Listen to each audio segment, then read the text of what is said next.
Like the Blackhawks like owned the bar, I guess. And I was wearing like it was a Starboard T-shirt, but it looked like the Capitals logo. Uh-huh. So I was kind of happy to just be a little pot stirrer off the break. I thought you would get beat up one day doing that. I mean, I was just wearing a T-shirt. Yeah, okay. Well, I think you would like this. So this is before I even get to Green Bay, which was its own thing.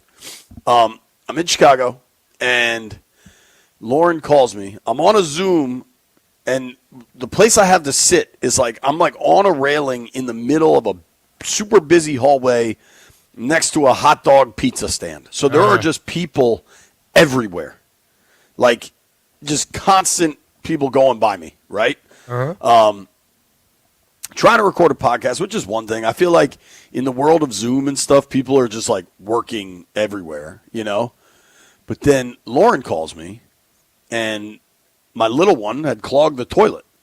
And Lauren was really not excited about this to occur with me out of town. And I had to explain to her how to do it. And if you don't know the context of trying to explain to someone how to plunge a toilet, it starts to sound pretty graphic. So there's people completely surrounding me, and I'm like, you got to stick it in, and you got to push it really hard, back and forth, back and forth, back and forth, until it pops. And people are looking at me like, what the hell is this guy talking about?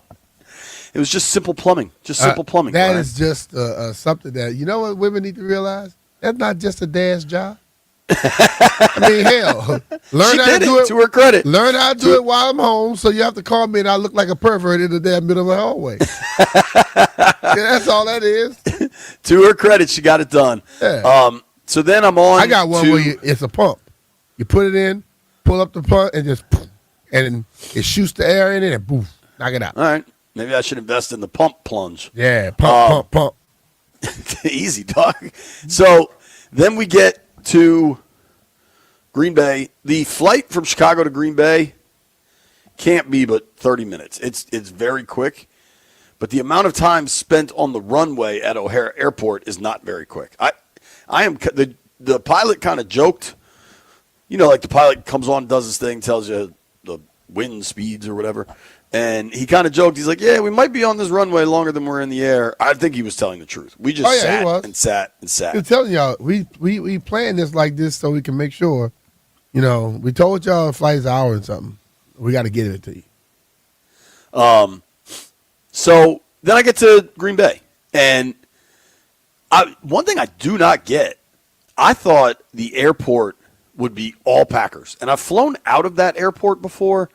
But it was a bunch of years ago, and I don't really remember much about it because I was kind of scrambling to get there. But when I landed last night, I thought the airport would just be like a festival of the Packers. And it was oddly muted with Packers stuff, which I'm kind of surprised. You're flying in there today, right? Yeah. I'm curious what you think. It's a nice little airport. It is tiny. Yeah, I'm going in there in and out so quick. Trying to get to this damn rental car, get to the hotel, at least give me a sip somewhere. You know what I mean? That's one thing they got here. They got sips. These Scotties like beer. Beer there are and so cheese many curd. breweries everywhere, cheese curds everywhere. Yeah. They had cookies at breakfast at the hotel, like fresh baked cookies, which I, of course, had to partake. But the first Uber I get in, and usually, little life hack for people that travel a lot of times I just take taxis at airports because Uber from the airport, you got to walk to the special Uber area, and sometimes it's a pain in the ass. At the Green Bay airport, it's not like that. You just walk outside and you're there. Everything is there. I mean, it's probably like Baton Rouge, huh? Or is Baton Rouge bigger than that? I bet Baton Rouge might be bigger. It reminds me of the Augusta airport, if you've ever flown in and out of that. Okay. So my man William is the Uber driver, and he immediately tells me he's an owner of the Packers. Uh-huh. Well, that's great. Him and how many other 70,000 people? But it was cool as he explained it to me, because I was like, well, dude, do you get anything with that? He's like, no, but it guarantees the team stays here. And he said when they do these share drives, the last share drive where they made new shares available, they take it and they buy up the land around the stadium and then turn that. There's a really cool area called Titletown where they have Let me ask you like a question, two. real quick. What? This is not. Yes. They still got area around that stadium to sell. I've Honestly, been there many a times, and hell, it looks like everything already sold and already occupied. from the first time I came here, which was Haskins started here, I want to say, was that 2018 or 2019 maybe? I think that was the first. Maybe I came here earlier than that with Kirk. Regardless, there's definitely more stuff now than there was last time I was here. Like, you'll see it when you get here. And where my hotel is, facing kind of the backside of Lambeau, there's still more like industrial parking lots they could probably develop. Now, they probably do need some level of parking just for the games. But, dude, so I asked William as he was dropping me off, I said, hey, do the Commanders have any chance Thursday night? He's like, nah. Then I proceed to go out to dinner, and my man Todd was the bartender. And B, you ever been at a bar where you think it might be the bartenders? Like, you know, like when you're in the service industry, sometimes your weekends aren't Friday, Saturday. Like, your weekend might be Wednesday, Thursday, or whatever. Huh? My man Todd last night, I went and had dinner with Pete Haley. We had a nice time. And I'm pretty sure the bartender was getting wasted over the course of the night. Uh-huh. And he proceeded to just start talking so much, you know what, about how Green Bay is going to dominate. Jaden's not ready for Lambeau. And I was like, all right, man, like, interesting. And there was another dude at the bar decked out in Packers gear. And this was like a steakhouse. Like, it was a nice spot. Like, it wasn't like a sawmill bar. And the other dude is like, you know, they're a formidable opponent, but Green Bay will win. Green Bay always wins. And I was like, all right. And then I get an Uber back to the hotel. And Another Packer owner? Another Packer owner, yes. He's like, yeah, they're going to win. It might be a good game, but they're going to win. There is nobody up here that believes Washington can come in and win. Well, that's the way Green Bay thinks all the time, though. Even after they lose, they say, we didn't lose that game. They cheated us. You know, well, I just got a text, JP. Someone sent us, they say for our plumbing issues, it's called clear drain opener. Okay. We have to invest in that. That's easier, I guess. I don't know. Yeah, my boy Jay said that. Tailgate Ted just sent me like a plunge gun. I don't even know what this thing is. This looks like what like Jeff guns. uses on his back. Yeah. All right, so we got plumbing help, which always is appreciated. But you know, I'm glad they feel that way. I hope the players feel the same way. You know, exactly. But the thing about when you look at a small town, close knit like that, what else do you expect them to say? Totally. And the thing of this, let me ask you a question: all these owners of the Packers, are they buying this land from other owners of the Packers? Why wouldn't they just say, "Let's just build something"? I don't know. I fear somewhere deep inside the accounting there are just some rich dudes getting very rich with all this. Yeah. But they're happy about it. So, like, I'm not here to try to. I don't call myself an owner of nothing that I can't make a decision on if something happens. So they get to vote, they were telling me. Once a year, there's a big-ass vote. And I think they all go to Lambeau and vote. On what? The board. They get to vote for the board. For who's on the board? Yeah, for who's on the board. And then you think that when they go in to make final decisions, that really, really weighs on something? Probably not, honestly. But the thing that it keeps it's the a unique place. It keeps the team in the city where you don't have to worry about that ever. That's the only good caveat about that. Right. So B, you know how it is on game days, whether we're at Northwest or we're on the road, we kind of just get dropped into the stadium, and I mean we're at the stadium for 10, 11 hours. Yeah. And then it's usually like, okay, on to the hotel or back to the airport, you know? Uh-huh. And that's been my experience in Lambeau all the times I've been here. So it's definitely different and cool to stay here. I had never been to so there's the Lambeau area, which has a bunch of stuff, restaurants, bars. Is it similar to how it was in Patriot, for the Patriots? A little different. That's not a terrible comp. Or is it like it was in AZ? No, maybe Arizona, because it's more like outdoorsy stuff. Like there's They have this like sledding hill for the winter where kids can go sled. They have these like 40-yard dash tracks. But there are like restaurants and stuff kind of like New England. But I had never gone to downtown Green Bay, which is actually like on this river and then on actual Green Bay. Like it's a body of water. And it was interesting being in downtown. You know what it reminded me of, B? What's that? When we went to Erie, Pennsylvania. Like well, you're not happy then. Well, I'm not happy, right? I'm here for work. We went to Erie for a wedding. Well, but you told me you would never go back to Erie ever again. Will you ever go back to Green Bay? Yeah, for a game. I'm not. You're not going there for nothing else? I don't think I'm bringing Lauren and the girls here for a summer vacation. Hey, man, it's a lake. Y'all like water. Yeah. I mean, again, is it green? I don't think so. It was nighttime, so that was a silly question, dog. Okay, I think it's like bluish green, but it did strike me as there is something really cool that a town this size has an NFL team. Yeah, you know what I mean. I've said that for years. What's the actual population? So I'm trying to look it up. The Green Bay metro area, according to the 2020 census, and I'm getting this information via Wikipedia, so take or leave. Well, Wikipedia is like, they're always right. 335,000 people in the Green Bay metro area. That's a damn lot of people, dog. That's the metro, though. Yeah, but still. The Green Bay proper has 106,311 for 2024. So, I mean, but B, I think 335,000 is like Rockville, Maryland, or Fairfax. You know what I mean? Like, I think they have the team, but everything surrounding that, they support that team as well. Totally. It was very interesting, cool to be here on a Tuesday night, because tonight it'll get packed with people coming to town for the game. Last night was like seeing what it's like here, and it's quiet. They were telling me it's a really safe city. Like there's not a lot of crime or anything. There's a lot of breweries. My man William gave me quite the tour, and they got a lot of breweries. B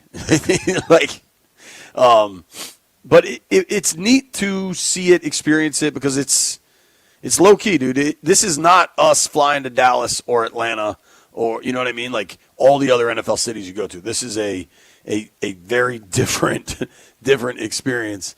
Landfill just said in the chat, it was a safe town until criminal mastermind J.P. Finley showed up. As of yet, I have stolen 0 pence. I just thought I should let everybody know. I gave you 2 day before yesterday. I don't believe I've broken any laws since I've been in Wisconsin. Not yet. The only kind of questionable behavior was having to describe how to plunge a toilet in front of hundreds of people at O'Hare Airport.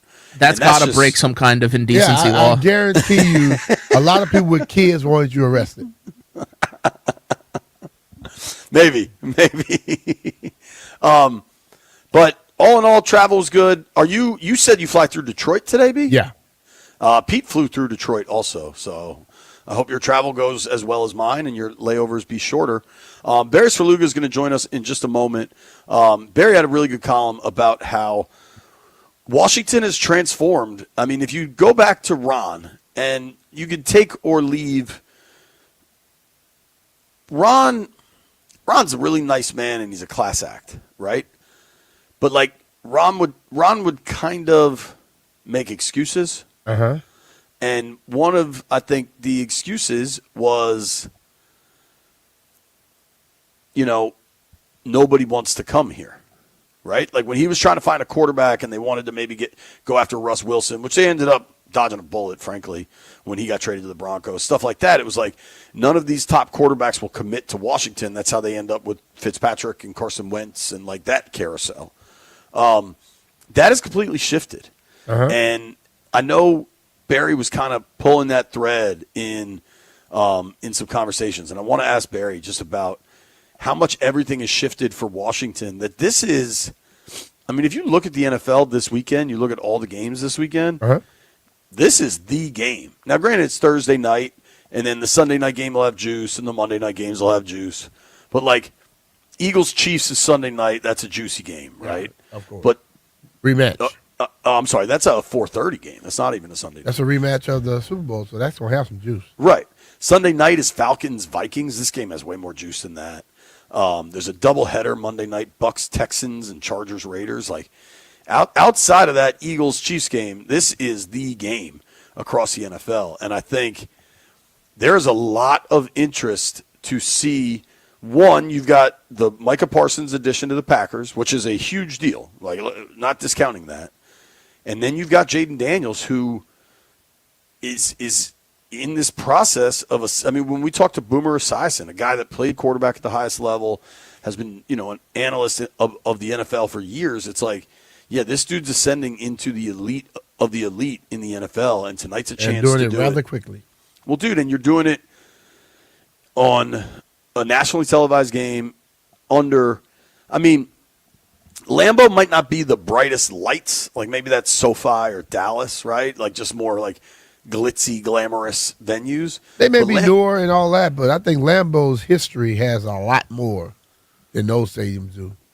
Totally. Yeah. Like it's Lambeau Field, you know what I mean? And it's iconic, and it seems like nobody believes Washington's going to win this game. At least nobody up here believes it. And they're rooting for their team, and that's how they should be. But, like, Vegas thinks this thing's going to be tight. Vegas has it basically as a home field, and I cannot wait to see this. There's plenty we need to talk about. We got a little punter news. Bears for Luga is going to join us next. B, what I did offer Lauren when we were going through the plunging saga, I was like, babe, I could just call Crop in the morning. They'll come out and they'll fix it in 30 seconds. Yep. And she's like, no, I can do this. So shout out to my wife, but also shout out to Crop Metcalf, because I know I can count on them, and you can too, especially as the weather is starting to change. These warm days, but also chilly nights and chilly mornings. Yep, it's that time of year. Time to schedule a $99 heating and cooling check with my guys, the 5-star heating experts over at Crop Metcalf. My wife and I love them. We know we can count on them. We know they will show up when you call. Here's the deal. Now for just $99, a Crop Metcalf certified 5-star tech will inspect both your heating and cooling systems in one visit, making sure everything's running smoothly, efficiently, and ready for whatever Mother Nature throws at you this season. That means boosting your system's performance and lowering your energy bills. Plus, if there are any small issues, they'll catch them before they turn into potentially major, costly repairs down the road. Take it from me, a quick call to Crop Metcalf is a small move now that could save you big when the temperatures really flip. Because what if your system quits mid-season? You want your heater going down in January? I don't think so. That's the kind of headache nobody needs. Do yourself a favor. Do what I always do. Call 1-800-GO-CROP or visit cropmetcalf.com to schedule your appointment today. Crop Metcalf is the home of the 5-star technician.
This Sports Update is brought to you by Prince George's Community College. Free agent edge rusher Jadeveon Clowney is in Dallas today meeting with the Cowboys. The former number 1 overall pick could be a versatile addition with his ability to stop the run along with rushing the passer. Last season, Clowney spent time with the Carolina Panthers, while he's also had stints with the Ravens, Browns, Titans, Seahawks, and Texans. And the Packers were back on the practice field yesterday in preparation for the Commanders game on Thursday. Packers held a walkthrough, but 4 players did not participate, including 2 big names to watch. So Packers head coach Matt LaFleur told reporters that left guard Aaron Banks and right tackle Zach Tom will be game-time decisions for Thursday's matchup. Not your path, fast-track your career instead. Continuing education offers in-demand, fast-paced job training. Train for tomorrow's jobs today at pgcc.edu. Register now.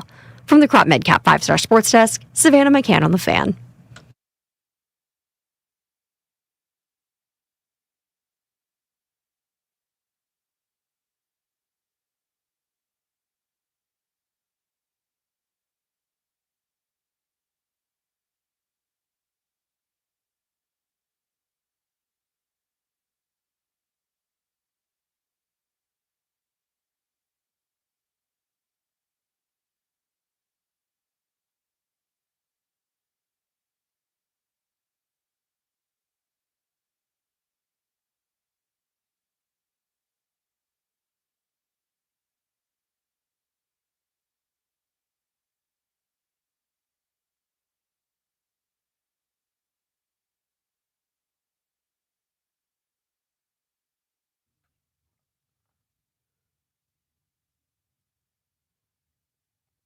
All right.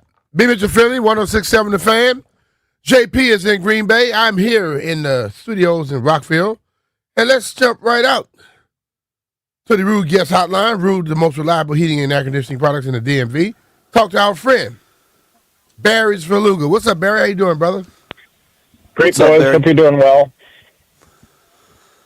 We are good, man. We are good. You know, we talk to you all the time just in the press room and hanging out and whatever, but I wanted to make sure we made time to talk about a column you wrote.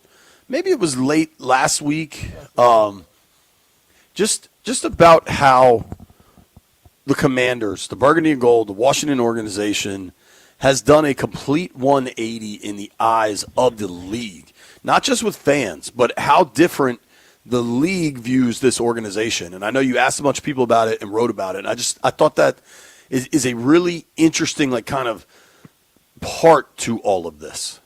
Well, I think it continues a theme from last year, right? Where it starts that Josh Harris is not Dan Snyder and Adam Peters is not Vinny Serrato or Bruce Allen, and Dan Quinn isn't Jim Zorn, right? And Jaden Daniels isn't Case Keenum or you know, Ryan Whoever. Fitzpatrick. Yeah. Yeah, exactly. Fill in the blank. Right. Taylor Heineke. So, you know, that's not new news that at the most important positions in a franchise, in an organization, they have people who are stark contrast to the mayhem that was here before, but also we're learning more and more really well respected by people throughout the league. I described, and Brian, you'd probably appreciate this, like NFL players as like really a giant knitting circle, like a gossipy group that wants to hear what it's like in one place and what it's, you know, what are the pros and cons of this organization and who does what with food and how do they treat your families and all that kind of stuff. And we've seen those NFLPA report cards over the years that have been just terrible from Washington's perspective. That has all started to change. And then you go, you know, Von Miller's not here by accident. As he said, he didn't leave Josh Allen to go play with some, you know, jag as a quarterback. He knows what Jaden Daniels is. And then you talk to somebody like Dietrich Wise, who had spent his whole year in New England, his whole career in New England, both during the good times and the bad times. And he said when the Commanders called, when AP and his guys called and said, we've got our eyes on you, you know, he asked around about them, Quinn and Peters, and what he heard was who they were as people first. And he told me that reflect. Look, they're not even telling you how they go about their job. They're telling them who they are as men, and that matters. That resonates with people. So it's not the newest theme in the world, but it is, I think, something that continues the fundamental change throughout the organization, and it shows up in who's in uniform and who's in that locker room. Barrett, you when you do stories, you go in depth, and you've done different sports, and you've seen people come together. Have you ever seen something come together this quickly? No, Brian, and I appreciate you saying that.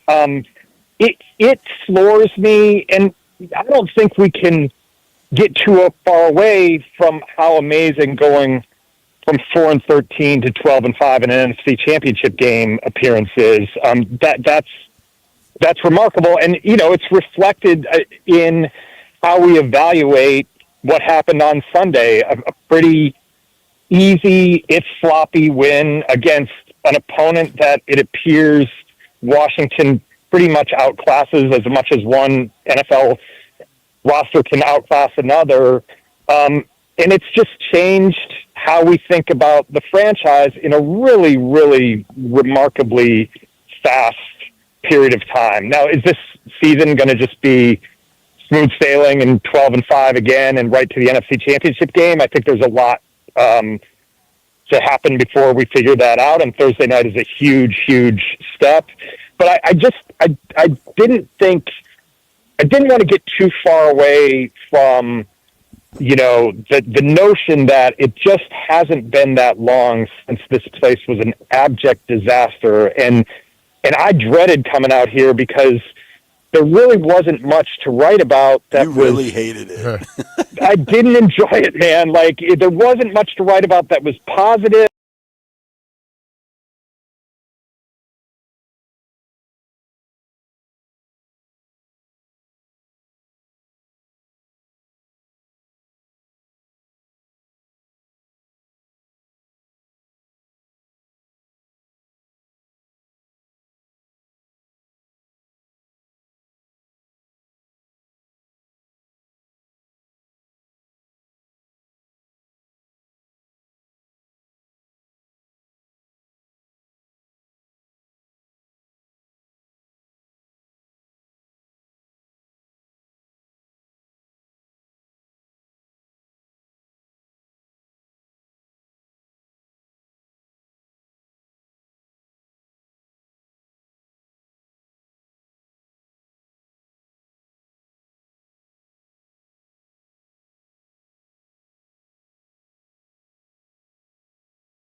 Great way to term it, rapid organizational change. And then this offseason, you mentioned Kinlaw, Von Miller wants to be here.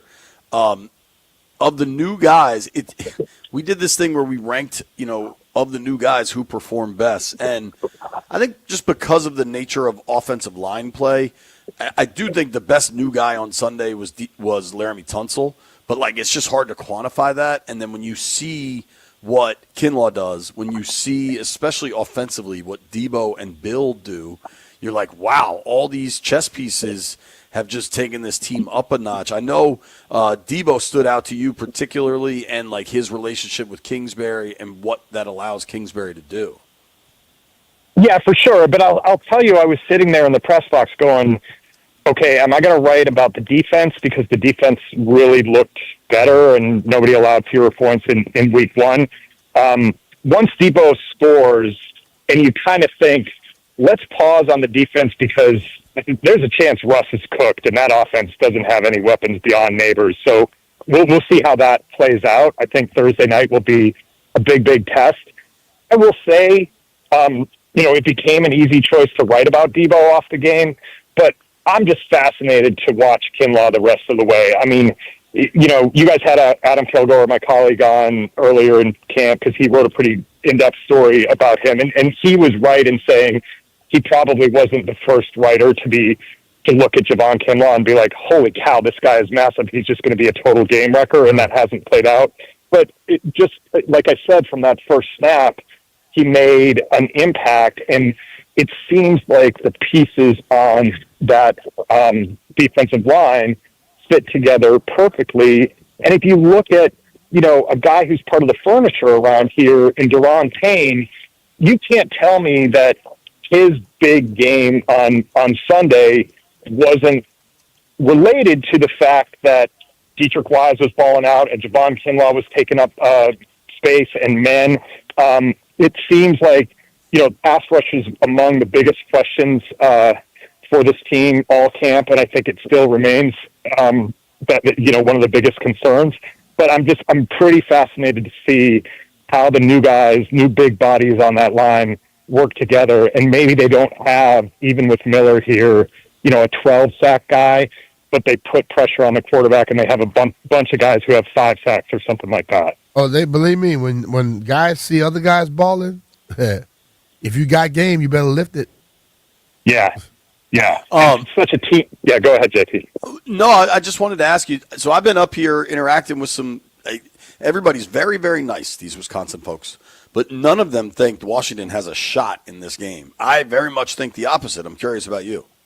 Well, so I thought one of the most fascinating things Dan Quinn said yesterday, he's getting asked questions about the Packers and how dangerous they are, and Micah Parsons is there, and he knows Parsons as well as anybody, et cetera, et cetera, et cetera. That's all legit. And he just kind of quietly slipped in they got to deal with us too. And that wasn't his thumping his chest, but that's real. And that is baked in. And yes, Green Bay is very good. They're at home, and they don't have to they went from home to home in a short week with no flights. Commanders will fly after practice and deal with the travel. So there's an advantage to the Packers, and the Packers are good enough that they should be favored. But I just think that this group has shown that they have to be dealt with too, and that is every week and every quarter and every snap. You got to figure they're going to be a little bit cleaned up with the penalties from last week. So I think there's a way for the Commanders to come out of this with a loss, but still make a statement. And that's not even saying I expect them to lose because, they went into Detroit last year and blew the doors off. I know the Eagles game in the fourth quarter was ugly, but go back and watch that. It wasn't as ugly for the first 3. They were in it. There's not a team that this team can't play with, and that's not declaring them a Super Bowl favorite or favorite in the NFC East over the Eagles or anything like that. The attitude is what Quinn said yesterday. They got to play us too. Yeah, man. It's my favorite line from last season was in the locker room leading up to the Lions divisional round.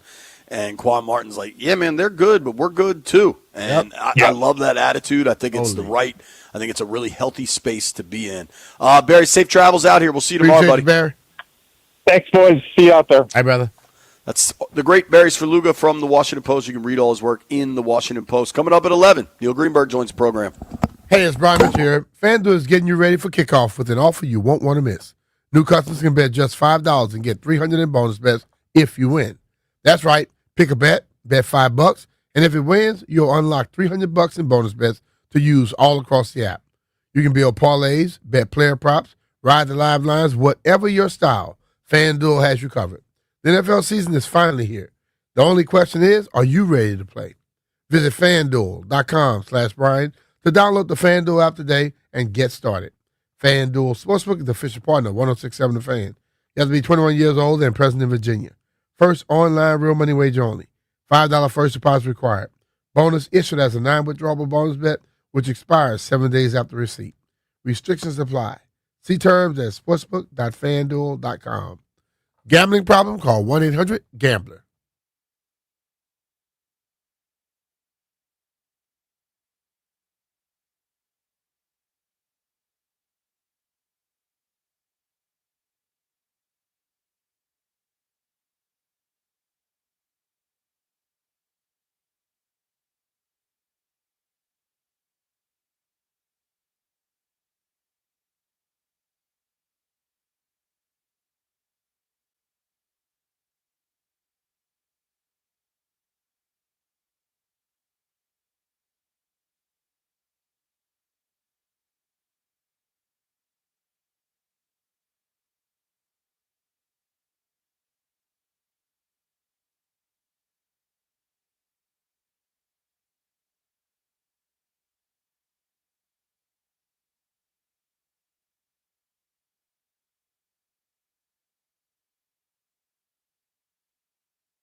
B. Mitch and Finley, 1067 The Fan.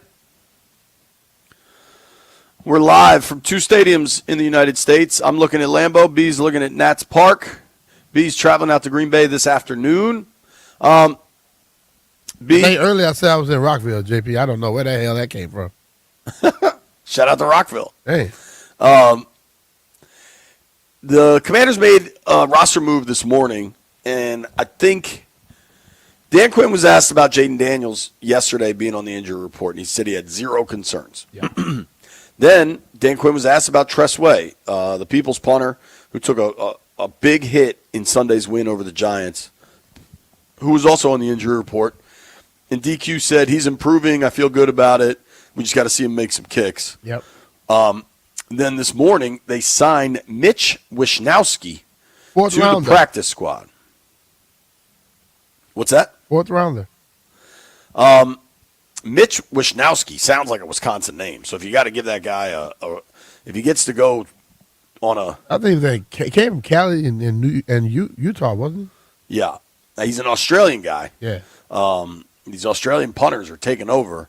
To me, this is insurance if something happens with Tress and like maybe, he gets on the plane and something tightens up or something. I don't think this is wildly concerning.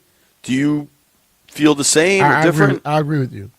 Then again, you got to go through punting stuff throughout today, and maybe let's just not let Tress do it and let him go till tomorrow.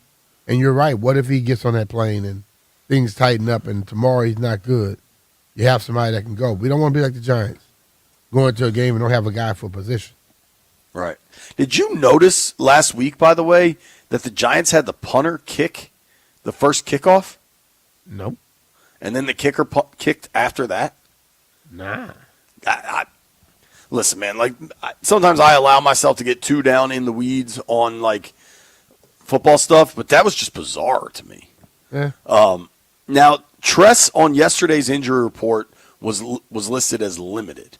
The thing that makes me nervous, nervous is probably too strong of a word, but he's on the injury report with his back, and back is just a different beast than your elbow or your calf. And I think he got blasted and is just really sore, but can you be what you need to be on game night if you're really sore? Again, I think he's completely fine. I'm going to lean towards the side of Dan Quinn telling the truth here, but can't help but notice the next day they signed a punter to the practice squad. Also means they released Lawrence Cager, big tight end that you and I he caught both of our eye during camp this year. He did. Big, tall guy. And honestly, I won't be shocked if Cager is back if Tress could go tomorrow night and then you've got a mini bye and you're back next week, Mitch Wishnowsky's time in Washington could be fairly short. Yep, could be. But that guy has a relationship to Adam Peters, too. So that's true. I guess he was out in San Fran. Yep. They drafted him in 19, which was San Fran. It was AP and crew were running things in San Fran. He punted he was the punter in San Francisco for 5, 6 seasons. Mm-hmm. I can't give you more in-depth scouting report on him than that. Yep. But I don't know. It's just one more thing to watch. If you look at the injury report, though, for all of our consternation on Washington's side, Green Bay's injury report is way longer, including some offensive linemen that haven't practiced yet. Now, Monday was an estimation. Yesterday was a real practice. There's Micah Parsons is on there with his back. That was something we heard about. They were talking about him before the opening week game. Right. Jaden Reed, the wide receiver, has been on there with a foot thing. Matthew Golden, the rookie that people were so excited about, has been on there. So it's we're talking about short weeks and injuries, but it's not like it's one-sided. Both teams are going through that. Oh. And seriously, these injury the lists are I bet there's 25 people between the two teams. Mm-hmm. The Packers have 1, 2, 3, 4, 5, 6, 7, 8, 9, 10, 11, 12, 13, 14. 19. 14 players, including their punter, are on the Packers injury report. All right. So it it's short week for everybody, man. It is. Washington has to travel. I get that, but it's not their travels. They're not going to be at O'Hare like I was. Yeah. You know, They're going. They don't have to stop in Detroit. Straight to Green Bay. Appleton. Yeah. Appleton, All right. Neil Greenberg joins us next.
This sports update is brought to you by the Reynolds and Power Home Team, Keller Williams Realty.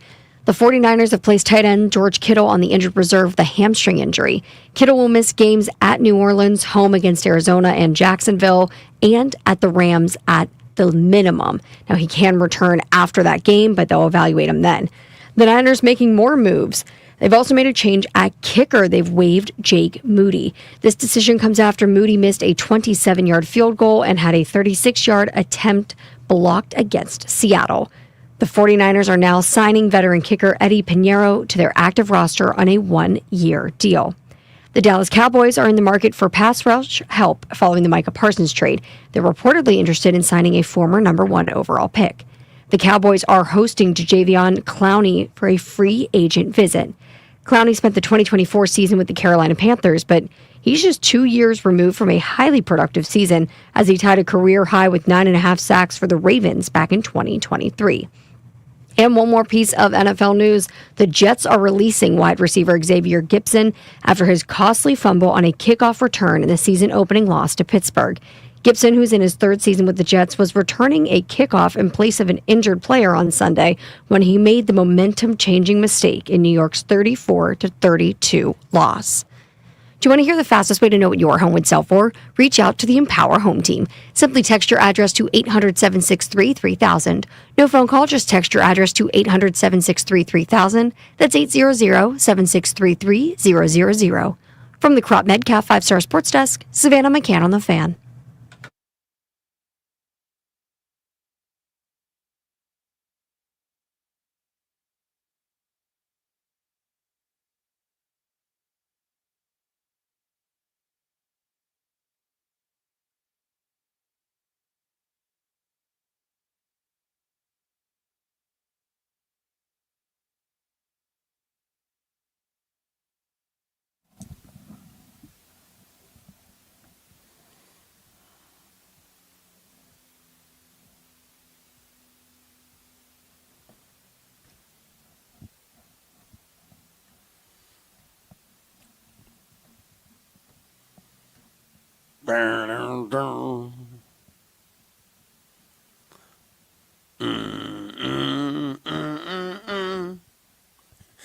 God, that song hits so hard. Whenever you hear Ozzy singing Iron Man, that means it's time to be joined on the Ruud Guest Hotline, RUUD.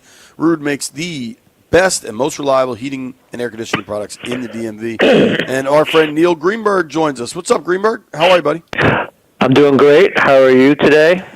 We're good, man. Of course, you can read all of Neil's work in the Washington Post. A lot of analytics, a lot of stats, a lot of football, a lot of fantasy, maybe some winners. You always compile your own power rankings in the NFL.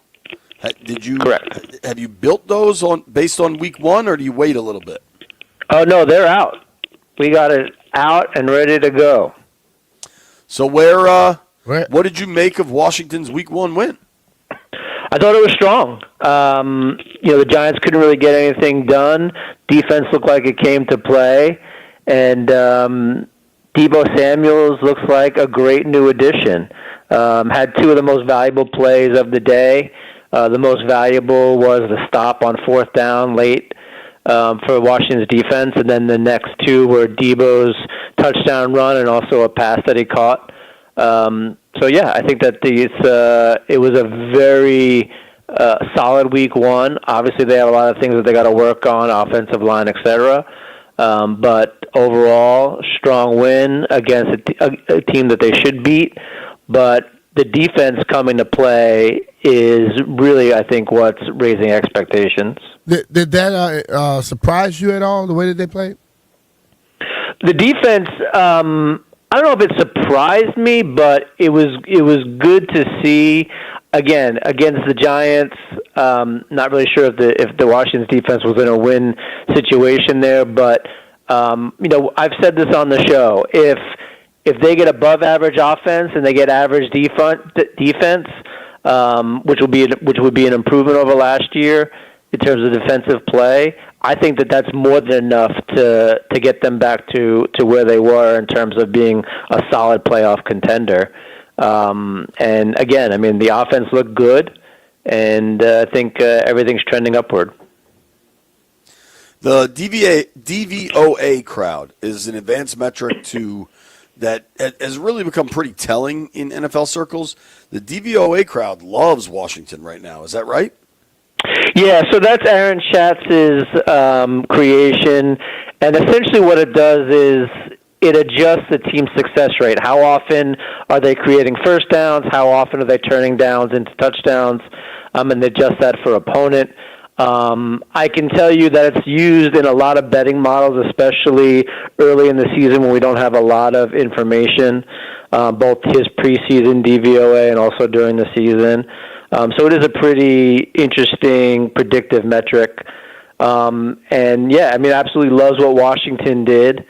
I want to say they have them as the top team right now. I could be mistaken, but my own power. Yeah, you're right.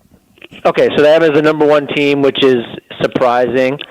My own power rankings have them at number 6, and I think a lot of other objective power rankings, those that are based on analytics, are going to have Washington pretty high. Talking with our friend Neil Greenberg here on the Rude Guest Hotline. You can check out Neil's power rankings. I'm looking at the article now in the Washington Post. Interesting here. They lost week 1, but you still have the Ravens as your best team in football. I do. It was a great comeback by Buffalo, but you can't count on those fumbles late to pull you back into the win column. I do still have Baltimore as number 1 overall. I have Buffalo 4th behind the Eagles and Chiefs. I know the Chiefs lost as well. Green Bay is the 5th to round out the top 5. Again, my power rankings are going to be looking at more at what happened during the game, not necessarily what the final score was. So, yeah, as of right now, I still have Baltimore number 1. But Baltimore plays games like this a lot. They do. They just dominate, and then they lose at the end. And over time, if that continually happens, then that must be something that they have with them that bothers them. Have you figured out what it is? I haven't, but it's also nothing out of the ordinary. So when you look at the games that Baltimore, let's say they have an 80% chance to win, if you look at 10 of those games, they've won 8 and they lost 2, which is what you would expect. I think we magnified a little bit because they are up to the point where we would assign them, an 80% win probability, which is pretty high. So those losses tend to stick in our mind more. But I wouldn't worry about it yet. I mean, they're losing their rightful share of games. If they were losing like 30% of those games, I'd worry. But we would expect an 80% team to lose 20% of the time. My bigger concern is Baltimore's performance in the playoffs, because that's a legitimate drop in terms of what they've done during the regular season versus what we see in the playoffs.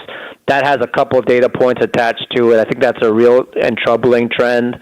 But what we've seen in the regular season, I still think Baltimore is a really good regular season team.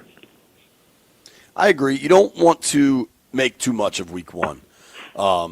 Good or bad, right? But I do think Washington's week 1 win was really impressive in that the offense didn't exactly click, and they also won by 2 touchdowns. What of all the new pieces Washington brought in did you find most impressive? Oh, definitely Deebo Samuel. We kind of saw what he does in terms of running with the football for a touchdown, catching passes. That really will unlock the offense, I believe, and as everyone gets more comfortable with each other, they'll just use him in more creative ways. And it also, if you're the defense, I mean, good luck, because you have to deal with Jaden under center. Is he going to pass or is he going to run? You have to deal with Deebo. Is he going to catch a pass or is he going to run? You have to deal with Terry McLaurin down the field. And then you have other guys like Eckler and Zach Ertz kind of filling in, in different spots of the field. That's really tough for a defense to deal with in, what do they get, 2 seconds to kind of make the read and make the decision and get everything going in the right direction. So I do think that Washington's offense, with their new Deebo Samuel's addition, could be really fun to watch. Oh, I hope so. What did you think of Bill? He's legit. I mean, look, you don't let a guy like Brian Robinson Jr. go if you don't think that you have someone to fill in. Obviously, the organization was comfortable with him. I think he's got a pretty definitive role in the offense in terms of a running back. You have Austin Eckler, change of pace type stuff. But yeah, I mean, I thought he played great. Look, we've seen this last year. I think we're seeing it now. The organization in the front office knows what they're doing, right? Like, they know the pieces that they should get for this puzzle. That also kind of dampers the concern I have for it being an aged roster, right? A lot of these players are older than most other teams in the league. But it's just working, and the front office knows what it's doing. They know their aging curves. We've seen that with the Terry McLaurin contract. Like, they know they're getting the right guys in the right spots. So I think you got to give them a ton of runway, ton of benefit of the doubt. I think this team is really put together nicely. I'm starting to agree with you. I thought the D-line performance the other day was something they specifically tried to address throughout the offseason. And it's only one game, but, man, did they look good. I just saw the stat from Warren Sharp. This is pretty remarkable. 47% of the Giants' runs by running backs, so not like scrambles, but designed run plays, 47% of them gained 0 yards, most in the NFL in week 1. And that, to me, is a direct result of Washington's defensive line. The defensive line, like I told you, when I watch games, I tell JP this all the time, Neil, where I like to look at things from the side, and I just watch the line of scrimmage and see which way it's going. Washington played in their backfield all game, and that makes a world of difference. Yeah, I mean, the Giants couldn't get anything done of note. They couldn't string stuff together. They didn't have a very good success rate in terms of converting downs into fresh first downs or points. Part of that is, we didn't expect them to be very good, but also, like you said, I mean, Washington's defense came to play, and they've also looked like they've come to erase any sort of concerns that a lot of people had. We talk about regression with this team, but again, I mean, if the offense comes down a little bit, but the defense takes a big step forward, the regression doesn't happen, right? Like, there's so many different things that we can talk about with this team, adding Debo, et cetera. I don't know if we're going to see regression. I know it's week 1, but based on what we've seen so far, this looks like the contender that it was last year. I like it. So, Greenberg, we asked this question yesterday. The Commanders played the Giants week 1. They don't play again until week 15. Is Brian Daboll still the coach of the Giants in week 15? I think it all depends on what the expectations were for this guy. I mean, he's got a tough schedule, right? I mean, he's got to play the Chiefs in a couple weeks. Obviously, he's got the Eagles on the roster. He's got to pay San Francisco. Are they healthy by then? The Packers, they're going to play also. Is Chicago better by then, by the time they play Chicago in week 10? I mean, I think it's tough. It's going to be tough for him. It wouldn't surprise me to see a different coach there when they meet again. Maybe him and Miami's coach could do some golfing. I think Miami's in a lot of trouble here, especially Mike McDaniel's job. I can see things going very wrong, right? You lose to Dallas, you lose to Kansas City, you got not a lot of other things happening. The expectations were low to begin with. Maybe you need a guy in there that's more looking for the future. So, B. Mitch remains very confident in the Chiefs. Understandably, I mean, until they bury it, I will. Bowls. Right. Where are you on the Chiefs? The offense just looked out of sorts in Brazil, but it's also Brazil. Maybe that's a factor. Yeah, I mean, they go to Brazil. I have them as ranked 3rd in my power rankings. Okay. Look, we've seen this from the Kansas City Chiefs before. I don't want to say they don't care about the regular season, but it looks to me like they just want to get through the regular season healthy, make the playoffs, and then figure it out from there. It's really tough at this point to kind of toss them aside until they miss the playoffs. But yeah, I mean, didn't look great against the Chargers. I do think the Chargers were a little bit better than other people thought. I didn't think they were going to win outright, but I did like them in the points. Look, this next game is tough against the Eagles. Like, if they can't get a revenge game against the Eagles, they got Baltimore 2 weeks after that, the Lions 2 weeks after that, the Commanders 2 weeks after that, and then Buffalo back-to-back before the bye week. That's tough for Kansas City. They're gonna have to get some wins other than the Giants and the Jaguars and maybe the Raiders. Like, they have to come away with at least 2 wins against those former playoff teams. And even then, I might not be willing to doubt them, but it would certainly look like the changing of the guard is happening in real time. What did you? I agree with you. It's far too premature. I tweeted this out Friday night when they lost that game. They lost the opener to the Lions 2 years ago, and people were like, "Oh my God, Kansas City lost to Detroit." Well, they ended up why they winning feel the that Super way? Bowl. Because they win all the time. Right.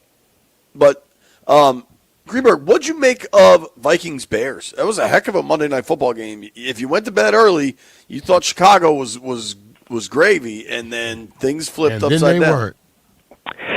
Yeah, Chicago loses another tough one. Minnesota, they got their quarterback situation. It looks like they're trying to make stuff happen. It was a huge comeback win. I mean, the Vikings really struggled offensively until the fourth quarter. I want to say only one of their first 9 drives were a first down. The Bears' offense was kind of choppy. McCarthy looked wasn't really awful early. Awful. Yeah, wasn't really doing much. This was a game that all eyes were on the quarterbacks. I don't think the quarterbacks necessarily played terribly. But it's nice to see a high-scoring game. I do think Chicago needs some time with a rookie head coach to kind of get things in order.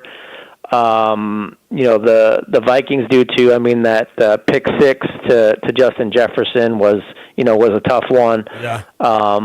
But yeah, I mean, those are fun games. I think we've had a lot of entertaining games. So I think that's certainly good for week 1. We're not seeing these 5 to 10 slogs in prime time, which is good. Right. So yeah, I love high scoring, drama filled, young quarterback led teams in prime time. I think that's fantastic for the game. What do you think the Ben Johnson Caleb Williams marriage will work? I do. I do. He's obviously shown he can run an elite offense. Look, Chicago had a lot of problems before he got there. Yeah. I think we're a little bit jaded because we've seen a really good rookie quarterback come in and completely change the trajectory of the franchise, 2 years ahead of schedule? Yeah. So maybe we're looking down on a franchise that kind of tried to do the same thing and it doesn't happen. But yeah, I mean, I don't want to give up on these young guys too soon. Look, I've never played in the NFL, but I know playing in the NFL is hard. I know the jump from college to the NFL is a huge jump. And it's going to take some time. I don't think anyone. I know some people were looking for Chicago's transformation to happen overnight. Maybe because of what happened in Washington. But the truth is, it probably takes a little bit longer than that. So let's see what the year happens and then evaluate it from there. Yeah, I tend to agree with you. But I think it's really the problem is going to be with, can Ben get Caleb to play on schedule? That's the only thing that's causing them problems. Yes, absolutely, and that I think is that's the biggest jump factor, right? Coming from the college to the pro ranks is it's so much faster, and the level of ability is so much more equalized. Like, you don't have a team stocked with 5-star talent from year to year going up against the Bishop Sycamores of the world. I mean, this is a completely different situation. Last one from me, Greenberg. Two teams that have gone to Super Bowls within the last few years. They both lost them, but these are teams that people consider to be among the NFL's elite. Who do you trust more, the Niners or the Bengals? Both teams got off to 1-0 starts in tight games on the road against division opponents. Bengals, because San Francisco is having some health problems. Brock Purdy, we don't know when he's going to play. George Kittle out. Christian McCaffrey is carrying the load, but he could end up on the injury report any day. I think Cincinnati is a really interesting team. We talk about fulfilling expectations. I mean, Cincinnati. I would think Cincinnati would get more negative pixels for having, because they seem to have like the high expectations, but either come out of the gate slow or don't fulfill them. It just doesn't feel like, if that happened like in New York, like we'd be talking about it for 4 weeks straight in the off season. I just don't feel like Cincinnati gets the same type of treatment. But I would trust Cincinnati a lot more at this point. I do. I think maybe just smaller team, smaller market, but they are they looked god awful in the second half of that game against the Browns. I do think the Browns have a pretty good defense. Like there's maybe more to it, but the Bengals. I also think the Bengals just had to win one. They just had to win an opener, and even as ugly as it was, like just winning one is kind of what they had to do.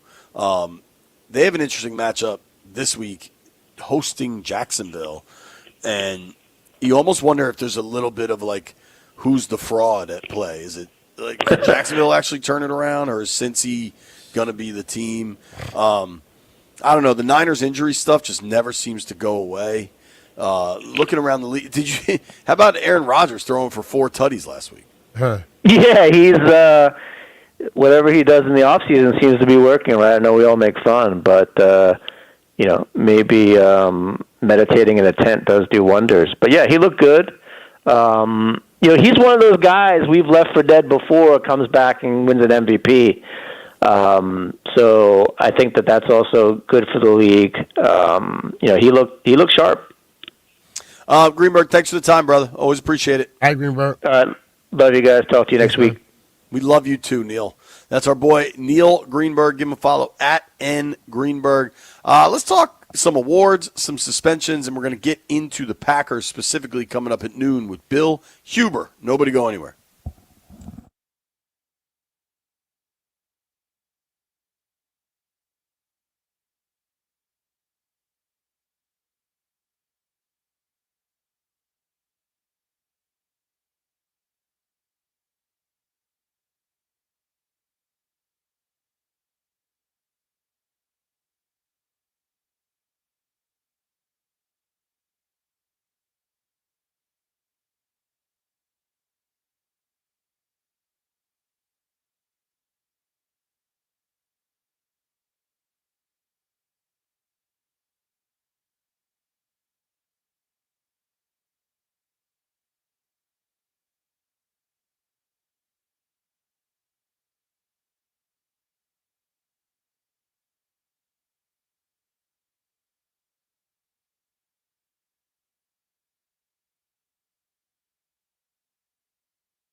This sports update is brought to you by Baldino's Lock and Key. They're your hometown security team. Visit baldinos.com.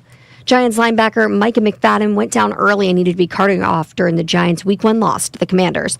X-rays came back negative. He was on the sideline later in the game sporting a boot on his foot. Now, there was belief that McFadden's injury would be season-ending. Doesn't look like that's going to be the case, but he is expected to miss significant time. And Chargers linebacker Denzel Perryman has a high ankle sprain and is going to miss some games, according to NFL Network. He is considered week to week, but normally high ankle sprains take 4 to 6 weeks to heal. And the Commanders play the Chargers Week 5, Sunday, October 5th. So that's going to be something to watch. Baldino's Lock and Key is your hometown security team for auto keys and fobs. They make car key problems look obsolete. With 9 area locations throughout Virginia and Maryland, stop by one near you today, or for more information, you can visit baldinos.com, BALDINOS.com. From the Crop MedCap 5-Star Sports Desk, Savannah McCann on the Fan.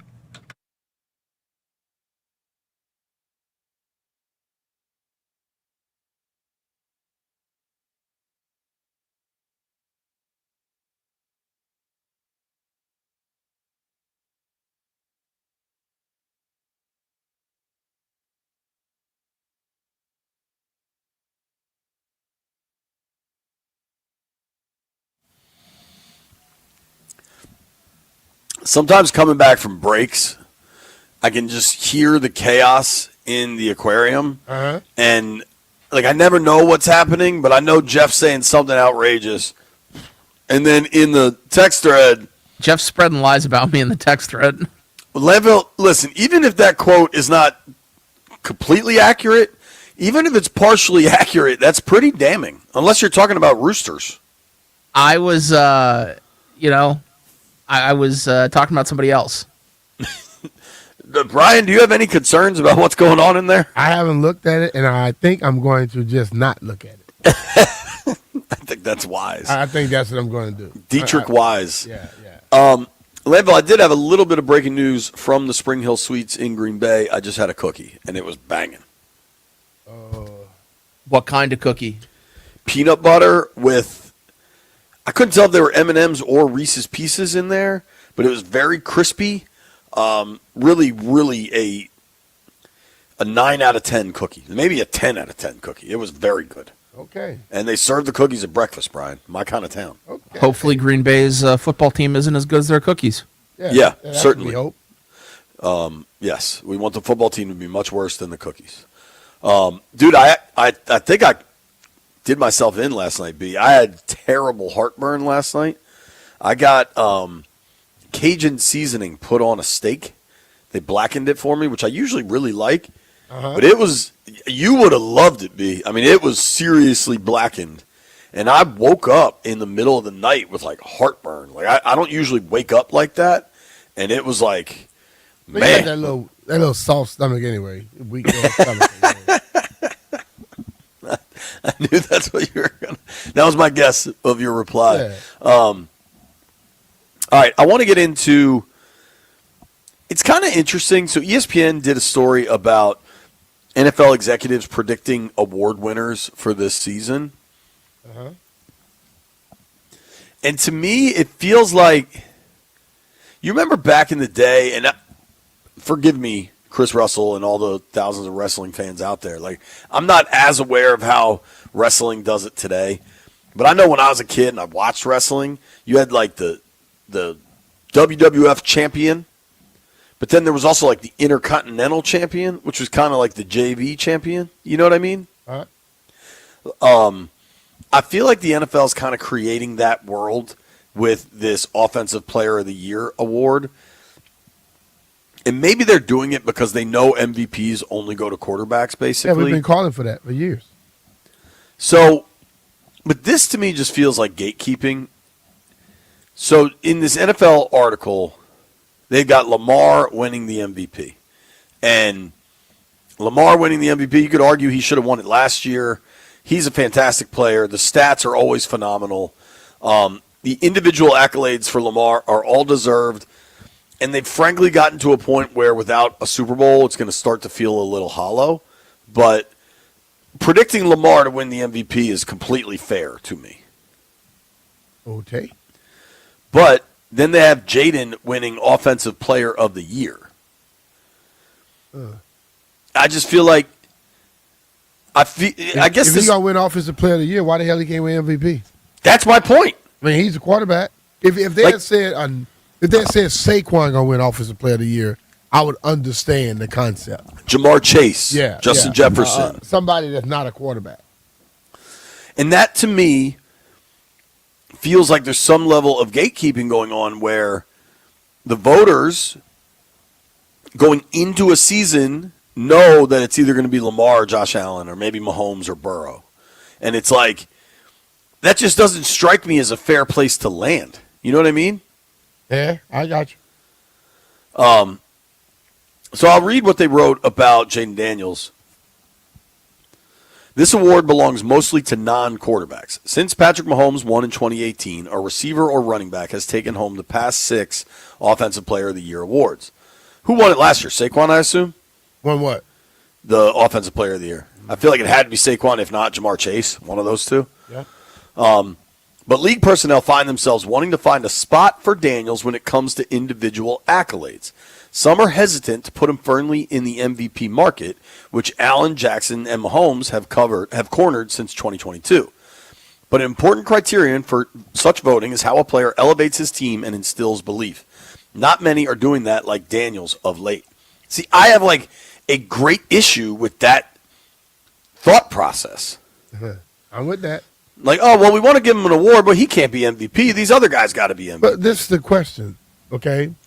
I would love to ask some of these idiots straight up, why the hell can't he get an MVP? If he plays better than everybody else in that year, he should be MVP. Why you have to make up something else to say, oh, we not, because you only feel only certain quarterbacks you think supposed to win it? Or are you worried about, oh, he's not old enough? No. The MVP has nothing to do with status. It has something to do with who plays the best that year.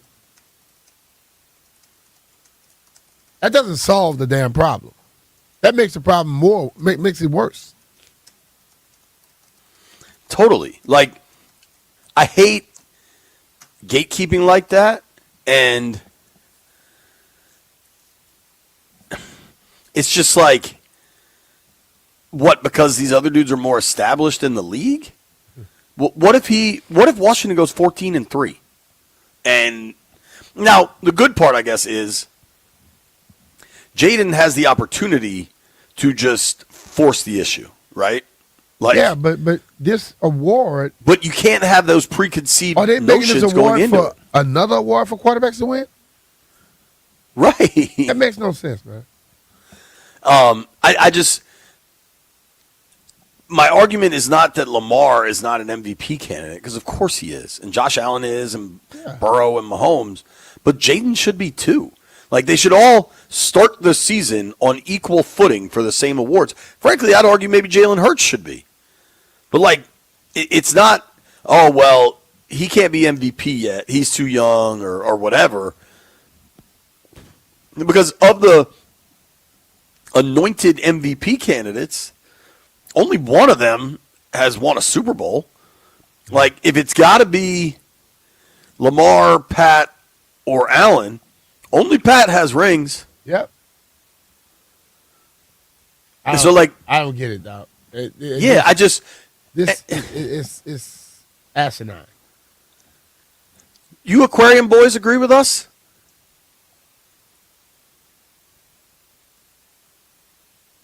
Not really. I mean, these are just executives. Like, aren't those awards handed out by the AP reporters? If they're making up this, they're making it for what they want it to be. You're right. Like, they won't be the voters eventually. Are but we sure? I think you know what? I'm not sure. I bet Javala would know that. I can try to find that out. She might be a voter again, because the Post doesn't allow their reporters to vote on stuff. But I don't know if the Athletic has that rule. I wish I could be a voter. How do I get to be a voter, B? If I was a voter, I wouldn't do this gatekeeping BS where it's got to be. If I knew how you become a voter, guess what? I'll be in the hall already. That's true. That's certainly true. In all capacities, I don't like self-preservation / gatekeeping, and that's just what this feels like to me. Like, oh, well, we want to give him an award. He's a good player, but he can't win this one, obviously. That makes no sense, dog. All right, they got us pissed off on a pleasant morning in Green Bay. Is it raining at home? Yeah. Does it count as rain out there? Yeah. Oh, wow, it must be raining then. Nobody go anywhere. Bill Huber covers the Packers for Sports Illustrated. Will join us at noon. Hey, it's Brian Mitchell here. FanDuel is getting you ready for kickoff with an offer you won't want to miss. New customers can bet $5 and get $300 in bonus bets if you win. That's right. Pick a bet. Bet $5, and if it wins, you'll unlock $300 in bonus bets to use all across the app. You can build parlays, bet player props, ride the live lines, whatever your style. FanDuel has you covered. The NFL season is finally here, and the only question is, are you ready to play? Visit FanDuel.com/Brian to download the FanDuel app today and get started. FanDuel Sportsbook is the official partner of 106.7 The Fan. You have to be 21 years old and present in Virginia. First online real money wager only. $5 first deposit required. Bonus issued as a non-withdrawable bonus bet, which expires 7 days after receipt. Restrictions apply. See terms at sportsbook.fanduel.com. Gambling problem? Call 1-800-GAMBLER.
Okay, Landfill, getting our Jaylen Lane ID in there.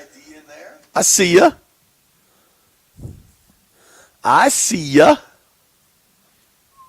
Bottle full of bub.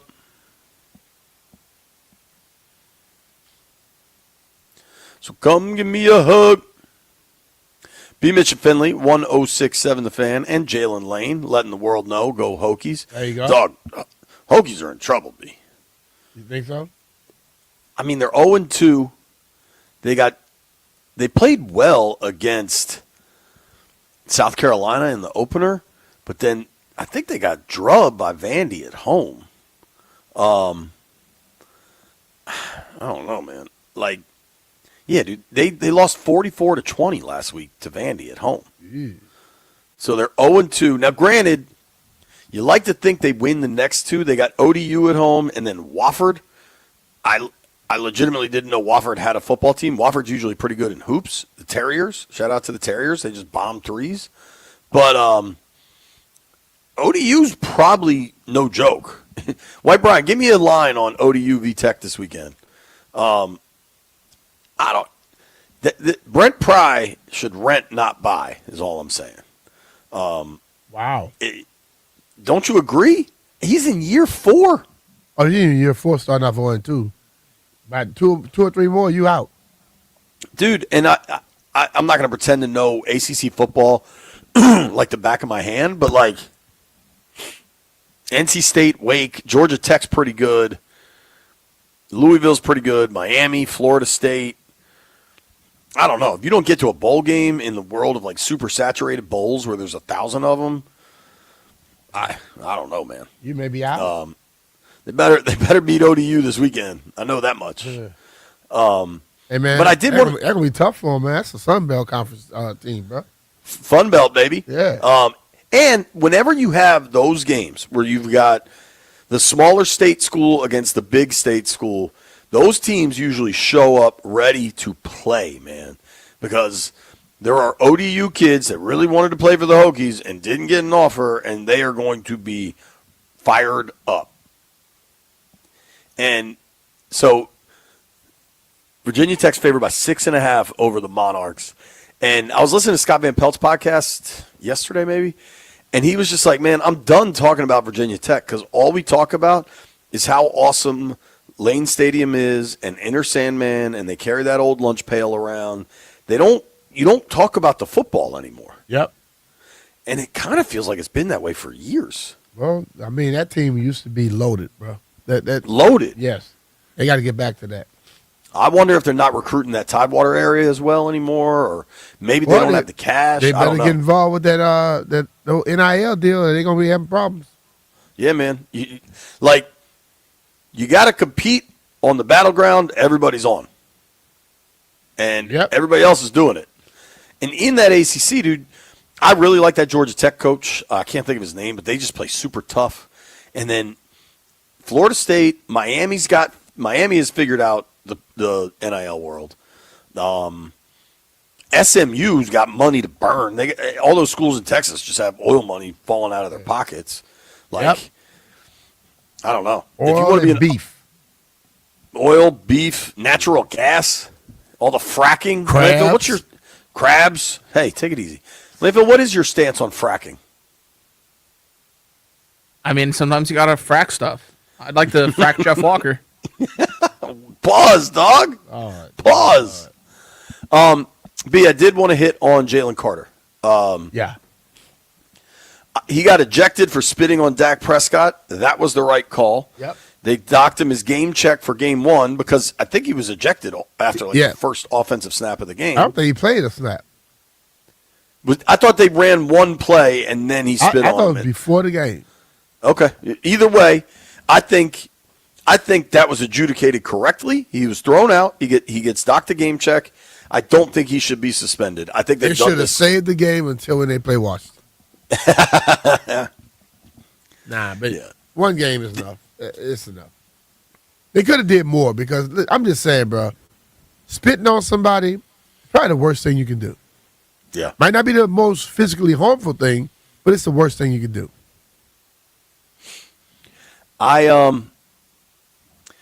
yeah, it's not about like on a football field. You can do way more dangerous stuff, right? You can take out a guy's knees. Like there's a lot of things you can do that are more dangerous. Yeah. But I don't think there's anything like less That's humane. despicable. Yeah, it's despicable. That's a great word for it. And I think throwing him out of the game, I am sure he caught some hell for it. You know what I mean? You would hope. But I also think that's a thing. A coach, like for me, you get yelled at, you get told, yo, you can't do that again. After he got thrown out, you saw what his comment was? Oh, my God. Like, you can just spit on somebody, you don't think nothing going to happen to you? Because I tell you, listen, with me, and that game goes on, I would have got him back. He might have been limping off the field. I'd have got him back. And I wouldn't have cared about what the damn penalty was or whatever. Make sure my team is good first. I'm getting you back. So the league did the right thing by getting him out the game. Yeah, he had to go. He had to come out of the game. I don't think he should have been suspended.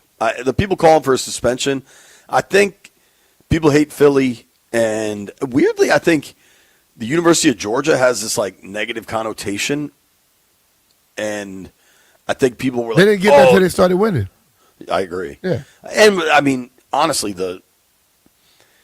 it sounds like I'm not making it a serious enough thing by just calling it like the speeding, but like all of the vehicle stuff going down there seems to be a recurring problem, and like I don't know, it seems like they are really good, but have a bunch of dudes that are on the verge of like a bit out of control. But regardless, like even if you don't like a guy or you don't like the team, you don't suspend him for that. Yeah. Like he didn't. See, that's why you're happy that you have people in the NFL doing it and not the fans. Right. Yeah. Totally. Yeah. All right, let's do this. Bill Huber has covered the Green Bay Packers since 2008. Let's get a preview of what the Packers are going to bring tomorrow night in a huge Thursday night early season matchup. Packers Commanders. We're previewing the Packers next.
This sports update is brought to you by Fully Mechanical.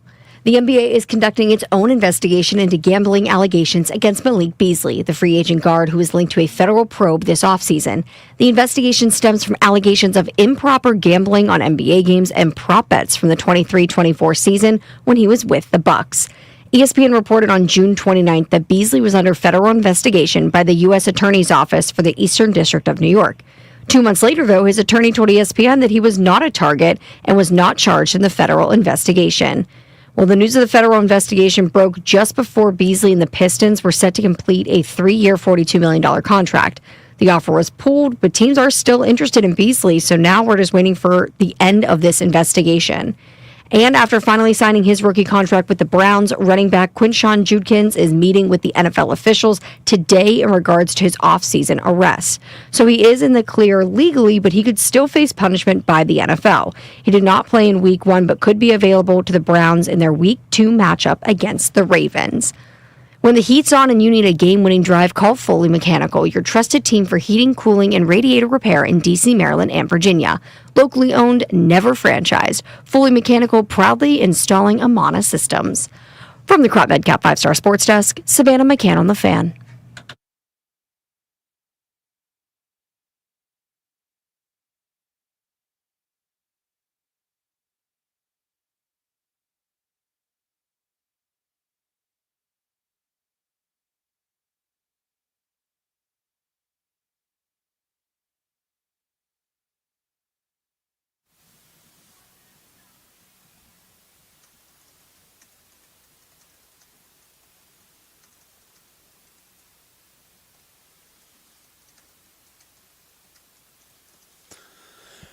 B. Mitch and Finley, 1067 The Fan.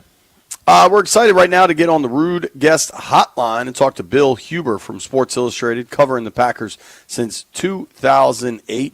Rude makes the most reliable heating and air conditioning equipment in the DMV. Bill, what's up, man? Thanks for having us. Happy to do it. How are you guys? We're great, man. Let's talk about Week 1 and all the excitement surrounding these Packers, especially with the addition of Micah Parsons. Seemed like a pretty simple beatdown of the Detroit Lions in Week 1. What impressed you most about your Packers? Yeah, it's exactly what you said. It's that they beat them done. I mean, it wasn't even close. This is a team, Detroit. They had won 6 out of 7 in the series. They'd won 3 consecutive games at Lambeau. They had a pretty heavy home. I mean, there's a lot of Lions fans here for these games. So this is a team that had Green Bay's number, and they'd taken their place top of the division, and they just destroyed them in every which way possible. Detroit is supposed to be this big physical team, and they couldn't run the ball against them. Parsons comes in, they couldn't block him. Jordan Love, who really struggled against the Lions in the games here at Lambeau, diced them up pretty good. Yeah, it was just a total all-around victory. Micah Parsons end up on the injury report. Is this something they need to be concerned about, or is just, he has a little nagging thing?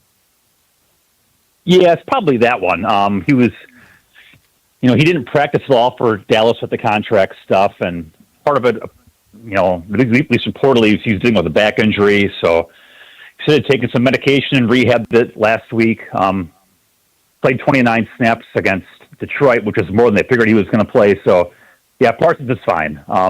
Maybe he'll take some limited practice reps, but there might be some limited reps on Thursday just because he's, like I said, he didn't practice during training camp, so you kind of got to get him ramped up to some extent.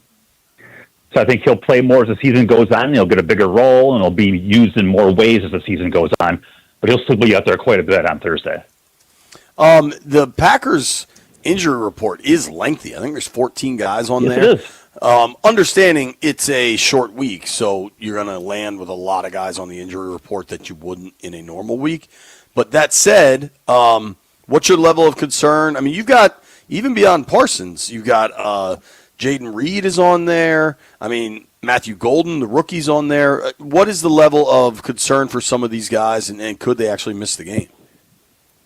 Yeah, I think the real concern is on the offensive line, where right tackle Zach Tom and left guard Aaron Banks wouldn't have practiced the last 2 days. Zach Tom is really good. He is really good. He's There's no such thing as third-team All-Pro, but he would have been last year. He was behind Sewell and Lane Johnson in the All-Pro vote at right tackle. He went up against Aiden Hutchinson on Sunday, and Aiden Hutchinson didn't even have a tackle. So he's really good. He injured his hip in the third quarter, didn't return. So that's a big deal if he can't play. And then the left guard, Aaron Banks, and he missed a bunch of training camp with a back injury. He's got some other stuff going on here now, too.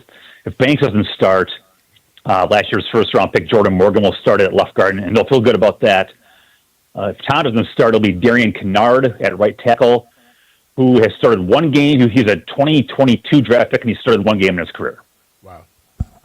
That's tough. And, I mean, I applaud Green Bay for sticking with the run in that Detroit game, but it wasn't great, I would say. I mean, I think Jacobs finished with about 70 yards on the ground. How good is the run game, and what does it look like if those guys are out? That's a great question. The run game was great last year. It was the engine that kind of drove things here, and they'll be good too in time. I would say it's a level of concern though, because in the preseason, Green Bay played the number one line in 2 of the 3 games, and they didn't run the ball in those games either. Even against Seattle in the last preseason game, they went up against Seattle's backups and struggled. In time, they'll be fine. I just think training camp is one of those things where you only get so many snaps on the field, and you can be good passing the ball and you can be good running the ball, but it's hard to be good at both just because of the limitations. So I think Green Bay's passing game is a little ahead of the running game, and they'll be fine in the long run. I don't know if they'll be fine on Thursday, though, even with the starting line. And with those 2 backups in there, it could be a real struggle against Washington. How healthy is Jordan Love? We know he had that thing kind of in the thumb issue was like halfway through training camp, but he looked really efficient, I would say, in the opener against the Lions. Yeah, I don't want to say fine. I mean, it's his left thumb, so as a right-handed quarterback, it's not obviously as big of a deal as you'd think. It's kind of messed with his handoffs. He's had to do some backward handoffs, so to speak. But as far as throwing the ball, he's fine. You know, Detroit didn't really hit him, and that is like the big thing is if he's going to get hit at some point and he's going to land awkwardly, how is he going to deal with getting up? Is it going to re-aggravate things, or is he far enough along his rehab that it's fine? That's the unknowable right now, but as far as throwing the ball, it has no impact on things whatsoever at this point. Bill, Gotcha. you've been talking to the players there, and what's the concern about Washington coming into Green Bay? I'm going to break some news to you guys. They're concerned about the quarterback. Can you believe that? I can't believe they're worried about that guy. Yeah, it's unbelievable. They'd be concerned about Jayden Daniels, but I mean, you'd be an idiot, obviously, not to be. He's already way into the top 10 rankings of anybody's list of quarterbacks. Green Bay really got after Jared Goff, obviously, on Sunday. But again, breaking news here: Jared Goff is not Jayden Daniels from a not the most mobile fella, obviously. Yeah. Right. I mean, he's just not a mobile guy, and so you can kind of rush a guy like Goff and not have to worry so much about the scrambles. Obviously, it's a different kettle of fish against Jayden. You guys know this. I didn't realize it until I looked up. Bobby Wagner's been a first or second team All-Pro 11 consecutive seasons. Yeah. I mean, that's just lunacy.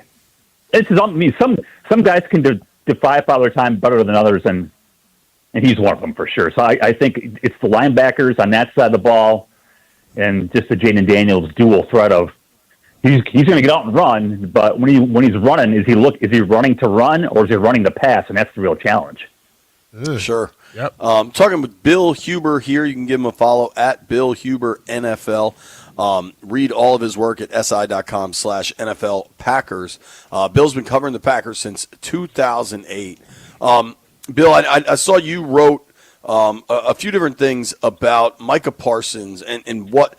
Listen, I've watched Parsons beat up the Burgundy and Gold since he came into the NFL.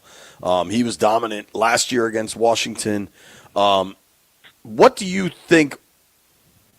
Like, what are Packers coaches expecting Washington to do to try to slow down Parsons? Oh, they'll do like everyone else does, and they'll slide protections at him, and they'll line up the tight end, over him and give him a whack before the tight end gets out in the route. They'll run a running back over there to throw a shoulder into him, but the issue is he's not the only guy. Like Rashawn Gary has always been a pretty good player, never been a great player. But Gary was that guy who's always got the attention from opponents. And now you can't double everybody. So you can't double Rashawn Gary.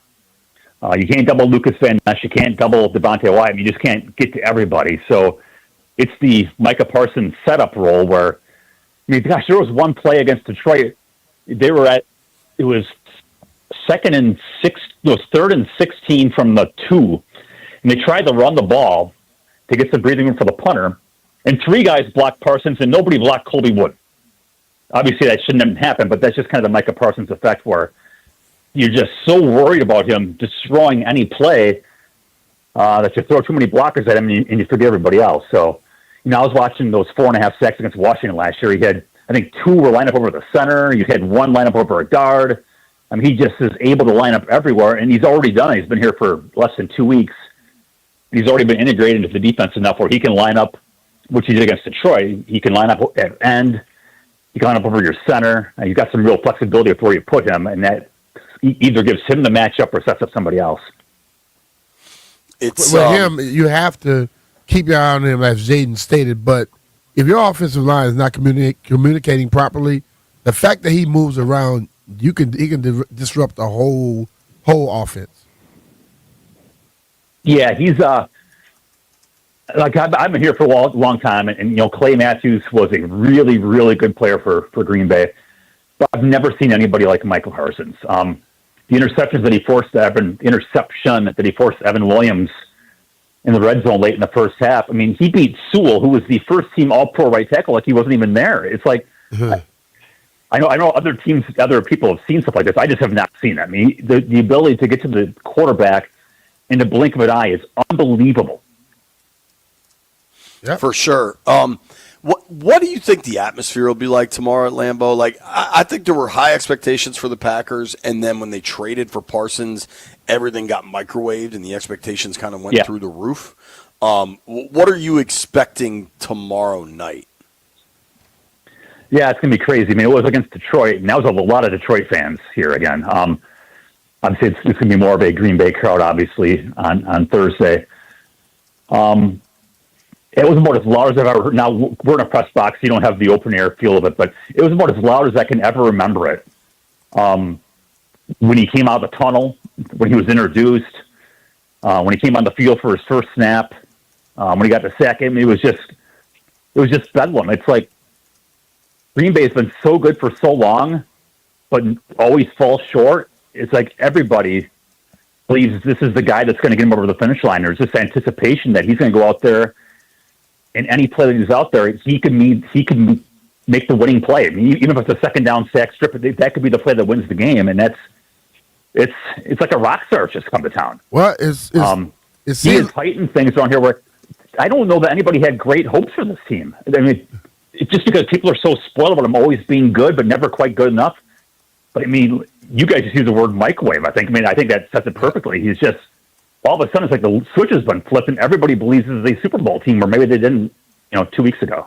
Well, when you had Brett Favre, you brought in Reggie White, won the Super Bowl. Had Aaron Rodgers, you brought in Woodson, won the Super Bowl. Now you have Love, and you're bringing in, and all of them are the same ages. So I think they may be looking at that history. You're right. If you got a team that's really good, you got to go for it. You guys brought in Debo and other guys. It's just the days of being a conservative general manager are over. You got to go shoot your shot. You got to do big things to accomplish big things, and to keep up in the NFC, which is really, really top heavy with really good teams. You got to make a big move, and I think it's an acknowledgement that these guys, they weren't good enough last year. They probably weren't going to be good enough this year to win championships. So they're going to go to the playoffs, but they weren't a championship team, and you got to do something big to get there, and this is as big as it gets. Yeah, that was the move that feels like something that can really put you over the top. How I know Matt LaFleur from a million years ago when he was in D.C., and he seems to just run this program really well up here. Like, you never really get much drama. You never, this team's always good. What is LaFleur's pulse like right now? Is he still running pretty calm and easy? Does it feel like the pressure got ratcheted up after the Micah trade? How has Matt been? Yeah, Matt's been good, and it's through training camp. Obviously, you haven't lost a game in training camp, and you haven't lost one this year. And there'll be tough times, just because there's always tough times in the league, and it'll be interesting. Because I do think the pressure's on him, just because he's won so many games. Like he's 11th in NFL history in winning percentage. It's crazy. Well, that's nice, but what have you done when it matters? And there's been some bad luck in there, but there's also been some horrible performances. And again, the championship or the expectations here are always the Super Bowl. And when you're not getting there, and you're kind of regressing, it does amp up the pressure. And now your general manager just gave you, one of the best players in the league. Yeah, the expectations are really heightened now. So it'll be interesting to see if things go awry here at some point, how he handles it. But right now it's smooth sailing here in Green Bay. We'll see how it is if something happens on Thursday night, though. Yeah. Yeah, I mean, it's always smooth sailing until it isn't in the NFL. Exactly. It's like the Mike Tyson thing about getting punched in the face, right? Yeah, exactly. Yep. Exactly. Talking with Bill Huber here from Sports Illustrated, covers the Packers. Give him a follow at Bill Huber, NFL, Huber. Bill, I got to town. I'm in Green Bay now. I got to town last night, and the people are so pleasant, and everybody was so nice. But as I'm just talking with folks in Ubers at a restaurant, nobody thinks Washington has a chance of winning this game. That's stupid. All right, so you obviously see it a little different. I think these are two pretty competitive teams here. Oh my God! I mean, what you guys got to the NFC Championship game last year? I mean, if you want, and then trust me, this is not the outlook in the locker room, but anybody who's overlooking the Commanders is, needs to get slapped upside the head, right? I mean, you guys, that is a unbelievably good football team, and there is the question about, did Jayden kind of take the league? I mean, obviously he took the lead by storm, but now I just got to go do it again, and teams had all off season, all that crap. But he is so good, and the coach is really good, and they did everything well last year. I mean, anybody's looking past Washington, whether it's in September or in January. That's just foolishness. Yep. I tend to agree with you there. Specifically, I'm guessing that you've gone back and watched Washington's game last week by now. Maybe I know it's a short week, so maybe you haven't had the time. But yeah, I have not. No, just little highlights here and there. Deebo Samuel and this rookie running back, Bill Krosky Merritt, really gave them something. We know about Xavier McKinney and the type of player he is on the back end of that Green Bay defense. But what is kind of the weakness of the Green Bay defense, and is it in that secondary? Yeah, which is why they got Parsons. Look, Jair Alexander was their best corner. They got rid of him because he was always hurt. So the corners are Keyshawn Nixon, who was a part-time starter for the Raiders, Nate Hobbs, who may or may not play because of an injury. He's a part-time starter for the Raiders. Carrington Valentine, who's a seventh-round pick, and then Nichols Javon Buller, who's a second-round guy, who's pretty good. It's a decent group of corners, are probably better than what you would think from the outside, but look, they just weren't going to win a championship with a mediocre pass rush, which is what they had last year. They were like 16th in pressures or whatever it was. They had a mediocre pass rush, and they probably mediocre cornerbacks. And you're just not going to beat any of the good quarterbacks in big games that way. So Parsons changes that. So if you can protect the quarterback, you got a chance. Otherwise, to get Parsons, they gave up Kenny Clark, who was a Pro Bowl defensive tackle. So last offseason, they finished third in the NFL in yards allowed per carry. Kenny Clark and TJ Slayton were the defensive tackles who started every game together. Neither guy is here. Slayton signed with the Bengals, and obviously Clark's at Dallas. So they're really young in the middle, and it's not like a whole bunch of pedigree guys as far as run stoppers. Like Devontae White is a guy you probably know, but he's a pass rusher. They were really good against Detroit. I want to see if they can sustain that. Detroit's interior line was also very young. We'll see what happens when they go up against some real guards and setters if they can hold up against a good up the middle running game. Real quick on Kenny Clark, because you mentioned him. I mean, he seems like a great guy, a great locker room guy. Yeah. Obviously you're excited to get Parsons, but there had to be some heads kind of spinning. Like, wow, we just traded Kenny. Yeah, that's true. I mean, a lot of guys just mentioned that, in the wake of the trade.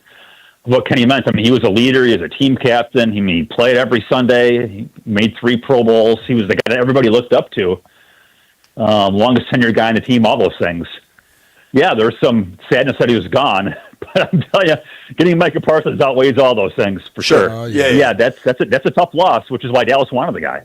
Yeah, that's pro sports, right? Like that, anybody can. Yeah, Art Monk finished his career in a Jets jersey. Like it can happen. Hey, Bill, this was no one's immune to it.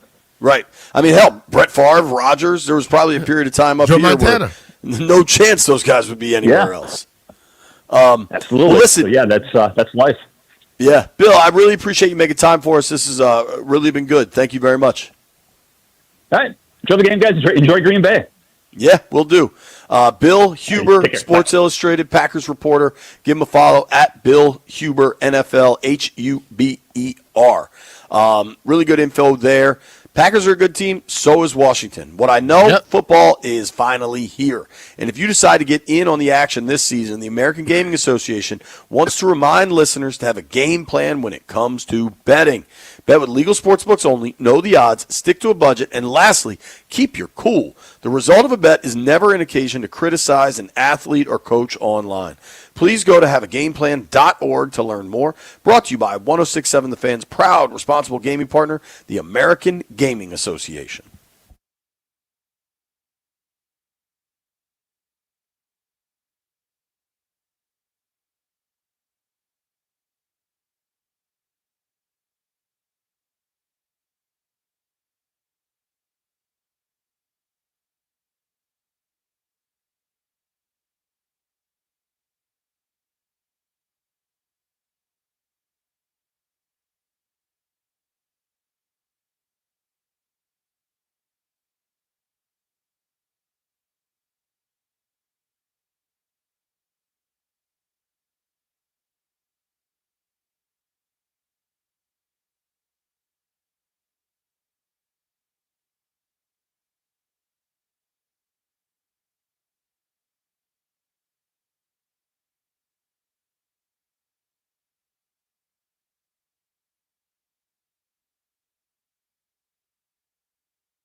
This sports update is brought to you by the I-66 Express Lanes. The Falcons got a health boost on their wide receivers, with head coach Rasheem Morris telling reporters that both Drake London and Darnell Mooney will be practicing today. London suffered a right AC joint sprain during Week 1, and Mooney, meanwhile, did not play against Tampa, both of them returning to practice today. And Travis Kelce is taking responsibility for the play in which Xavier Worthy was injured in the Chiefs' season opener. He said there was no excuse for what happened. Worthy, who's the Chiefs' fastest receiver, suffered a right shoulder injury on the third snap of the season while running a crossing route to gain separation against the Chargers' man-to-man coverage. He collided right with Travis Kelce, who was running a crossing route in the opposite direction. Worthy's availability for Sunday's Super Bowl rematch with the Eagles is unclear. What's the road to a reliable commute in Virginia? That's easy. The 66 outside the Beltway is the answer you've been looking for. Get the inside track to express travel on I-66 outside of the Beltway at ride66express.com. Guess less, no more. From the Crop MedCap 5-Star Sports Desk, Savannah McCann on the Fan.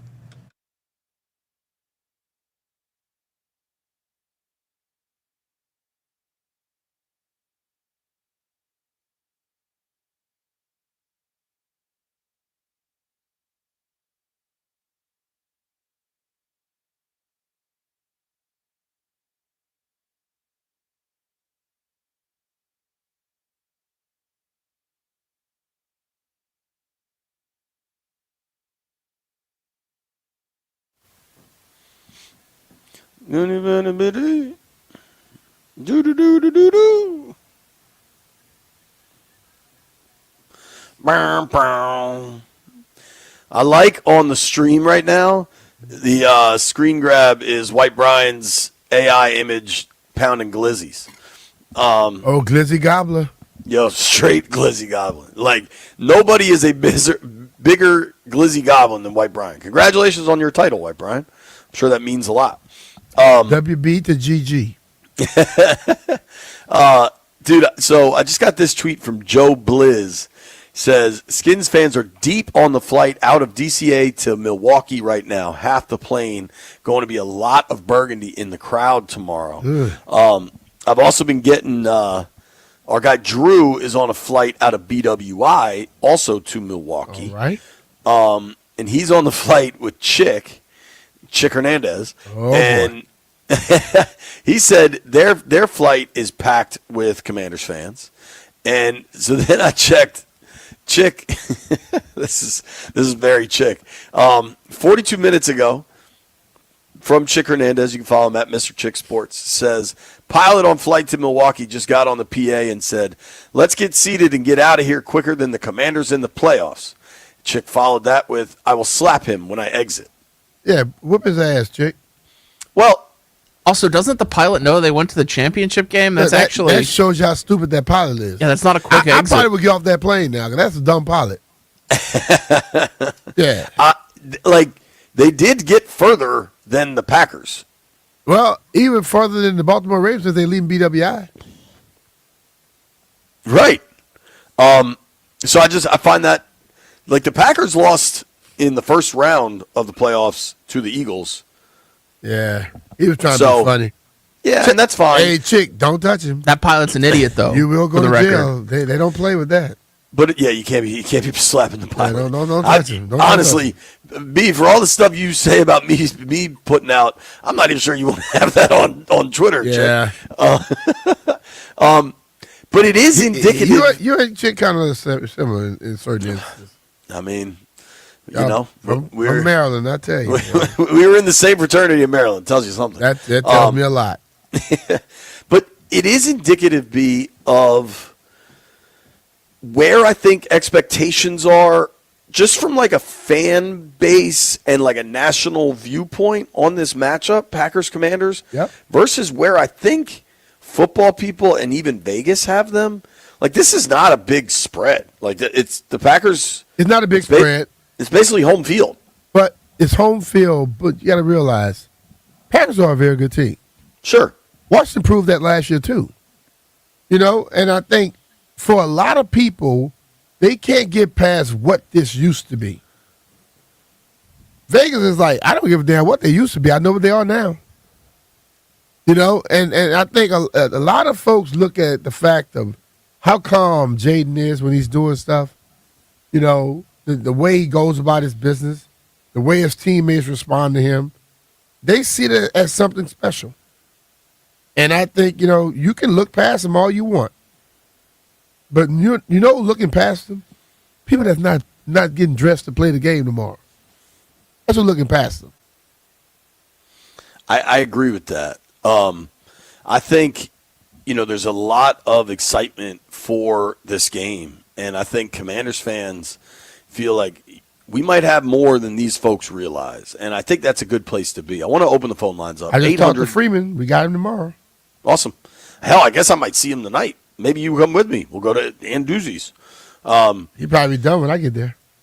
What time do you get in? Hey, right at 10. Oh, hopefully I'm in I don't bed. think he'll be gone by then, though. No, I don't think he'll be gone, certainly. But you'll be gone in REM sleep. The show is on locally here 7:30. I got to tape the show. So, I honestly around 10:30 is when I plan on calling it. So maybe I'll see you. I do want to open these phone lines up, though. 800-636-1067. 800-636-1067. I'm just curious where fans are on kind of expectations for this game and this notion that Green Bay's good, certainly. But I thought DQ said it great yesterday. He's like, yeah, we're excited about this matchup, too. They got to deal with us, too. Yeah. The amount of weapons offensively they have with Debo and Bill and Terry and Ertz. They just announced the captains for this weekend is going to be Ballore, Luvu, and Ertz. Ballore. To me, Ballore was killing people last week. Oh, man. I'm surprised he can play this. I'm sorry. The way he was doing people, I thought they'd arrest him. Landfill, do you think expectations are like in a weird place where it's like too many people are dismissive of Washington from last season in a way? Yeah. People are treating this game like it's last week when Washington played the Giants, that it's just going to be a complete demolition, and I think that's a little bit ridiculous. I know the Packers are good, but the Commanders were in the NFC Championship game. They went out there, the defense completely shut down the Giants, and I think the offense maybe had a couple of miscues, but if they didn't do that, they could have easily put up 30 points. I think that they have a real chance here, and I think it's a little bit silly that so many people are dismissing them. I'm with you, man. I'm with you. Now, it's not to say... I just saw this thing on Twitter from our friend Brandon, and it's 5 out of 6 ESPN analysts are picking the Packers. Only Dominique Foxworth was with us. Honestly, I love seeing that. That dude Brandon on Twitter is a Twitter stud, by the way. Stud at J Daniels MVP.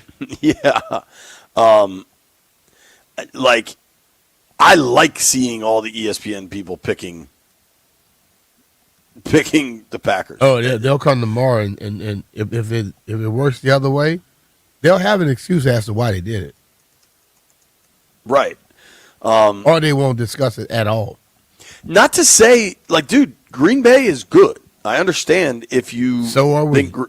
Right. That's my point. They're playing at home on Thursday night, short week.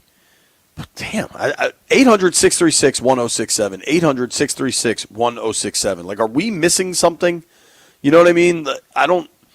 The expectations around this thing seem to be very one-sided, and it doesn't seem like they are.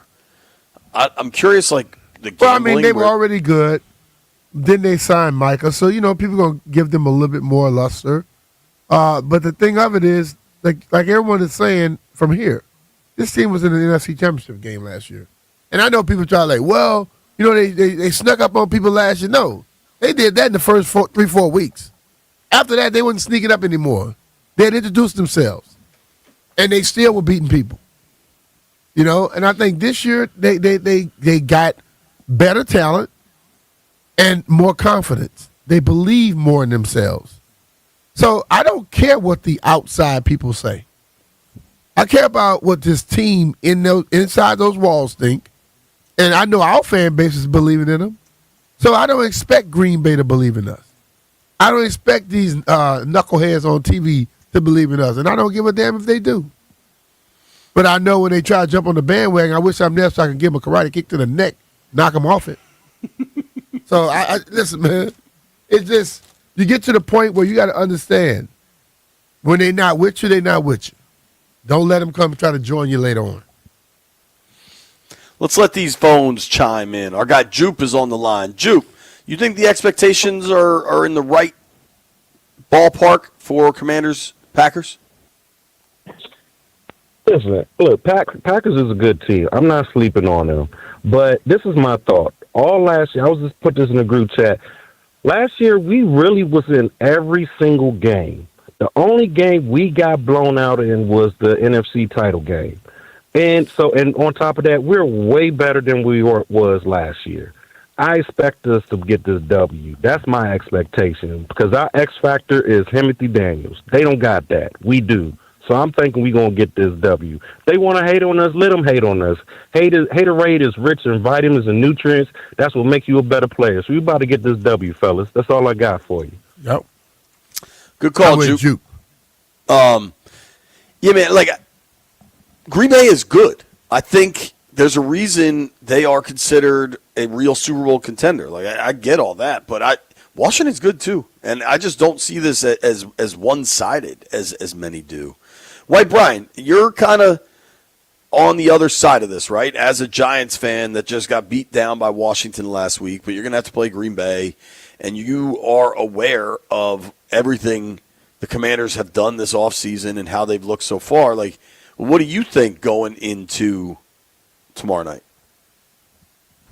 I think the spread is right here. I mean, it's basically a pick 'em, but since they're in Green Bay is favored. They're both contenders to win the NFC. I think that's entirely fair. Yeah. It's not. You had to squeeze it out of him. That sounds like most of the things with White Brian. Just don't go squeezing them after 12 glizzies. Let's get Eli on the line. Elijah's in D.C. Elijah, what are your expectations for Packers Commanders? Appreciate you taking my call, fellas, man. My expectation is for the Commanders to play their best football under the bright lights because we know we seen what they did last year in Week 2 against Cincinnati. Their ability to play big moment spots, and I think B. Mitchell was just saying they have more than they had last year, and I think this offense is just opening up. It's good to have Debo and young Bill being able to pay early dividends, but we have to account for our guys who've been on the squad, like Terry. They're going to be looking his way. Zach Ertz is going to be doing things. I think about special teams can also give the effort that they gave, guys hitting and flying around. If Deron Payne is around, they're flying around, putting his hands in the passing lane, like I was saying the other day. If guys are able to, because that's so demoralizing for offense when you can't really get your timing together. It's so frustrating, and I think this is a really good time and test for them at the right time. You want it early, man, because you want to be able to have an opportunity to get a chance to really see where your squad is. And I think we're ready, and I can't wait to see the tape, see the game, but really see how we look, so we can really be thinking about the full season, man. So can't wait. Run the ball. Let it do what it do. Let Jaylen let it rip. I would like my only concern or thing that I saw from the last game. I would like him to be a tick faster on certain plays. I think the offensive line had to work on certain situations. I just think we just could have got the ball out. And if we can continue to do that and clean up, just getting the ball out, play hot potato with the ball, get it out fast. If Terry can't get going in the passing game, give him a run play. Get him on a jet sweep. Get our ball at the ball early, get the momentum on our side, because if we make a play, the team responds incredibly, man, how they psych each other up, how they feed off each other. So we just need one solid play, and I think we can get cooking, man. So I'm excited, man. I can't wait. Awesome. Thanks for the call, man. Appreciate you. We're going to keep these phone lines open. What are expectations for Commanders Packers? And do people need to readjust their expectations for Washington, frankly? What I can tell you, though, is I'm a mess. I never remember to close my garage door, but now I got an app for that. That's right. The folks at Door Pro America got me a new garage door, and now I just have it set up. If it's 11 o'clock at night, just close the garage door if I forgot to leave it open. And now I don't have to worry about keeping it open all night. There's so much you could do with the MyQ app installed by the pros at Door Pro America that you don't need to stress. With the MyQ app, you can check your garage door in real time, set it to close automatically, and even get alerts if it's left open too long, all from your phone. From the MyQ technology to spring repair or replacement or a brand new garage door to boost your home's curb appeal, that's what I did. Call Door Pro America. These guys are experts. They helped my wife and I narrow down the options and provided a great recommendation based on what we were looking for. It's made my house look way better just from the curb. Door Pro America has been proudly serving the DMV for over 50 years. Their team does it all. Garage door and opener repairs, maintenance, new installs, and they do it like pros because that's what they are. Call today and you could save $60 on a repair or $150 on a new garage door. Call 877-DOOR-PRO. That's 877-DOOR-PRO. Tell them JP Finley sent you, or you can check them out now at doorproamerica.com.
What you need, baby, I got it.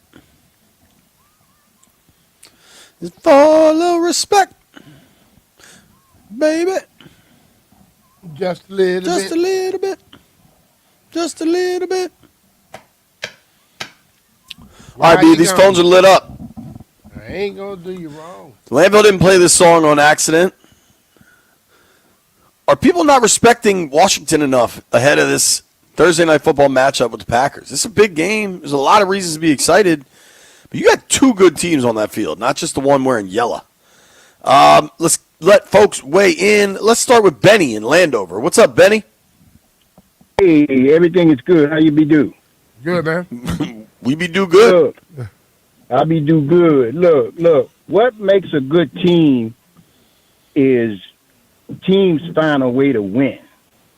When you got complimentary football, when one phase is not playing so well, the defense, man, inspired me because they was playing well. That made the offense play hard and made the special teams play hard. But the Commanders have not gotten respect over the years from the referees, from nobody. I remember when it'd be more other team jerseys in the stadium than it was here. But now they are going to handle business tomorrow night because if you hit Jordan Love one or two times early, he get that look on his face. And that's what I used to thrive on when I played ball. When I see that look on your face, oh, I got you, you know. So they're going to take care of business, but people are not respecting the Commanders, in my opinion. All right, man. There you have it. Thanks for the call. Appreciate you, Benny. It does seem one-sided as far as expectations for tomorrow night. We've already seen the ESPN, the Get Up crew. It was all everybody taking Green Bay. I bet, tomorrow night when you see the pregame shows, everybody's going to be taking the Packers. Doesn't mean anything. Those people making their predictions aren't going to play in the game. Let's keep these phones going. Isaiah's in Woodbridge. What's up, Isaiah? Hi, how you doing? Good, man. What's down there? First time calling here. Love your show. Been hearing you guys for a while now since, since last season. I just wanted to say that, it seems like Jaden Daniels and the Commanders, they kind of play really cool under the bright lights. And they actually play even better on the road when it comes to these Thursday nights, Monday night football. And I just feel like whenever the spotlight is on them, that for some reason they just play spectacular. They just play awesome. I don't know the little details, or I'm not a football expert. I just look outside looking in. Man, I'm gonna put some lunch money on that game. I like it. I don't blame you, man. So on the podcast I do with Mitch Tischler, we make, we have 100 chips every week, and we got to put our bets in.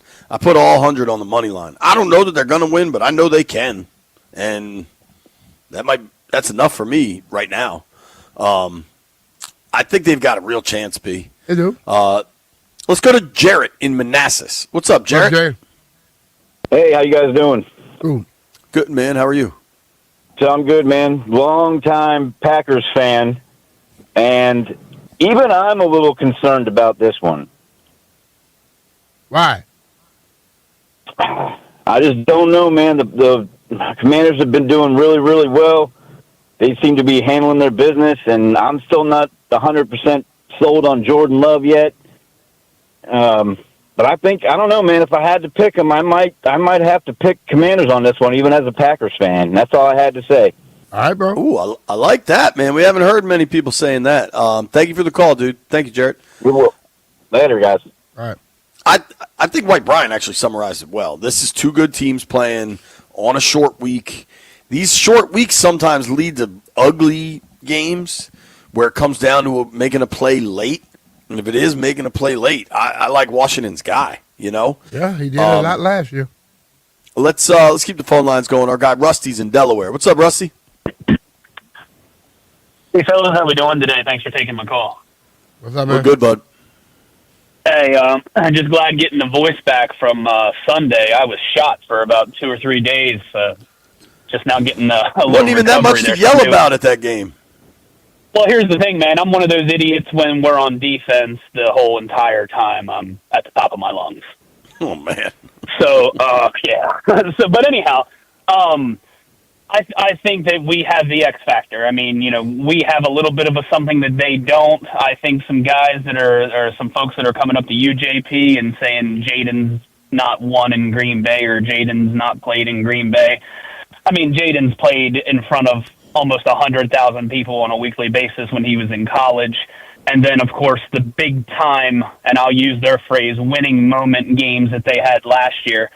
I have a lot of confidence in the team going into this game. Obviously, I don't want to discount the Packers, but I do have a question about the Packers. The player that everybody you guys have had on this week and the player that everybody has talked about for the last week from Green Bay just became a player of the Packers 2 weeks ago. Right. My ultimate question is what were they talking about up until August 29th? Because ever since he's joined the team, it's just been the Micah show, and that's all we hear about, and now they're Super Bowl contenders. What was the conversation before Micah was there? Were they excited about their receivers? Were they excited about Jordan Love? Were they excited about their defense? What were they kind of hanging their hat on before Micah ever wore green and gold? It's a good question. It's an Nick. interesting question. Yeah. I don't necessarily have the answer to that, but it is interesting to kind of Jordan consider. Love is getting some love. Well, I think there were questions of Love's health. What's up with? Thanks for the call, Rusty. What's up with Golden? Did we get an update on that? Because I think he was on the injury report too, the first-round rookie receiver that there was so much excitement about. Here's what we're going to do. Phone lines are going to remain open the last hour of the program. We do have some power rankings to get to. We always do that on Wednesday. But trying to figure out expectations for Commanders, Packers, and is Washington viewed the way they deserve to be around the league? Nobody go anywhere. It's B. Mitch and Finley.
3 basketball players who spent time with either Fresno State or San Jose State were just permanently banned from the NCAA as part of a gambling investigation.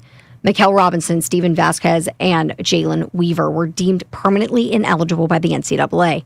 All 3 players were released from their teams and no longer enrolled at their schools following the investigation. In its ruling, the NCAA determined that the student athletes bet on their own games, on one another's games, and provided information to others to do so during the 2024-2025 regular season.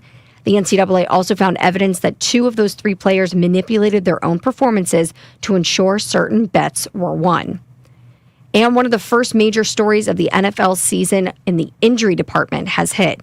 The San Francisco 49ers are placing tight end George Kittle on injured reserve with a hamstring injury. This comes just one day after head coach Kyle Shanahan confirmed that quarterback Brock Purdy is dealing with shoulder and toe injuries, leaving his status for Sunday's game up in the air. And if that wasn't enough 49ers news for the day, we got one more. The team is releasing kicker Jake Moody. That's after 2 failed field goals on Sunday. In his place, the team is signing free agent veteran Eddie Pinheiro, who spent the past 3 seasons with the Carolina Panthers. From the Crop MedCap 5-Star Sports Desk, Savannah McCann on the Fan.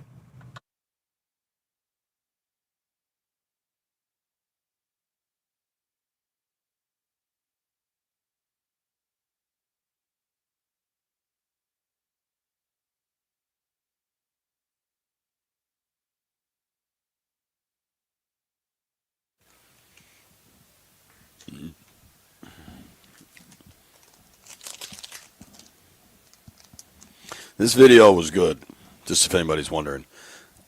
Phone lines are open, 800-636-1067. Question's pretty simple. Is Washington being overlooked going into this Thursday night game? I think it's kind of fair. I think Vegas has it right. I think football people have it right, but I wonder if the general public doesn't. Brian, I know we do Ask B Mitch Anything on Friday, but I do have a quick question for you. Huh? My hotel room here in Green Bay, shout out to Wisconsin. Hello, Wisconsin. Yep. Basically, I do not have a rude system in this hotel. I can tell you that much. Right. We are not controlling the humidity. This is not comfort and performance perfectly balanced here. Unfortunately, I cannot call the people at Crop Metcalf to come rescue me. There are 2 settings on this on the HVAC system in my hotel room. What is it? Arctic cold or desert hot.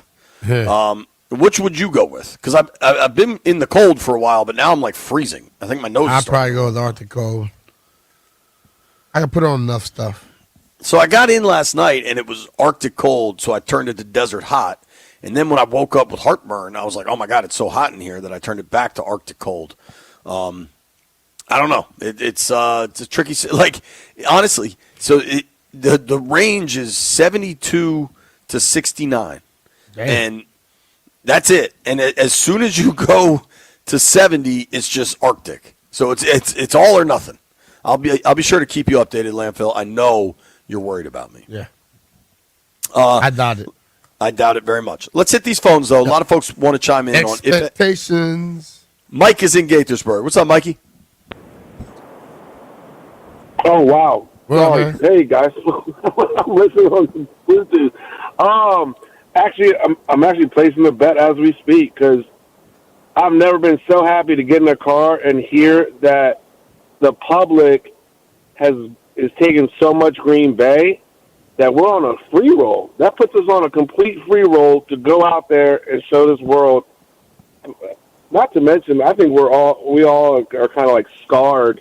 We were waiting for that Giants game. Like, all right, what do we got? What do we got this year? And now I've never been so pumped for everybody to sleep on us. So pumped. It does feel a little slept on. I tend to agree with you, man. Me too. I actually like it. Let them sleep, dog. I've never been so excited to place this bet. All right. Good luck, man. Hope you get rich. Ray is on the road. What's up, Ray? Where do you think these expectations are? Fellas, how y'all doing first and foremost? Good, what a week. What's that? I circled this date because I used to live in the Midwest when I was going to school, and this is the only iconic field I haven't gone to. So cool. I am doing a guy trip. I'm driving up by myself. I just loaded the F-150, and I'm stopping over at Wegmans to get some, because I can't get to the seafood spot because I'm trying to get on the road. I'm going to get me some lump crab so I can make my crab cakes. I'm going to stop off in the Chi-Town tomorrow, so if y'all want me to get you some pies or beef, let me know. So are you leaving from Virginia? Garrett's popcorn with I'm leaving macadamia I'm nuts leaving in for it. Westphalia, Maryland. Westphalia, Maryland. How long is the drive to Green Bay? Westphalia. Okay. Huh? Garrett's How lo- popcorn with macadamia nuts in it. I got you, baby. Yeah. You know, I got you. Hey, if you got some sticks, man, I love your sticks. I just ran out of yours in my humidor. I got to get to Joe. Yeah. What do you think about the expectations, man? Man, I am so excited that people are underestimating us because they did this on the Monday night game with Cincinnati last year. Yep. So, and all we've done is gotten better, and we proved that at the game, the opener. And this defense that we got, man, they are hungry. They are hungry, and they hunting. So, you know, I'm a season ticket holder on the visitor side. So I just loved shutting the Giants fans up that were obnoxious at the game this weekend. And I'm going to enjoy Green Bay because you're dead right now, B. Mitch. It is different in the Midwest, but they're going to be rabid. But they about to see what the NFC East is about. And we back, man. And it just feels good top to bottom, man. And we got JD5. I got 5 on it, man. Yep. Thank you for the call, man. Appreciate you. You know what the Midwest is? Young and restless. That dude's travel has me a little concerned. He's leaving from Maryland to drive to Wisconsin, and he hasn't left yet. And he's got, I don't know. The game tomorrow, Jay. Yeah, but that's a long-ass drive, B. How long? I don't know, but it's not short. And he's stopping in Chicago. GBT. D.C. to Green Bay driving. 14 hours. He'll be there in time. Way in enough time. He got 30 hours. No, yeah, about 30 hours to go. If you had to pick, and you've obviously played in all these stadiums, so it's very, very different. But I was talking with a friend of the program earlier. If you had to pick, you could only go to one of the games between Lambo or Arrowhead. Which would you pick? Lambo. So I think it's Lambeau too. Lambeau's the more iconic stadium. Arrowhead's just old and loud, but it's not that dope. But what makes this trip to Arrowhead different, I would say, is that Jaden versus Mahomes and Washington and Kansas City don't play with the frequency that Washington and Green Bay play. So there's no wrong pick for folks that had to pick. We'll keep the phone lines going. Let's see what Trucker Dan has to say about expectations for the Commanders in Lambeau Field. What's up, fellas? What's up, man? Ain't so much to it. Out here working. Man, I ain't work. Who the Packers got as a cornerback? You know, who they going to check Debo? Who won't check Terry? Their offensive line, I don't know how they're going to pair up with ours, but this is my view of when I watch their game. Detroit just lost both of their coordinators. You could tell how that everybody said that wasn't going to affect Detroit. It affected them horribly. They was playing all sloppy, out of sync. Even they play calling, they had the little trick plays, the little things that they be doing. That's not about to happen with us. They gonna get, and then like the caller said, all they do is talk about Micah Parsons this, Micah Parsons that. Who Micah Parsons was playing? He was playing in our division, so it was new to Penny Sewell. That's why he came off the edge that quick. It's not gonna be new to us. Every time he plays, he only gets like 1 sack, maybe 2. Like he had 4.5 in 2 games last year. I like where your head's at, man. But Parsons had 4.5 sacks in 2 games last year, and Washington now has 2 new tackles that have not gone against him either. Tunsil, I'm sure, has at some point. Tunsil never seen him? I'm sure Tunsil has at some point, but I mean Connerly hasn't. I'm sure ain't none of those guys on that team worried about that. They know he's a good player, right? And they feel he got to come to play. But I mean, nobody's gonna pack up and go home because Parsons is playing. No, I think I think John Bates is going to have a huge role in this game, helping Connerly. And I think John Bates is a guy that's really up to that challenge. Parsons is a great player, man. Nobody's trying to – I want to be clear as we talk about if expectations are appropriate for this game on a national level, that, like, I also think the Packers are good. Parsons is good. Jordan Love is good. Lambo's an intimidating place to play. Like, there are a lot of reasons why somebody would want to pick the Packers in this thing. I'm not giving up on number 5 and the rest of those guys. At all. Let's go to Jay is in D.C. Jay, what's up, man? Hey, what's up, man? Thank y'all for taking my call, man. I appreciate it. All right, brother. No problem. All right. First off, hey, B. Mitch, I've been trying to get in and holler at you, man, ever since training camp when me and my sons was out there throwing the football, and you stopped to let us take a picture, and you took time out your day to stop and take pictures, man. That's a class act, man. You always been a class act. Just wanted to tell you if you remember that. Tip my hat. I remember to you, that. man. Appreciate Thanks it, for that, man.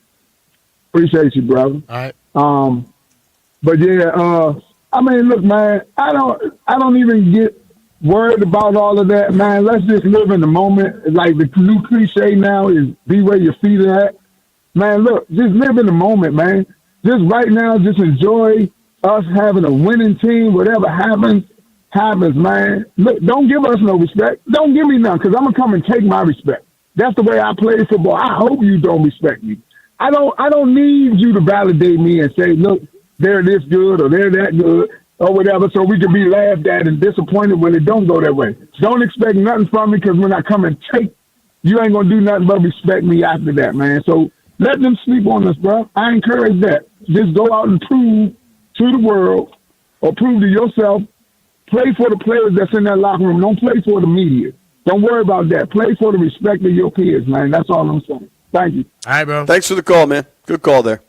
I definitely think the players in that locker room, Frankie Louvu, knowing Frankie, does not care about what team Stephen A. Smith thinks is going to win. All he cares about where's dogs at. Yeah. Let's go.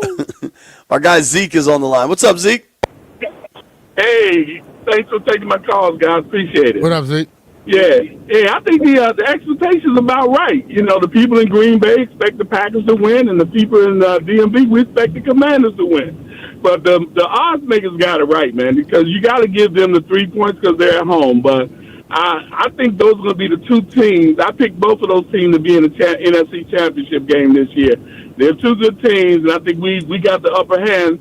But I think the odds makers got it right because they got the home field advantage right now. But on a side note, JP, just real quick, I fly out of DCA about 90% of the time. One day I went to DCA, found out my flight was in BWI. I had to haul ass it up the BWI Parkway, but I made it in time. Just walking you in. and JP are friends. Yeah. Thanks, buddy. Y'all friends. Appreciate it. Yeah, it happens, man. 3 airport town. There's a lot of moving parts. It happened to me. I want to ask Jeff about expectations because I'm guessing Jeff is frustrated at the national viewpoint. Before we do it, though, the number one homie, Commandante Tequila, is on the line. Commandante, how do you feel about where people are viewing Washington ahead of this Packers matchup? I really don't like it because, like the other caller said, it's true. Green Bay home and they're doing their stuff and everything. But when I watched their game, I actually fell asleep snoozing for some reason. I didn't really watch it, so I got to rewatch it again. But our expectations is so high, and it's growing every year. So last year was great. This year is coming up so a lot better. I don't want to see Marshall Harrison, what's his name, from the Cowboys to the Green Bay guy, person, you'll get 0 sacks and 0 assists. That's what I see in my expectations. And we're going to end up with Louisville with 2 sacks and Payne getting a sack. That our defense is a lot stronger, way stronger now. And even our offense line is a lot better.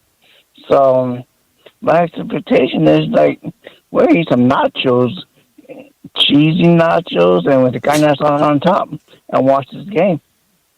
All right, thanks, bud. Enjoy the nachos. I could go for some nachos. I'm pro nacho. Jeffrey, where are you, buddy? How's your headspace? What's up with the song, Jeff? Yeah, I sent week one in last week. I don't know what happened, but we have a song tomorrow. But as far as expectation wise, I'm not worried about anything that the national media has to say. I'm more. These guys not paying attention to that. They know they have to go out there and get a job done. I'm just waiting and anticipating. Are they going to go out there and handle business? Because I believe we can win this game. I really do, and not saying that as a fan. I mean, we missed a few things last week, but I believe that's going to tighten up, and we really going to see our offense tomorrow. Part of that offense is the run game. Eckler and Bill looked really good week one against the Giants. The B. Mitchell Finley AAA poll question of the day: who will play more snaps against the Packers, Austin Eckler or Bill? The voting right now is about 32% Eckler, 68% Bill. A lot of that is kind of game script. Like, if Washington gets behind, they probably go to Eckler more if they're trying to go up tempo and they really like Eckler in that role. If Washington gets a lead, I think you'll see a lot of Bill. Because that's what you saw. That's what you saw last week. You know, they trust the kid already, and I think that's a vital part of the run game. I wouldn't care who it is, dog. Who do you think it'll be? I mean, like you stated, depending on how the game is going. Because my thing is Austin was on fire the other night.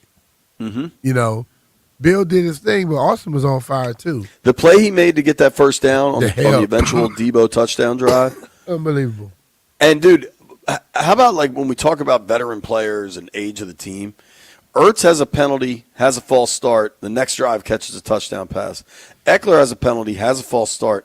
The next play, he makes this incredible individual effort to get the team a first down. Like, those dudes know they messed up. Old guys know how to play. They don't want to be messing up. The B. Mitchell Finley AAA poll of the day is brought to you by AAA. Level up with the new AAA Commanders MVP membership. Get all the benefits of AAA plus exclusive experiences, discounts, and tickets. If you're already a AAA member, upgrade for free or join today at AAA.com/Commanders. B, I don't think it was on air. I think we were just sitting in the prison cell before the show started the other day when we were talking about you playing at Lambo, and I meant to bring this back up. It was really interesting how you said the sun impacts the kicks and how you try to mitigate that. Can you tell all the folks about that? That was cool. This game won't be a problem for this game because it's nighttime game. Right. But like most stadiums are kind of set where the sun comes up from the side and just goes across. Green Bay is set like totally opposite. I guess most stadiums are set east to west, something like that, or north to south. And Green Bay is totally different where their sun just sits right in the middle of the damn field for a long time. So what would you do with punts when you know you're right in the sun like that? Catch the sun. Look right into this and catch the sun. Once you calculate where you see this, when the ball leaves the punter foot, you can see the spin. You get to that spot, and then you catch the sun. It worked for me. May not work for everybody else. It worked for me. Did you wear a visor or anything? I mean, you're just staring up at the sun. Never wore visors. You're a machine, dude. Staring at the sun is really hard to do. Well, it's like you look, and then all of a sudden, at the last second, you'll see a little dark spot come out of it. And boom, you catch the ball and go. But that stadium is the only stadium that's set up like that. It's interesting. Weird. What we need to do, it is Wednesday. We got to go through power rankings after 1 week in the NFL. Who's on top? Where does Washington land? We always look at the whole NFC East. Where do you think the Giants will land in NFL power ranks? It's got to be around 28. Probably 31, 32. Damn. All right, we're doing that next. Nobody go anywhere.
There were some reported scenarios in which Xavier Worthy would miss the rest of the season due to injury. However, his head coach's comments suggest that that will not be the case, though Worthy isn't ready to get back out there just yet.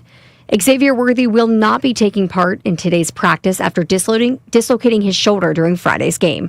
Worthy was injured during the team's first offensive drive after running right into tight end Travis Kelce on a route. Kelce has said he takes full responsibility for his injury. And a hip injury kept Dolphins tight end Darren Waller from making his debut against the Colts. His status for Week 2 against the Patriots remains up in the air. Head coach Mike McDaniel said the veteran is, quote, trying to play this week, but there's no indication whether or not he's going to play, won't play, or if he's practicing. From the Crop Medcap 5-Star Sports Desk, Savannah McCann on The Fan.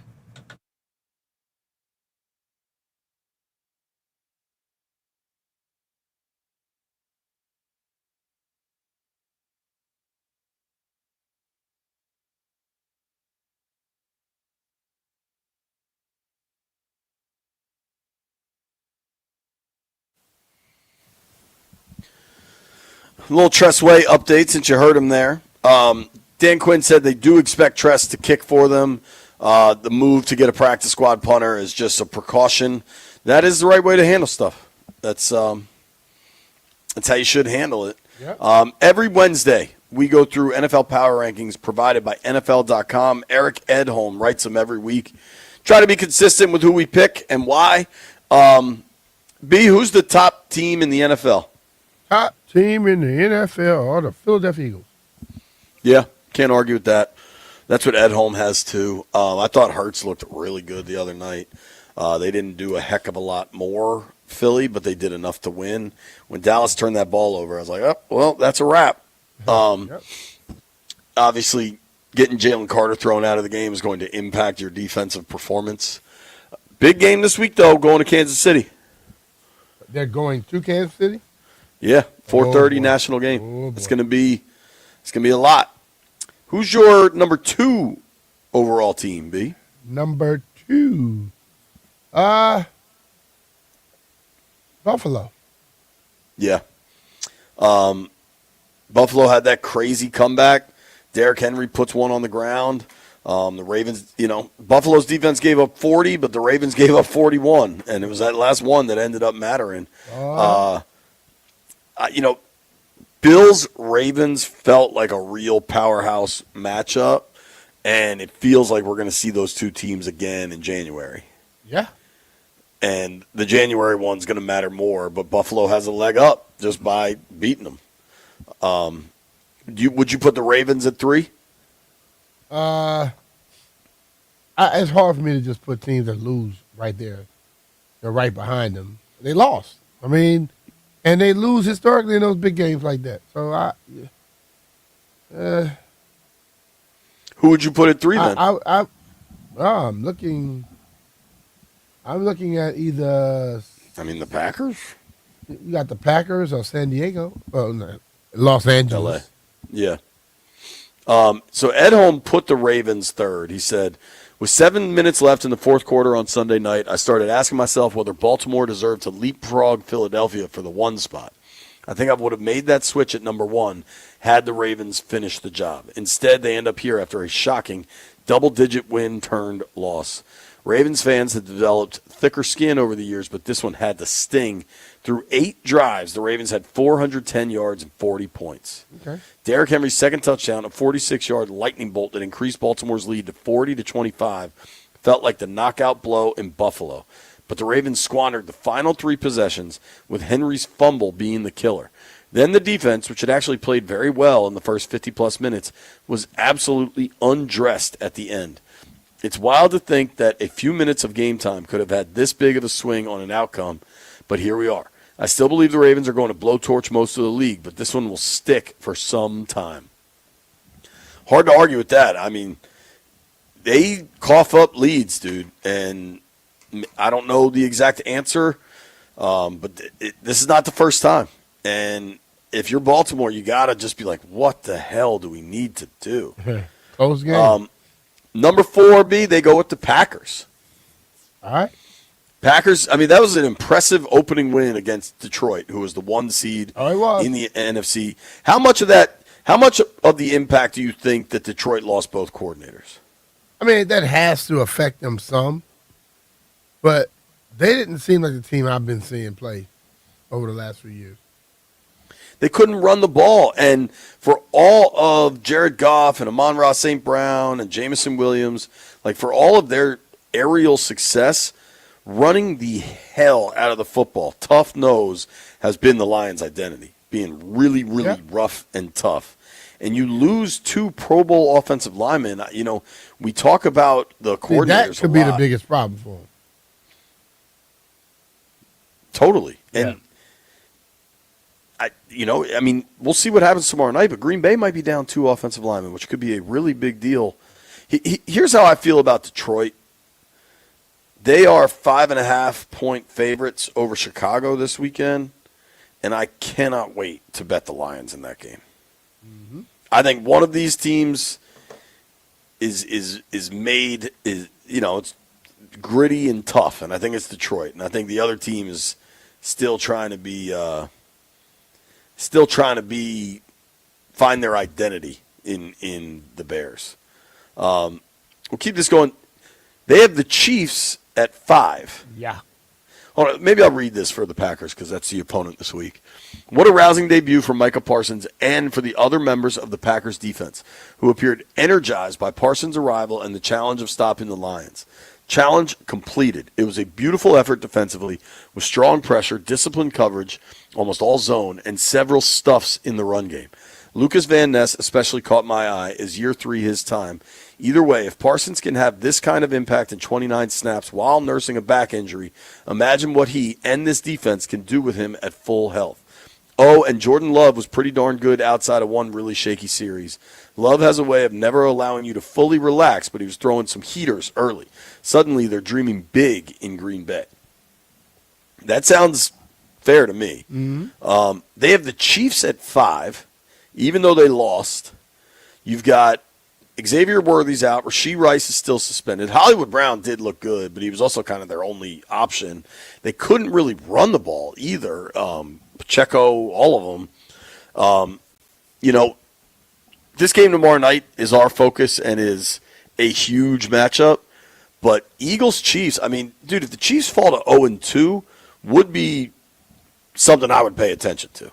Not that you got 15 games left, but that's the Chiefs-Eagles. You want to guess the line in that, B? What is it? It's in Kansas City. In Kansas City, Eagles favored by 1. Nailed it. 1 or 1.5. I'm a numbers guy, dog. Depending where you're shopping. All right, so Ed Home has the Bucks at 6. Baker Mayfield started cold. The Buccaneers defense had its hands full with Michael Penix, and it just felt like this one was tilting the way of the Falcons, who swept the Bucks last season. But no, Mayfield shook off the rust in his first game action since the playoffs and did just enough, hitting Emeka Egbuka for ultimately proved to be the game-winning touchdown. I felt like Egbuka would come into the league NFL ready, but I didn't realize he'd be the Week 1 hero and almost certainly a huge part of Tampa Bay's passing game this season. The reshuffled offensive line had its hands full without all-pro left tackle Tristan Wirfs, but the backs also missed picking up some pressures. The defense took a few right hooks before clamping down, with Antoine Winfield Jr.'s late pass breakup a possible game saver. Style points be damned on this one, as the Bucks logged a division win on the road in Week 1. I like the Bucks. I think I might like them more than you do, Brian. But I'd have a tough time. I guess they were on the road.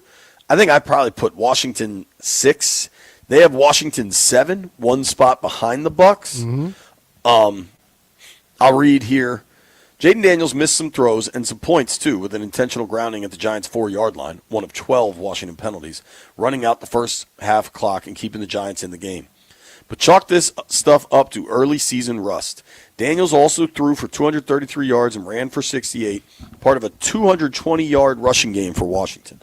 Deebo Samuel and Ja'Cory Krosky-Merritt were big hits in their Commanders' debuts, even if the new offensive tackles struggled a bit. But I'm not sure I agree with that. But the big story was the play of the defense. Even against the Giants, that unit's effort and execution deserve adulation. It'll be a quick turnaround at Thursday's game at Green Bay, but also an excellent chance for the defense to prove it really has taken a step forward. All right. I agree with all that except saying the offensive tackles struggled a bit. I mean, you run for 220. And, I mean, Jaden got hit a couple times. To talk about. Do you think 7 for Washington is too low, too high, about right? It's okay. It's good. It's good right now. Yeah. They go Detroit in the 8. top 10. I mean, we Right. can't complain about that. Detroit 8, Denver 9, Rams 10, Vikings 11. They didn't have the Chargers till 13. I thought the Chargers looked pretty damn good. I thought Herbert looked good. Bengals at 12. All right, so let's see. Where would you put the Cowboys, B? Cowboys played tough. I put them about 17, 19. They got them at 21. That's good, too. Cowboys, who cares? I don't get – they have the Bears ahead of them at 18. The Bears were really good on that first drive with the scripted plays from Johnson, and then were pretty terrible. Like, offensively, they were awful until they were down 2 scores with like 5 minutes left, and then Caleb was able to like kind of just run around and make some plays. As much as these people tell you it's all about numbers and all, a lot of them do what they like. They like some guys. They see them as they got a little bit. They're a little fresher. They said Dallas got a lot of people on their team who's been average for a long time now. Yeah. They've shown you what they are. All right. Quick check on the Giants. You said 30 or 31? Yeah. They got him at 29. Ron The Giants offered nearest 10. The Giants offered little hope of the excitement we saw in the preseason. They hung around with the Commanders for most of the game, but they were unable to mount consistent offensive drives. It's not a shock Russell Wilson was under fire considering Andrew Thomas's absence up front, but the protection problems have been all too common in the Brian Daboll era.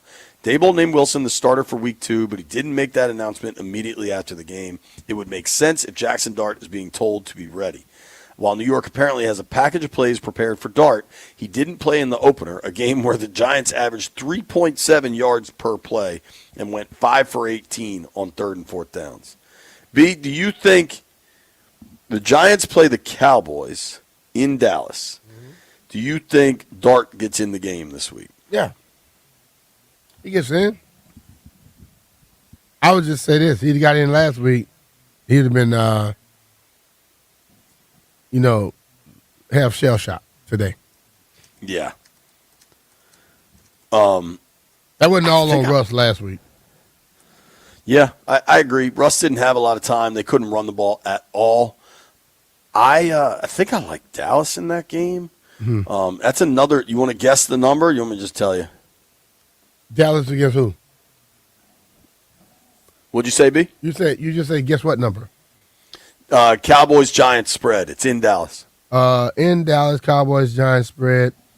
I go with 7.5 minus 7.5. Dallas 6. 6. Yeah, which on the Beamish scale sounds like there might be some value laying the points. Mm-hmm. What I know is football is finally here. You hear me and B trying to find the value plays this weekend. If you decide to get in on the action this season, the American Gaming Association wants to remind listeners to have a game plan when it comes to betting. Bet with legal sportsbooks only, know the odds, stick to a budget, and keep your cool. The result of a bet is never an occasion to criticize an athlete or a coach online. Please go to haveagameplan.org to learn more. That's brought to you by 106.7 The Fan's proud responsible gaming partner, the American Gaming Association.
Desperately wanting. Louisiana band right here, B. Really? Yep. From Baton Rouge. Baton Rouge. Red Stick. The end of every program, we like to make bets. If anybody's coming out to Green Bay tonight, man, I got a live show at 7:30 local time. If you're at home, you want to watch it. It's on NBC Washington at 8:30. I'm going to try to do a live mailbag, so if you're here, you want to get on TV, you want to ask me a question, fire away. I kind of wish Jeff was here. I feel like Jeff would thrive in this environment. Up there? Jeff, you got any road trips you're taking this year for the Commanders? Spain, right? Yeah, I'm taking Spain, and I'm thinking about Philly. Very cool. I'm looking right now. Mike Phillips. I assume Phillips is on the air right now in Richmond. It looks like he's doing his show from a car, and they're driving to Green Bay, which, Lambo, I mean, you freak out about me getting a good connection when I'm in a single location. Imagine if I was just driving through Wisconsin. What the hell? That's wild. Why would you want to do that? I mean, I don't know. I guess he wants to get to damn Green Bay. Driving a car. He's not. Listen. I don't know. Maybe he recorded it and now they're done. I don't know what to tell you. I just posted the picture in the thread. B, check out what else Landfill put in the thread before we make some bets. I think I'm 2-0 this week. Just saying. You're not. Pretty sure I am. We'll find out here in a moment. Why don't we get to Heard It Here first?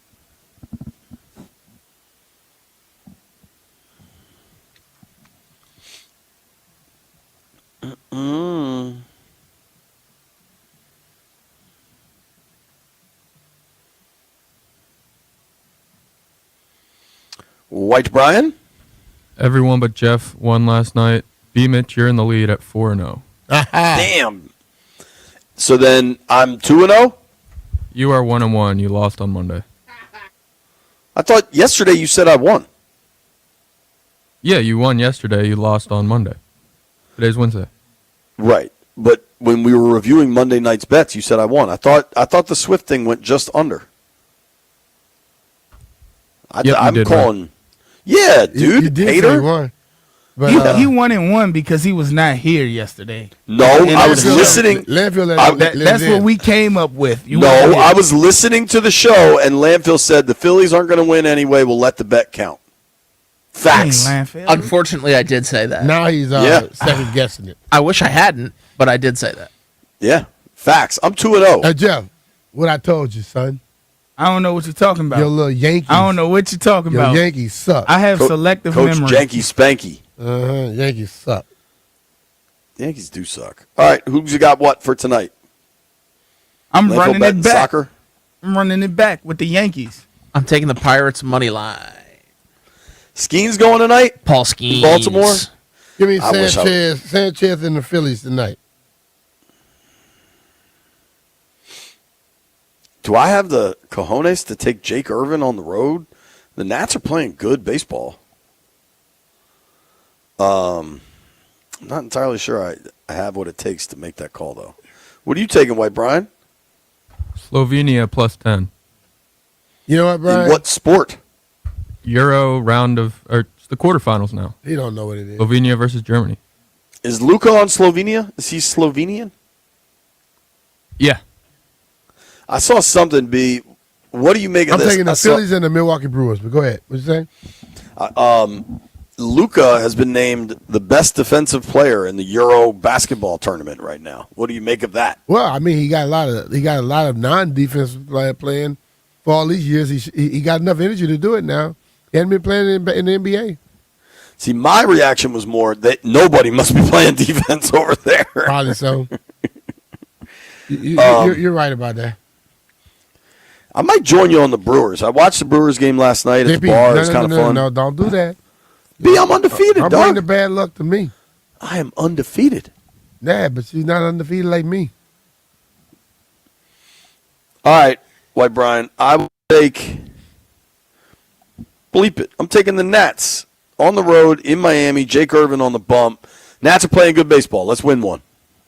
All right. You can't count on much these days, but you can always count on Sundays with the NFL on CBS and Paramount Plus. Stream your local NFL game live every Sunday, all season long, starting at just $30 for the first year. That's like $2.50 a month. Visit ParamountPlus.com/NFL to get started today. Thank you to everybody that listened to the program today. Thank you to Barry Sverluga for joining us. Thank you to Neil Greenberg for joining us. Thank you to Bill Hubert for joining us. Good day on the phones. Grant and Danny coming your way next. If you're in Green Bay, come holler at me. I'll be outside of Lambo. Fun day on the show. We're back tomorrow. It is a game week, baby. You made it this far. I owe you a beer.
This sports update is brought to you by Prince George's Community College.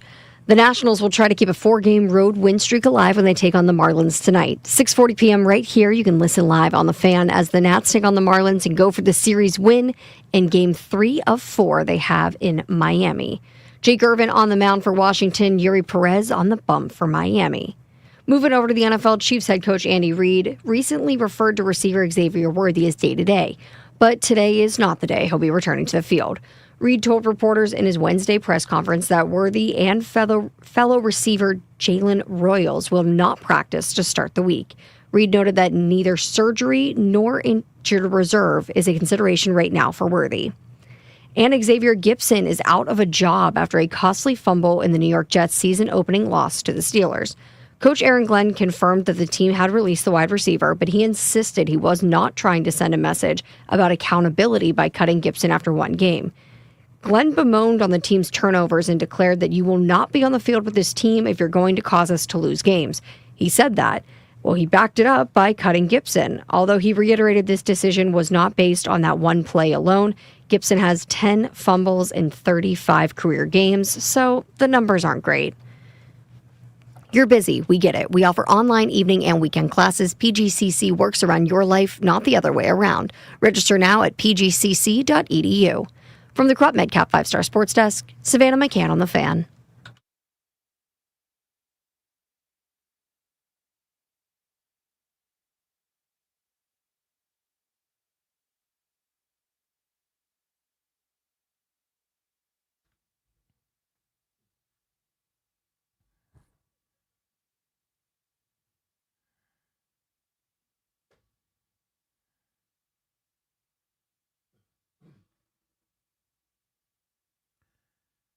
Good Wednesday afternoon and welcome into Grant and Danny. You are listening live to the Fan.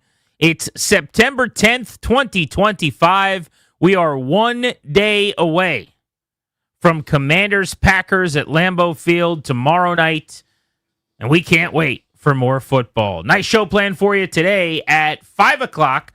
Pro Football Hall of Famer Leroy Butler, former great safety with the Packers, is going to join the show. Toby actually worked with him in Wisconsin, did some shows with him over the years, and tracked him down to get him on the show for us. So we're excited about that.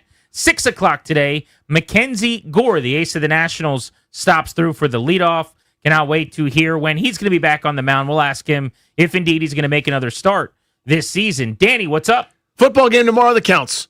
Head on a swivel, dude. No time for dilly-dallying. There's no time. You just have to adjust and go on the fly. We'll endeavor to persevere. We'll break it down from all angles today. I am excited, my friend. That 1-0 start is so much better than 0-1. More analysis like this to come on the Grant and Danny program. But imagine if they were 0-1 staring down the barrel of the Green Bay Packers. A really good team that's favored by field goal and change at home on a short week. They got a home game and then a home game on a short week. That seems a little unfair if we're scoring at home, but what are you going to do? You got to go play. You can't ask for a better situation if you're Green Bay than a home Thursday nighter after a home game. That makes the short week about as tenable as possible. You add in that it's only week 2, so there's not as much wear and tear, and then you add in that they're the youngest team in the NFL. Playing against the oldest team in the NFL with a bunch of veteran rest days yesterday because you got a bunch of dudes in their mid-30s that Dan Quinn's got to keep basically 100% all year. He's trying to add and subtract with his pitches to make sure that Zach Ertz and Bobby Wagner and those guys come week 15 are still at the peak of their powers. Now, if old Randy Douye ran things, if old Fannie Mouillet was in charge, I wouldn't allow that. Washington, somebody has to go on the road for a short week. That's normal. That's the league. I wouldn't let a team open up at home and then get to stay at home for a Thursday game. You'd open up on the road for me. That Green Bay-Detroit game would be flipped. I would say you play in Detroit week 1, even though it's not an arduous trip. Detroit to Green Bay isn't like 10 hours away or whatever. But still, you'd have to go away from your building instead of getting just 2 cushy home situations while I got to travel. I wouldn't allow that. So they don't do a schedule anymore by hand like they once did. I don't know if you've ever seen any of these documentaries of like that couple that forever and ever did the NFL schedules by hand. It was like a guy and his wife, and they would for weeks and weeks work on the NFL schedule, and then they'd report back to Commissioner Pete Rozelle or whoever it was at the time, pre-Paul Tagliabue. Now it's all computer-generated and AI done, and you punch a bunch of things in, and you say, hey, I can't be at home because I got Taylor Swift this weekend, and it spits you back out a schedule. there's a bunch of things you have to input as rules, basically. Mm-hmm. Like, hey, we can't have a team do this. I don't think that would reach my threshold, the home Thursday nighter after I was just at home, because I think it's too complicated and too hard. It's already difficult because teams can't play multiple Thursday nighters. You don't want anybody other than around Thanksgiving with the Lions or the Cowboys playing back-to-back Thursday nighters. So the notion that you can't have been at home on Sunday and then host a Thursday night game, that's probably not going to meet the threshold of like the rules that can't be broken. But it's certainly one of those really good fortune things when you get it. And it is, as far as Washington goes, if you want to go fully Warren Sharp on this thing from Sharp Analytics, where he dives into all the rest days. It's a rest disadvantage. Stuff, it is. It's a huge travel disadvantage. No doubt about that. So it just adds to the complications. But it makes it that much sweeter if you can go to Lambeau Field, pretty rested in week 2 still, and beat a game Green Bay Packers team that pummeled the Lions in week 1. I also kind of like, if we're being honest, that Green Bay destroyed the Lions. Because they're going to be feeling themselves. Mm-hmm. They're going to be reading their press clippings. Had they have gone 0-1 to start the year with a loss, they'd be in a real bad spot if they started 0-2, 10 days into the season. This team that was supposed to have won 11, 12 games, get to an NFC championship game, is now 0-2 with losses to 2 of the better teams in the NFC. And it feels like maybe they don't belong in that conversation. So I'd rather them have won, and won convincingly, just for the mental part of going into this game now with a little bit, same as Washington, really, where a loss is not as devastating, it feels like. And, yeah, the Commanders have that going on their side of things, but so do the Packers. So I like that those cancel each other out a little. Yeah, I'm with you on that. I mean, because, you look for Washington. If you drop this game, obviously I'm not hoping they do. That's not what we're talking about. But if you do, it'll come back at some point. It's going to matter in the NFC standings. Hopefully, if you go where you want to go, you have a nice year, so do they. You know when it'll matter? When we're figuring out if the Commanders or the Packers are going to get the bye in the 1 seed. That's kind of, seriously, that's the level of conversation you get to have. But in terms of, the actual schedule and stockpiling as many wins and kind of figuring it out in December, are we the 5 seed or the 4 seed? Are we going on the road for the first round? Do we get to host a game? Are they the 2, the 3? It, of course, matters then because Green Bay's good, you're good, and you'll shuffle up and deal. But it's not as devastating to me as dropping a game that you frankly shouldn't drop to the Giants, right? I think a lot of teams would go on the road this weekend on a short week and lose to the Packers. I think there's 25, 26, 27, maybe 28 of them that on a short week, having to travel, going to Green Bay would lose this week. I won't be devastated if they do. You'll have a chance to harvest some nuts with the Raiders and the Falcons coming up. Neither are pushovers. Nobody really is on their schedule this year. But to me, that 1-0 buffer really helps you, given kind of what's coming up before you get into the teeth of the schedule. Before we get into the teeth of the show and we start actually discussing football, I wanted to have a little meeting about tomorrow's stream that we're doing from my basement. So if you guys aren't familiar with this, we're doing a live game watch. You can watch us watch the Commanders, basically, from my basement on YouTube tomorrow. It's going to be on the 106.7 The Fan YouTube, so the same stream that you can watch our show every single day on in high definition. And if you're watching us right now on this stream, we will be doing this game watch from my basement for tens and tens of you guys, right? We're excited about this. It's going to be fun. It's a good little opportunity to do something cool for the show. My wife is thinking of a Pupatella pizza spread, and then she's thinking about scooping up some wings from Wegmans. But I was wondering, is there anything to maybe theming this thing a little bit more Wisconsin? Like, should there be a cheese program? Should we possibly do some type of giant cheese spread? Should we all eat string cheese? Like, is that a thing where every time someone catches a pass, we have to eat a stick of string cheese? Is there anything kind of Wisconsin-y that we could do to make this a little more themed to playing against the Packers? So here is my thought on that. You guys are hosting us. And you're doing, and it really boils down to your wife because you'll be here. I was going to say, I'm not doing a whole lot of hosting. Your wife, a mother of 4, who's very busy with that. She is busy. Yeah. Asking, I'm like, can we also do brats? Oh, could you do the ones with the cheese in the middle? And can we have a cheese plate? It feels like me being a selfish jackass asking for extra things. So let's just set aside how ridiculous it is that we're going to ask anything of my wife. Yeah. Who's like nursing and has a couple-month-old baby and has 3 kids that were trying to get to bed at the same time. Mm-hmm. Separate all that for a second. Okay, take that out of it. Because we have a relationship that works thus way. If she doesn't want to do it, then just tell me that you don't want to do it. Mm-hmm. But assuming, like, she likes football and likes fun and likes hosting and likes having people over. So let's just... Tolerates us, I think. Let's operate... Not so much you, but the other guys, right, the other guys she likes running. Yeah. And let's operate in a world where, again... in a hypothetical where she's cool doing something. Right. And I'll figure that part out. Okay. I still have to workshop. There's a little noodling happening on that front. Okay. But if we get to a point where she's cool, just like throwing a party, basically, should we be doing anything Wisconsin-y? Or do we like the idea of just going very traditional Pupatella pizza spread? Should we be doing brats and cheeses and like how should we be doing this? I don't want to speak for the group. Go ahead, Ryan. Ryan will always speak for the Ryan's group. happy. This is the corporate perspective. What's the best for content and numbies? Well, here's what I like. I like Gouda cheese. I like chocolate chip cookies. Right? Mm-hmm. Yeah. Oh, I see. Okay. That was it. That was the end. He just keeps doing his chocolate chip cookies bit. He really is about as subtle as a train wreck on that hint. Back to the show meeting that we were having, though.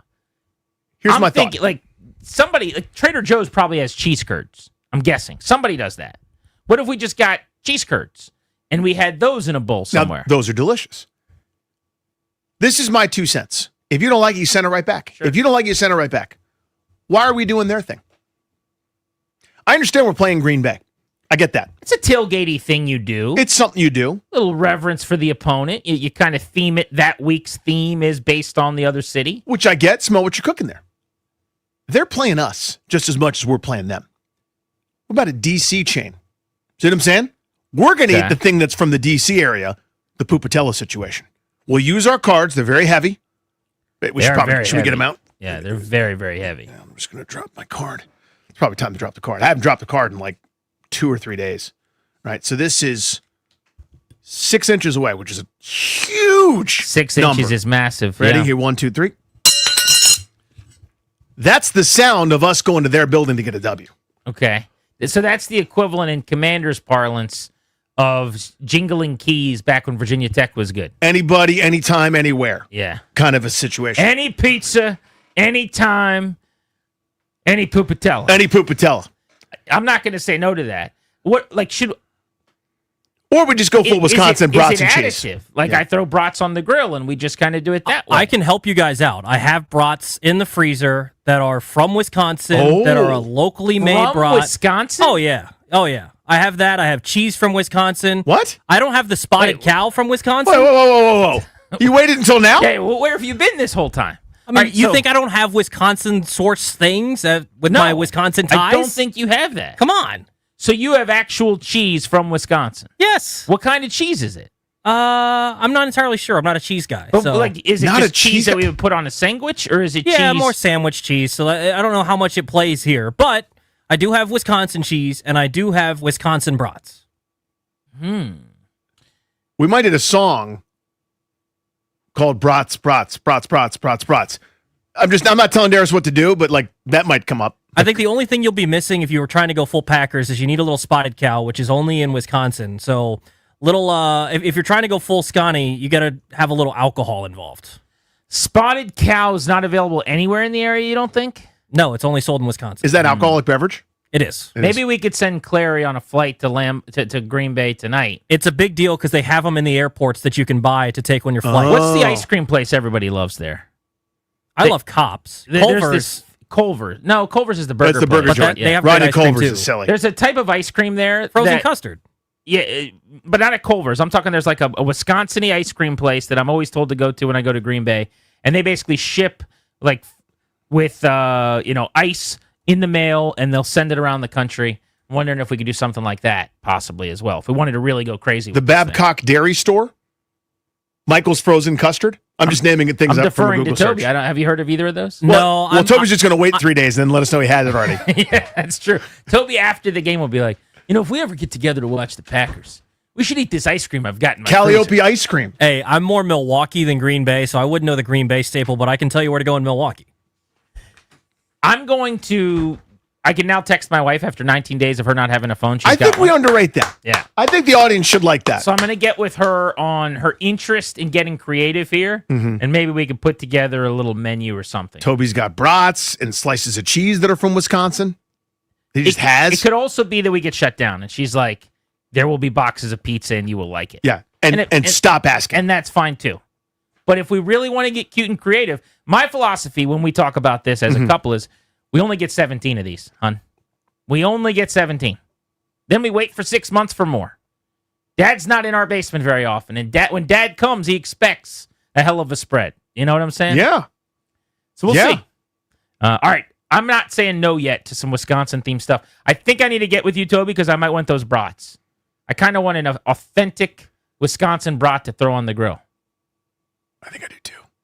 I talked that How big many game brats before do you about have? the DC food, but now I want the brat. I think I have probably 12 or so. It's so many brats. I'll have to take them out of the freezer. Yeah. But maybe I'll have to pull up for the first half if we're having brats. Yeah, well, I mean, the Wisconsin Tobes isn't going to say no to some brats, right? Dude. Okay. You just, by the way, the fact that he was incredulous that we were surprised that he just has them in storage all the time. Right, yes, that's true. Do you know what I mean? He was like, Well, what do you mean I wouldn't have those? If you cut Toby open, right? Yeah. CC Sabathia falls out when he got the Brewers to the playoffs a few years ago. Okay? Like, you cut Toby open, young Lorenzo Cain ends up landing somewhere on the ground. This guy loves Milwaukee. Loves him. Absolutely loves everything about Milwaukee. So I guess I should have come to you first. Knowing we did come to him and he told us I won't be at your watch party pretty quickly. But now all of a sudden, brats are there. Maybe Toby's there for a Now little he's while. intrigued. Bait the hook a little bit.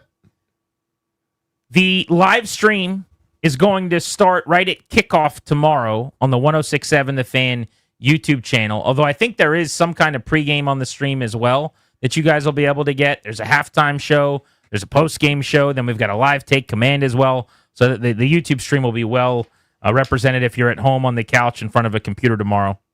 Have it up for a second viewing. I think that makes plenty of sense on a game day. Our Friday field trip, while we're just cleaning house here, we are this Friday, after the Thursday night game, out at Spanky's Shenanigans in Leesburg, home to the greatest blackened shrimp in America. I don't know how they do it, and I'm not interested now. I'm interested in how much of it I can eat. That blackened shrimp dish is something that I have thought about since we were there to kick off last season. Who's coming out with us on the production side to that event? Toby? That's a Toblerone. So based on our co-pair efforts, and you in your case trying to stay in shape, and me trying to continue to just take shovels at this issue, right? Little by little. Dietrich-wise, after a big play, I'm just breaking out the shovel here.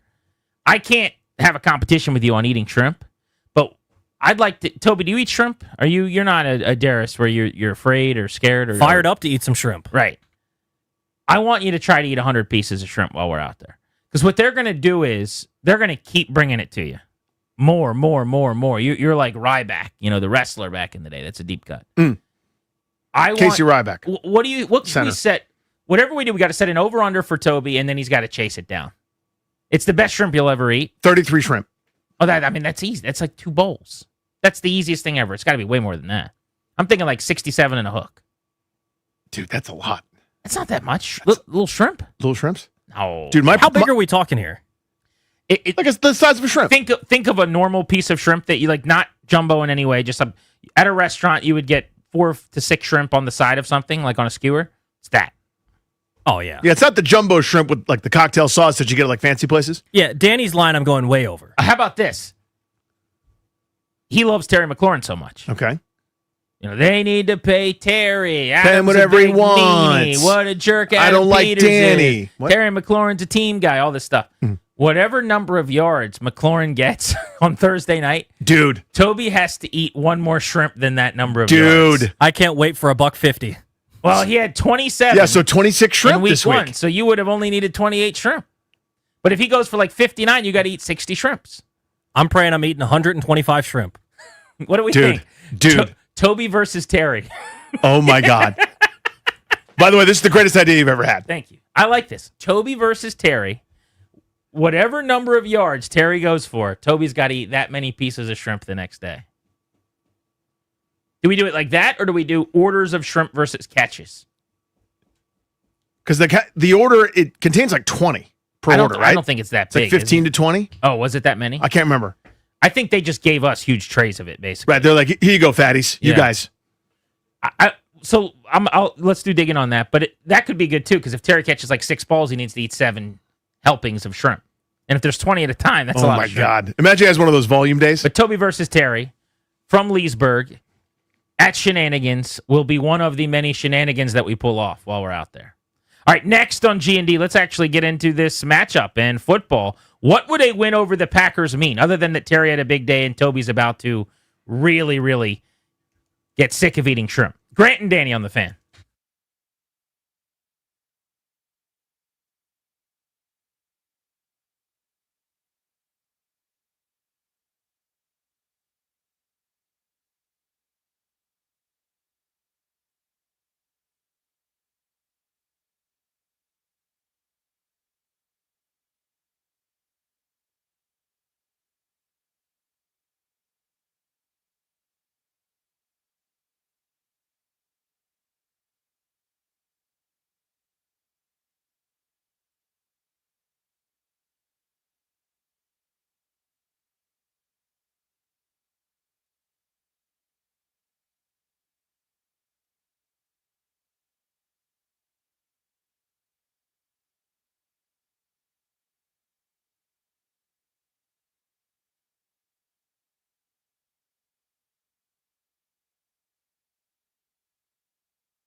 I'm Toby Altizer with your sports update on The Fan. This update is brought to you by thewindowman.com, the educational window company. In the NFL, the Commanders getting set for Week 2, which comes up tomorrow evening for Thursday Night Football out in Green Bay against the Packers at Lambeau Field. Captains for the matchup, Zach Ertz, Frankie Louvu, and Nick Bellore. Also, the Commanders signed punter Mitch Wishnowsky to the practice squad as Tress Way has been banged up at practice this week after getting hit in the season opener.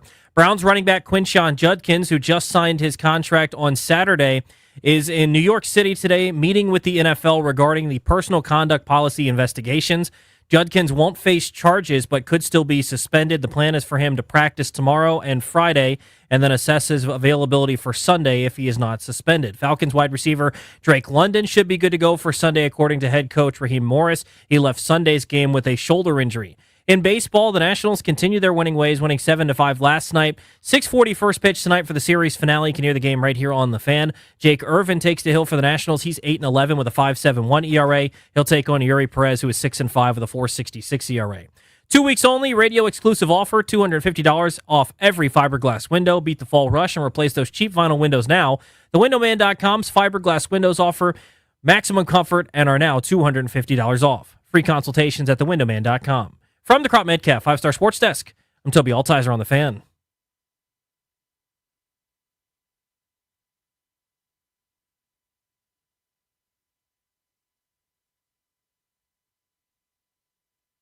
Downhill inside runners, it's a good compliment just like that. Gets it again, to the edge, Krosky Merritt is in, touchdown Washington.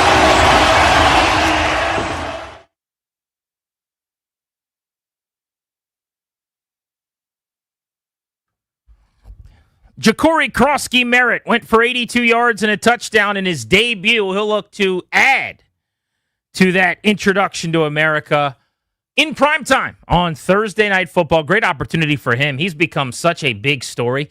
I couldn't believe some of the pictures that came out of Ashburn from the media session yesterday in the locker room, where the gathering around his locker was unlike anything I've seen for anybody that isn't a quarterback in a long, long time. It's a cool story. I'm all about it. I really enjoy it. He's a 7th-round pick. He had a great training camp.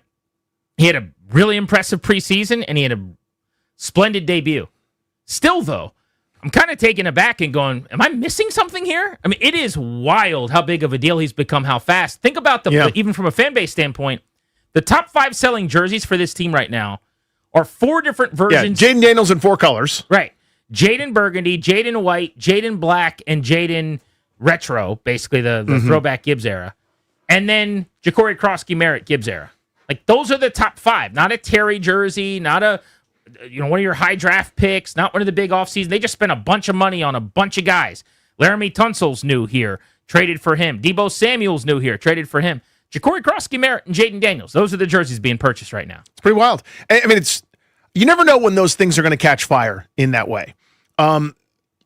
Obviously the savior quarterback is always going to be the hottest commodity since sliced bread, whatever. I get that.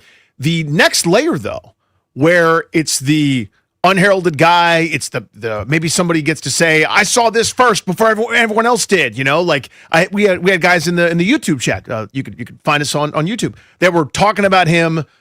The day that they drafted him, as if like they found this great dude, they found this star, and it's like, I hope you're right, but I don't know how you could know that at this point. But there's this some of that discovery thing. It's just wish casting because they didn't have a guy. Nobody really wanted to do more Brian Robinson plotting, whatever that was. And this guy's actually got a little bit of juice. There's some explosiveness and some actual ability to make a big play with him that they didn't really have otherwise and before. And so I think everyone just kind of talked themselves into this 7th-round pick who probably should have been drafted way earlier. I mean, supposedly, Washington had a 3rd, 4th round type grade on him. He only played the 1 game at Arizona because of not being eligible, and it wasn't even anything he did wrong. It was quite literally the NCAA making a mistake, basically, if you go through the story. So for all those reasons, he was intriguing, and then he actually took the field, and it's one of those times where almost always you can get excited about a 7th-round pick, and you will, and I will, and we all will every single year, and 95% of the time it's Terrence Austin. With all due respect to him. Yep. Or it's Marco Mitchell, or name that player.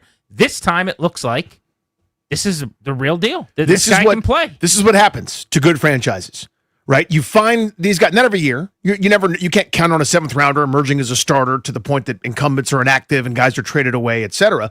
But you find these guys. This is the thing I've been beating the drum with for the Nationals, where I go, where's my version of this? Where's the unexpected dude that's not round 1, pick 2, or pick 3, or 1-1 that comes in and has an impact? The developmental part of it, that's how you get really good, is the guys that are just supposed to be the rank and file emerge into regular starters, if not stars. And that doesn't happen here very often, right? Not nearly often enough. Again, everybody, if you knew how good he was, you wouldn't have waited till the 7th round. That goes for the entire league. That happens. I mean, the Tom Brady story is the most famous one, but you think of Terry McLaurin. If they'd known he was this good, they wouldn't have drafted him in the 3rd round. I'll tell you that. They would have sprinted to the podium in round 2 or round 1, et cetera. But sometimes you get those great finds, and I'm hoping that this is one. But early returns, by the way, are excellent. He fits this offense and this design pretty damn well, it seems like. It's been 1 week. But through 1 week, he is the number 4 rusher in the NFL right now at that 82 yards. It was a strange week where a lot of guys got shut down. Mm-hmm. But Derrick Henry, Travis Etienne, and Breece Hall, the only 3 running backs in the NFL with over 100 yards, were the only guys this weekend that ran for more yards than Ja'Cory Crosskey-Merritt. You could say, well, 42 of those came on 1 carry. Yeah, no kidding. That's how it works. You know what I mean? That's how you get to your rushing total. You add up all the yards. But more impressively, I think the single most telling stat for running backs that I look at is a deep dive number via Next Gen Stats. It's called RYOE. It's rushing yards over expected, and it's per attempt. So if you have 4 attempts or 22 attempts, it doesn't really matter. It just tells you when you're running the football, how much more do you get than you should have? That's what the stat means. And he was number 2 in the NFL to Travis Etienne. Per attempt, RYOE this past week, the list was Etienne 1, Crosskey-Merritt 2, Derrick Henry 3, in that order. You go back and watch, and I hate this bit where you talk about like the tape or watching the All-22 or whatever, but I'm just going to say that when you go back and you watch his performance, Danny, it was so much better than even I thought. Because he just sets guys up. He makes dudes miss. He has this like jab, stutter step thing around the line of scrimmage, or he'll like dive forward into someone, or he'll push the pile for a couple. It almost felt like on every single carry, he got a little more than you would have thought. Yeah, it's the thing I like, yeah. And it is the greatest attribute you can have at that position. I mean, to the home run hitter, you'd love that. You'd love to find a guy that if he gets a little bit of space is going to outrun everybody, the fastest player on the field type stuff at running back. I think that's the utopian dream. But the thing that I care about the most on a play-in, play-out basis is vision and burst.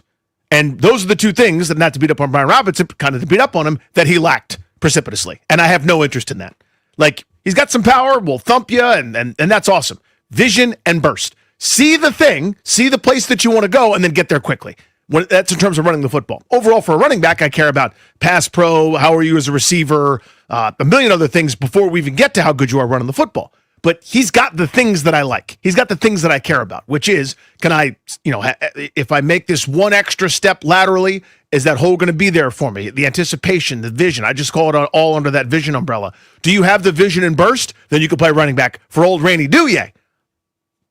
And he's got that, and that's what's exciting. So how much, we were talking about his fame and notoriety locally and nationally, because the fantasy community has just crowned him and decided that he's the next big thing at running back, which is awesome because one of our guys is being celebrated.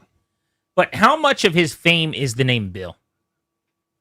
I actually think that's a big part of it. When he rips off a run or does something on the field, in the press box, where you're not really allowed to cheer, there's not normally audible reaction. You just hear a bunch of people going, Bill, Bill, Bill, Bill. Just, you don't hear that when Terry McLaurin does something, not going, Terry, Terry. There's something about him being named Bill that people just can't figure out and can't help themselves with. They think it's the funniest thing in the world. And I honestly think that's part of the fame. It legitimately is. It's like, you know his name's Bill, right, Jed? You know this guy goes by Bill. So his given name is Ja'Cory, but he goes by Bill. I mean, have y'all ever heard something like that? Have y'all ever heard something like that? Isn't that fun? I remember, quite literally, I think we asked him about it. Will you see if this is true? We had him on right after the draft. I got him on like the day after the draft. And I feel like we knew then his name was Bill, and I'm like, hey, I heard your name was Bill. That's kind of wild. Like, what's going on with that crazy name of yours? And I did the bit thing because at that time, it was the first time I'd heard it.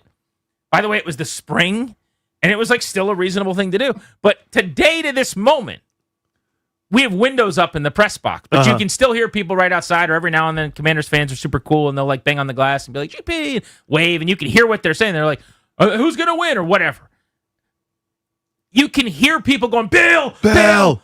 I think if his name was just Jacory and Bill wasn't a thing at all, he would be way less a story. Interesting. Earlier on. Now, the fact that he's a rookie 7th rounder who just went for 82 yards, there's no stopping the freight train now. Like, he would have forced his way into everybody's conscience at this point.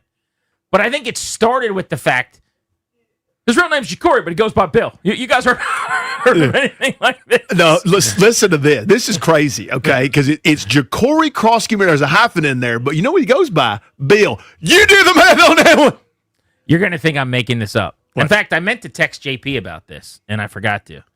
I thought I was going to see him, but I guess he's already on the road. So we went out to Leesburg for our show Monday, right after the game. And because we were going out to Pupatella, and I didn't want to, I was trying to behave. I didn't want to eat a bunch of pizza all day and get fatter and whatnot. I'm trying to be good for Copair. I said, I'm going to go get a salad somewhere else. Okay, so I just went into this place on my way out there, on my way out to Leesburg, and I stopped in and I got a big salad to try to fill up on that. Chris Russell-sized salad, right? But there were these two old ladies that had to be, I would guess, in their 80s, sitting one table over from me. And I actually heard the one lady at one point goes, what's the gentleman's name on the local television? Oh, what was he saying? And she eventually pulled J.P. Finley, I think it was. And so she mentioned J.P. Oh, that's fun. And I was like, do I call J.P. and get him on the phone to like talk to this lady? Is that going to be too much? So I ended up not saying anything and just kind of eavesdropping. By the way, impressed with you for not actually doing something. Because that is so tempting for you to go, I should engage. I should do something. Yeah, I didn't want to bother them. Amazing. Good for you. Plus, I had a lot of work I was getting done. That's true. Just watching the game back and whatnot. Headphones on. But anyway, in that conversation, she's explaining to her friend. So the one lady, biggest Commanders fan in the world, sure, should be hosting this show with us. It should be Grant and Danny and Dolores, Mabel, right?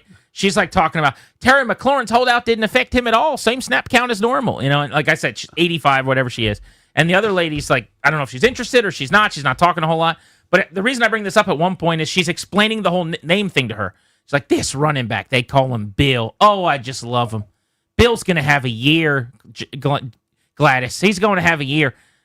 What if he wasn't Bill? Would she care about him? Probably after Sunday now, yes. Yeah, I mean, you rip off that 40-plus yarder, people know. Wasn't there a time where it was just because he was Bill? You see what I'm saying? I do. I mean, listen. Did you find the audio of me asking him about it? You can't prove it. There's no way to definitively say we slammed the gap. He's good, though. Yes, he is. This is not about a name. This is a real-life, legitimate back with big-time NFL traits. Over 40 yards after contact of his 82 in the game. What I loved most, he didn't have to deal with 8-man fronts either. Because they ran so much out of 11 personnel and they're spreading you out and they're moving guys around and you're accounting for Deebo Samuel and, Jayden Daniels has a running game going where he's going on outside behind pullers. Like, he only faced 8-man boxes 10% of the time. So it's not like you're the guy they're ever going to say, Jacory can't beat us. Krosky Merritt's not the guy on this play that we're going to allow to get yards. You're kind of the last guy to be considered a lot of the time with a quarterback who's a threat like Daniels and some of the weapons they've put together now, led by Deebo Samuel coming off of 95 all-purpose yards and a touchdown. I think what he did this weekend, you're not going to rip off a 40-yarder every week. That would have been the second longest carry for last season. But I think, there's plenty of weeks where he gets 15 instead of 10 carries. I think a 5.5 yard average a lot of weeks is about where he's going to be. He's going to be super effective for them. It just fits I wish I had all the technical expertise and acumen of a Logan Paulson or somebody to explain why, but running out of that shotgun from a flat foot, people underestimate how difficult that is, right? It's because you think of the I formation, you think of kind of some of the pitch plays or those stretch plays, the old Peyton Manning offenses or Shanahan-style offenses, etc. But you're basically sitting there a lot of times without the ability to generate your own momentum. To borrow from baseball, it's the difference between playing shortstop and third base. At third base, you're sitting there flat-footed, basically playing, survive defense a lot of times with those hot shots with spin on them, whatever. As a shortstop, most of the time you can move around and work your feet, and it's easier to get the momentum for a throw to first base. Whereas at third, you got to generate your own. And it's the generate your own momentum part of running while you're also setting blockers up, setting defenders up, having that burst and having that vision. Some guys aren't cut out for it. Hall of Fame running back Adrian Peterson was way better running out of the I formation or running out of a two backs or kind of deep set backfield with a quarterback doing the drop back than he was out of the shotgun. That doesn't mean he's a bad player. It just means it didn't fit. He looks like he fits with this offense. I just got a note from Chris, and maybe this is what it was. He said, I was in front of the press box, and every time they would call him Ja'Cory Krosky-Merritt, I would yell Bill. Maybe that's what a lot of people are doing, is they're trying to correct like the PA and the people that are being very formal. Right. Here's what they want PA to do. Bill with a carry to the left for 3 yards, like he's Virgin LeBron again for Bill. We can't just do a one syllable, one name after 10 carries, people. We need, that's earned. We got to put some deposits in the bank here before we're just going Bill on the PA in the middle of the game. Let's get a 100-yard game. Let's get I don't know, a couple of wins under our belt. Let's salt the game away in the fourth quarter, and you could just be one name. If you want to go Bill Krosky-Merritt to the left, gain of 7, tackle made by Deontay Banks. It's 2nd and 3. Okay, I'm cool with that. Yeah, right. But I think people just want like Bill on the carry. Gain of 3. It's 2nd down. Bill. Just like that. Bill. Grant and Danny on the Fan. How do we feel about Chris Rodriguez being inactive? And do we think he'll be inactive again tomorrow night against the Packers, or is that a pretty fluid situation that'll look different week to week? That's next on the Fan.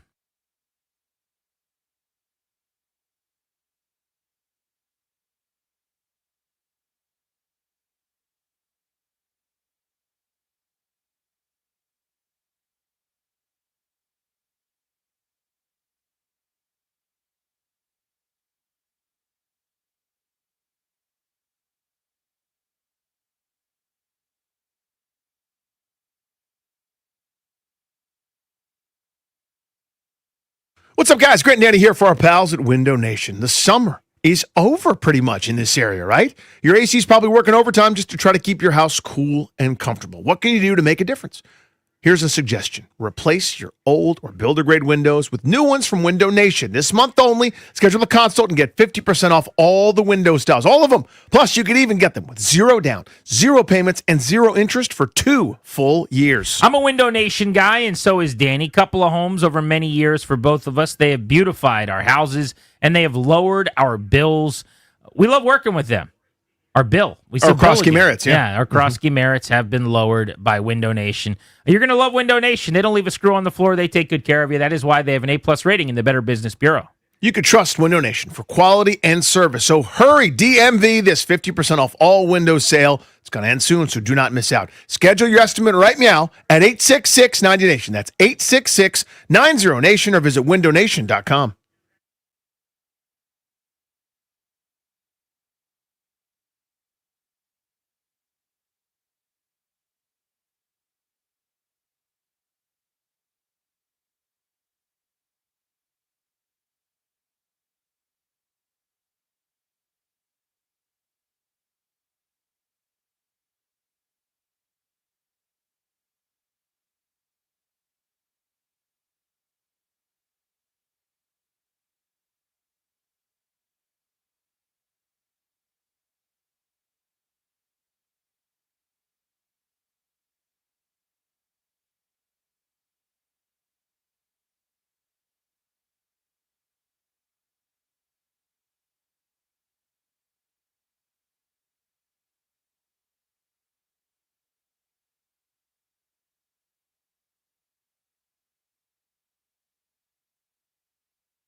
4 o'clock, Beltway Blitz today is chock full, and at 5 o'clock, we're talking to a Pro Football Hall of Famer. Packers great Leroy Butler still covers the team and talks about them on the air out in Packers country. Mackenzie Gore's on the show today. Red Hot Nats have won 7 of 8. We'll talk to their ace lefty at 6. Is he going to pitch again this season as he works his way back from injury? Grant and Danny on the Fan. We were talking Ja'Cory Krosky-Merritt hitting the road for the first time as a pro. So the big development before kickoff, before Krosky-Merritt got his 10 carries and went for 82 and had a banner debut, was that Chris Rodriguez was inactive. I was shocked by that. I was really surprised. The tea leaves were there to be read. I was talking to Ben Stanek and some other people the night before, and we're kind of scratching our heads going, well, who the heck's going to be inactive? You're not calling up Chris Moore to the 53-man to not play him. You're not calling up Michael Dieter necessarily to the 53-man. You know, maybe he's deactivated. Maybe that's just to make sure, but someone that we're not expecting is not going to dress. Is it a receiver? Is it a safety? Could it be Tyler Owens? What does this look like? And we kept coming back to the idea that it was very possible that a running back might not be up, that you would only need either Krosky-Merritt or Rodriguez for probably in the as low as 7, as many as 14 carry range. You still have McNichols up on special teams. You still have Eckler up in his role. So in a pinch, one of those guys could just carry the mail. Like, that made the most sense to keep coming back to. So I get how we got there that Rodriguez was inactive. But, Danny, all that guy did was everything he could do. He was their best running back in the preseason. He's made the most of all the opportunities he's gotten to this point, and he was still inactive. So, surprised me. I wonder, though, if that's sustainable, if that's kind of the plan moving forward. Like, there's going to be 8-9 games where he's inactive, or if it's so fluid that he comes out and gets 11 carries against the Packers and maybe Bill only gets a few. That was my thought going into the game, although Krosky-Merritt was so good that I think I want to give him the ball even more than I already did. So that's bad news for Chris Rodriguez. Yeah, and so, I mean, it's a math equation. So I went on the pregame show with that and Day, and Leno Willingham, and the news had just broken that Rodriguez was inactive, and they were both saying, and I'm actually complimenting them here, that they were not surprised by it, that this is something that they had predicted. And I started off, they asked me a different question. I said, well, hold the phone. I'm actually really surprised by that news. I just, I knew that it was possible, I suppose, but didn't really think it would happen. I thought they might have one less defensive tackle dress or, one less defensive end, one less Jacob Martin or somebody like that, just to make sure they had some security there, a guy that had played here in this system before and gotten some featured carries. But to me, the math doesn't work for Rodriguez because of how much they value McNichols on special teams. If Rodriguez was as good or participate in teams the way McNichols does, then that might ease his ability to kind of keep him active, but it's going to be a numbers crunch because they're going to have that extra guy up because of the tempo they play, and Luke McCaffrey can't do it just yet. He's now 6th on the depth chart out of 6, or out of 5, really. They brought someone up just to not have him run routes. There's not a great entryway. It's going to happen. He'll play. He'll be on the roster. He'll get some carries, but I was surprised that it happened there in week 1 the way it did. Chris Rodriguez did an interview with Scott Abraham that I saw, and I wanted to actually just play a couple of questions of this. Abraham from ABC7 in town covers the team day in and day out, and he actually asked him about being inactive and trying to get back on the field and what that looks like against Green Bay in the weeks ahead. So this was from the locker room yesterday. You're a little bit disappointed you weren't active on Sunday, but, even today, head coach Dan Quinn was very complimentary of you, saying you're so engaged, still hitting all your marks. How do you kind of stay positive and just keep grinding? I mean, listen, I've been through it before, last year, I was on practice squad at the beginning of this last year. So that's one of the things I kind of tell myself is I'm in a better place this year right now than I was last year. And, they have a plan, and it's out of my control. The only thing I can do is control the things I can control, and that's just being ready when my number's called. Yeah, DQ said it's going to be a fluid situation. Sometimes there'll be more running back stress versus less wide receivers. So, again, what do you do to kind of maybe even assert yourself even more during reps or practice to be like, hey, dress me, coach? I don't think it's like, hey, dress me. It's more so about me making sure that I'm preparing as if I was a starter. And if that's me coming in a little earlier and doing walkthroughs, then that's what it is. If it's when they're doing the reps on offense, what am I doing? Am I getting those? Am I visualizing myself in, or am I getting those reps behind them? So, yeah, I think for me it's just being ready and like you never know. It's Chris Rodriguez with Scott Abraham. I just love his demeanor. Yeah, me too. He is a very, very likable guy. Has been since day one. He's We've had taken him- every slight, everything that's been thrown at him, every deactivation, hey, you're the victim of the numbers crunch. Hey, keep doing what we say to do, and it's going to work out for you. And it hasn't yet. He's been on the show a few times. He's always just been eminently likable, and when he's gotten his chances, he's played at a high level. But they're in a much better place at running back if he can't get on the field, which last year he did, and the guy that you're playing is actually effective. Used to be the guy on the field wasn't that effective, and he still didn't get on the field, and we were kind of standing around and go, what's going on here? But if Krosky Merritt's going to be number 2 in the NFL in rushing yards over expected per attempt and number 4 in the NFL in rushing yards total, then you can live with that a little bit.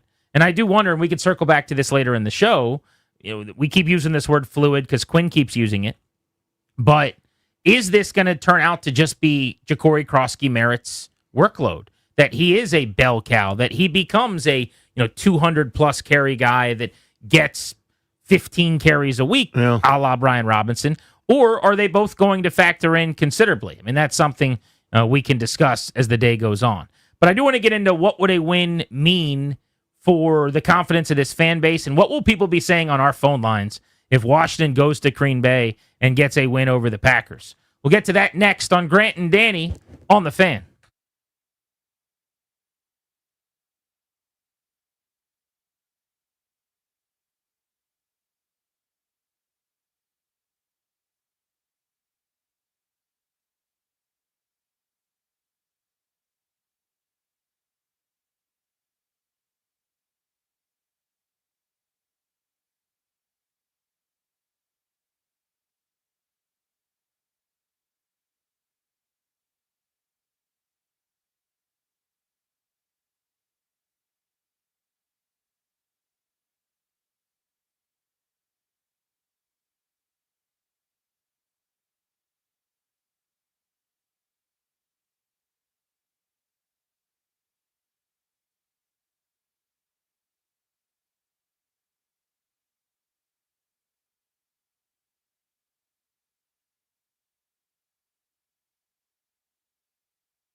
I'm Toby Altizer with your sports update on the Fan. This update is brought to you by Main Street Bank. Cheer local, bank local. Main Street Bank. In the NFL, the Commanders getting set for their Week 2 matchup against the Packers on Thursday Night Football at Lambeau Field tomorrow night. The captains for the matchup are Zach Ertz, Frankie Louvu, and Nick Bellore.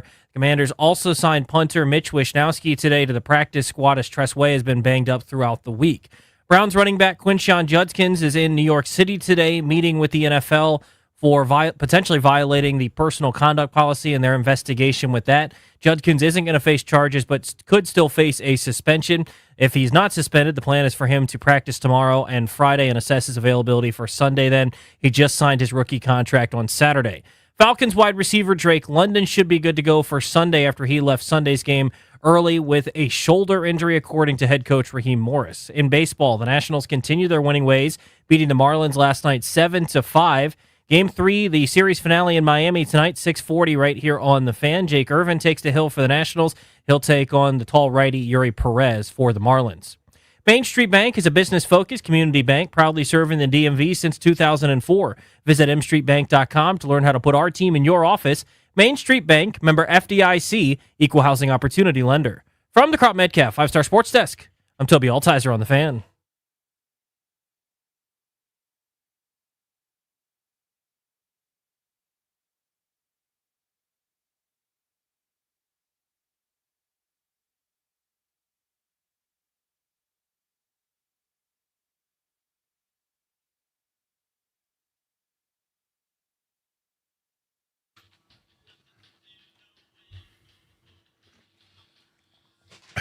The Grant and Danny Show is brought to you by our friends, the law firm Condori and Murad.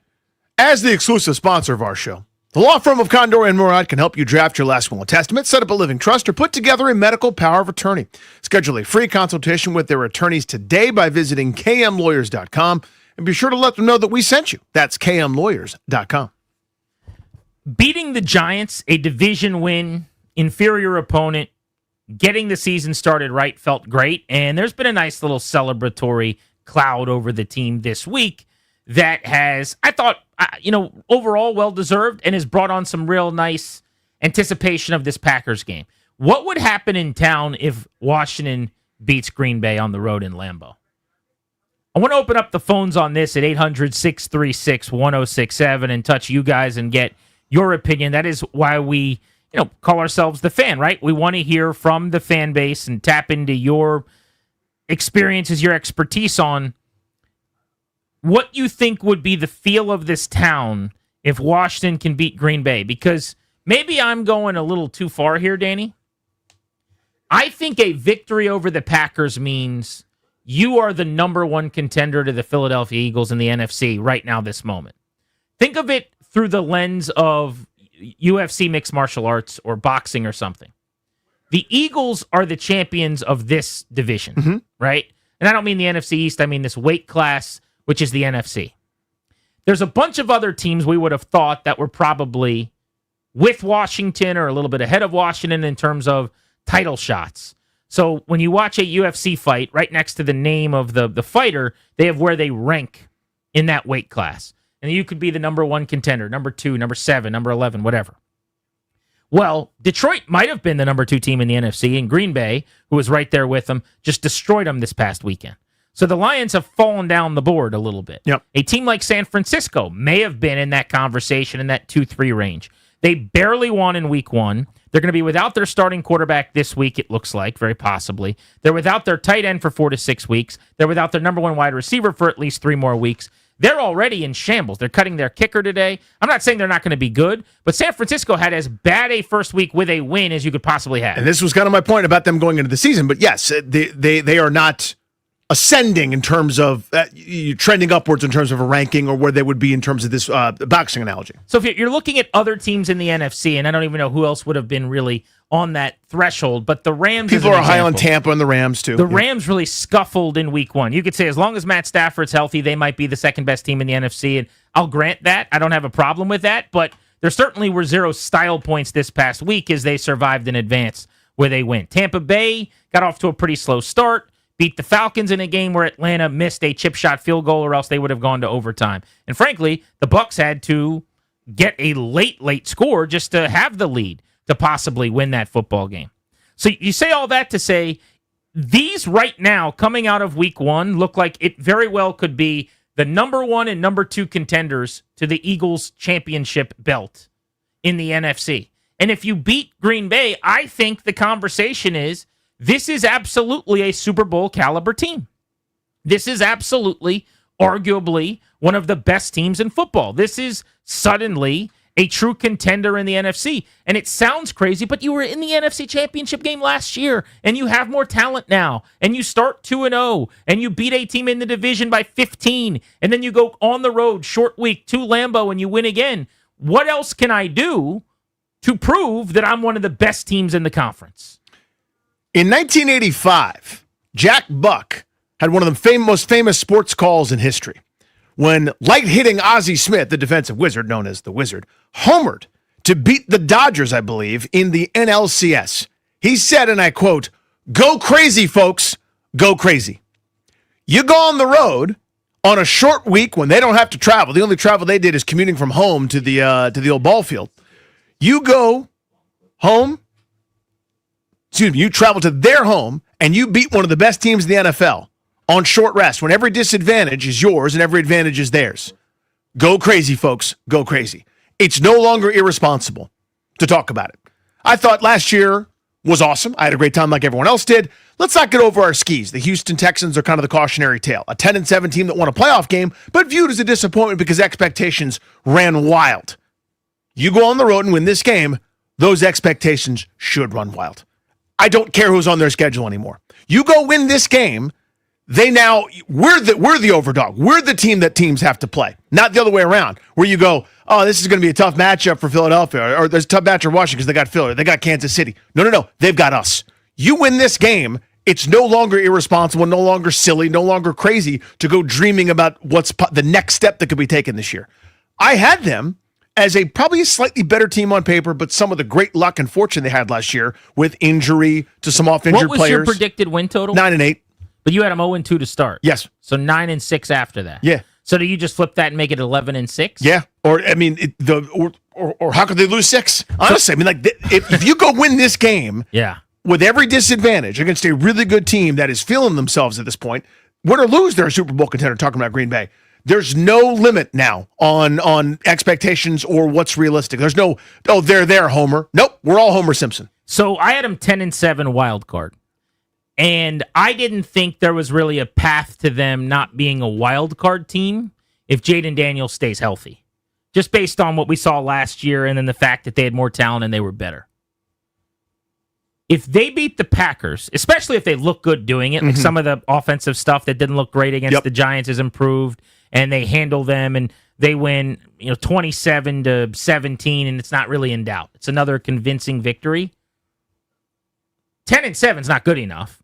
I'm now thinking 12-13 wins. I'm now thinking they can push Philly. This could be the best team in the NFC, and they're 100% a Super Bowl legitimate contender. And we've had these conversations in the past at different levels of competitiveness. I remember, what if they do this? And it's like, well, then they're not bad. If they can do this, then they don't stink anymore. Mm-hmm. That's a good place to be, right? Then the next one is, what if they pull this off? And you go, well, if they can do this, then they're okay. They're pretty good. But now then you're elite. That's what we're talking about. Yeah. You should be in the top 5 You're in the club. In everybody's power rankings. Teams like the Ravens and the Bills and the Chiefs perennially, although they've never impressed me. Kansas City, there's never a time where you look at a picture of Kansas City and you say they look good, yet they're always the most beautiful person. You know what I'm saying? Yes, I do. It's crazy. But you're on that level. Mm-hmm. And at the end of the year, if you fast forward and they get there again, your quarterback's on that level. Not a coincidence. Chicken or the egg, which came first? You tell me. But you beat the Packers on the road. You look good doing it. Until something changes, you got to be considered one of the best in football. This is a conversation, apparently, that was had on ESPN. Darius just told me. I'm hearing this for the first time from Dominique Foxworth. But he apparently is of the belief, like I am, that if they get a win in this game, that Washington is the biggest threat to the Eagles in the entire NFC. The winner of this game becomes the front runner and challenger of the Eagles. We're going to determine who we expect. And I think coming into the season, everyone was high on Green Bay, and a lot of people were saying Washington could regress. I think the way that Washington's D-line and their whole team honestly looked last week is like regression isn't a possibility. They could improve, and we'll see how good they are going up against this Green Bay Packers team. I'm waiting for one more game before I break out a Sharpie and start writing with pen. But their D-line looked so good. Mm-hmm. I'm leaving open the possibility that a little bit of that was the Giants. But if they play like that again against Green Bay, where Javon Kinlaw's a badass and Daron Payne is the dude from 3 years ago, and Jacob Martin's making plays, and Eddie Goldman's holding up at the point of attack, and everybody eats up front, that's a really, really dangerous group that you've now put together on the other side of one of the great weapons in the National Football League, and Daniels running your offense. That's how you win 12 or 13 games. Yeah. That's how you go on another. Last year, I kept calling their run the magical carpet ride. It's like, I don't know how they're doing this, but they're doing it. Well, now you're good enough to do it again. For real this time. Let's go to Shane in Virginia on Grant and Danny. What would a win over the Packers on the road in a short week mean? Commander Grant, how y'all doing today? Hey, buddy. Hey, Commander, look, man. Look, here's the thing. I'm going to lay it down to you. I got them winning this game. I had them winning this game all along. I got them going up there, and I got them winning 19. What this means, it means we're here. That means Jaylen Daniels is going to be in the MVP race. That means that everything that Ron Rivera did was a complete friggin' joke up to now. It's just going to show you we got the right guy in there. Daron Payne, the third year in the system, right? So it's got to come in there and Shane, I got to let you go. Your phone is messing up. Oh, it's good to hear from you, buddy. Basically saying that it means they're for real. And that's kind of the point, right? Now, we learn more about teams. I mean, you think of the way college rankings work. You sort of know. You have a pretty decent idea based on recruiting classes and transfer portal and who's coming back. Clemson preseason number 4. Clemson is not the 4th best team in the country. I think we know that now, right? After their lackluster performance in week number 1. That's just, by way of example. Alabama's probably not number 8 just yet, right? Maybe they will be, who knows? There's more data to be collected. So right now, what we think of Green Bay, this is what I happen to think, and the whole league does, and people that cover this thing seem to think so. Right now, this is a top 3 or 4 team in the NFL in terms of power rankings, et cetera. Well, if they end up 9-8 and eking things out, and Jordan Love kind of does what he did for most of last year, then maybe we're wrong, and this win won't mean as much, right? I mean, that's always open to the possibility. But at this point, given the data we've got and the feelings we got, you go on the road on a short week when they've been doing nothing but sleeping in their own beds, getting plenty of rest advantage over you, and you beat a really good team when the whole rest of the league is watching, that's going to do wonders. Yeah, internally, too, in the locker room, to your point, and within this club, there's just a confidence when you start a season fast, where you start believing in yourself. And they said all the right things all offseason like everybody does. In Carolina and in Cleveland and in Miami, all over the league, we've got a chance to be a top 10 offense. We've got a chance to be one of the better defenses out there. But when you start playing that way, number 1 in DVOA in the National Football League right now, based on the data, you're the number 1 team out of 1 week in terms of the quality of both sides of the ball in all 3 phases. You start thinking, we just did that to Green Bay. Why can't we do that to anybody else? You play the same game you play at Lambo to beat the Packers, if that happens, and then you take that to Baltimore. You could beat the Ravens. You go on the road and you go play a team like Buffalo. You can hang with the Bills, who used to blow this team out routinely. But that is the question for you guys at 800-636-1067 is you tell us, if they beat the Packers, how will you be viewing this club versus a loss to Green Bay if it's different? I did just see the injury report came out, Danny, and there's one interesting development here today for Washington, and that is wide receiver Noah Brown not practicing. So he was listed both with a knee and rest earlier in the week, but he went from limited yesterday and over the last couple of days to not practicing at all today, the day before the game. It has begun. So, well, that's one way to put it. I don't feel that way necessarily with it. I just think it's a short week. He's been banged up already with the knee. I don't think he's re-hurt. You know, see what I'm saying? I think it took a lot to get him ready for Sunday after he had a whole offseason and weeks, and now you're turning around 72 hours later. I guess it's possible he re-aggravated something or is more hurt. But my guess is he'd play against the Raiders if he doesn't play in this game, and he may well. But my takeaway was not that. Mine was, they don't have the depth to not have Noah Brown. Right. Because they worked out Kendrick Bourne and didn't sign him. I remember sitting in here with Toby last week. We're like, if Kendrick Bourne doesn't sign, they need to sign somebody. Now, you can elevate Chris Moore again, which they will. He'll be on the 53-man, and he can. I guess he would just be Noah Brown. But they ran Noah Brown on a lot of 2-receiver sets where Debo was off the field after a kick return or after a couple of plays in a row where he was involved, and it was just Terry and Noah Brown. Is that Terry and Chris Moore? I mean, we're comfortable with that. I know he had a big 34-yard catch, but we're not that. Yeah, that play was nice. We weren't that far removed from a preseason where he dropped pretty much everything thrown to him. I remember tweeting about the New England performance, and I was like, these guys are going to play this year for them important roles, and everyone's like, you're crazy. Chris Moore's not going to be on the team. Well, he caught the first big pass of the year, which was cool, but he might even be their Z receiver. To come out as a starter opposite Terry McLaurin tomorrow if Noah Brown can't go. Yeah, this was one of the things I was looking at in terms of this past offseason. And I beat this drum a little bit, saying they could probably use somebody else. I understand they don't want to go big game hunting. You don't want to go spend $30 million or find maybe a guy that's past his factory warranty or has worn out his welcome in different places, trade for Tyreek Hill or sign Stephon Diggs and kind of deal with some of the headache stuff. Look what happened with Amari Cooper. Right. Someone brought him in for a week and then he retired on him. Like they thought they'd solved it. They paid him a little bit of money. I'm sure they ended up not having to pay him anything. But that would have been a bigger pain in the butt than doing what they've done.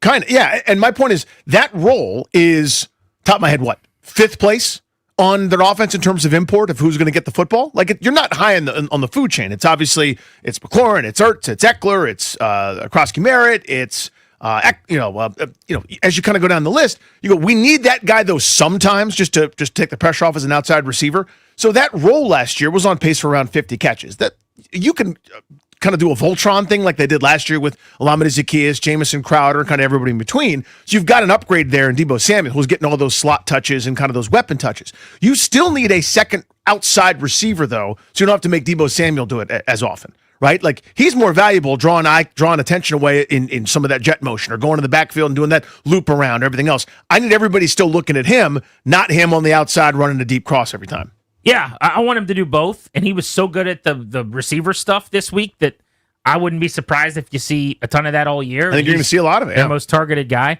Looking at the injury report now, I pulled it up here, the detailed version. They don't even list Noah Brown with a designation, meaning he's obviously expected to play. It's a rest day then? Tress Way is questionable. Dietrich Wise is questionable. Both were limited. He didn't practice at all, but he's not even listed as questionable, probable, anything. So he's going to play. Mm-hmm. But it's not just listed rest. It says knee/rest. Okay. So knee rest. He needs to rest because of his knee, is how I read that. But at least he's going to play, it would appear, and I would think will be, close to the best version of himself. It's amazing how these guys get up to speed for these games. God knows what they do. Seriously. And what kind of medicine is given to them. I mean, I'm not even being flippant about it. Like, yeah.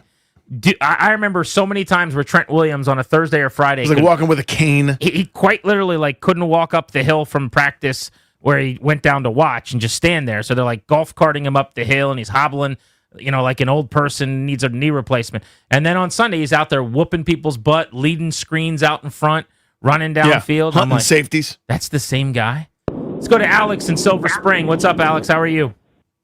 Good. What's up, guys? Hey, man. That wouldn't be no surprise if they would win in there, and what would that mean? I mean, I'm just glad they're under the radar, and I'm glad that all of they're clicking. I'm very glad that they're clicking. 99-55. What did Tom Miller said? Yeah, that was a great line from Dietrich Wise. He just named all their defensive linemen by number: 99, 95. 91, 92, 24, 24, 55. 5. Yeah, he just went through the whole roster. Let's go to Drew in Green Bay, or he's headed to Green Bay, it sounds like. What's up, Drew? How are you? Hey, good. We're on the road on the way to Green Bay, and are you driving all the way to the game? What's that? No, we flew into Milwaukee. I was going to say that's a heck of a commute there, bud. Yeah, not like we haven't done it, but nonstop.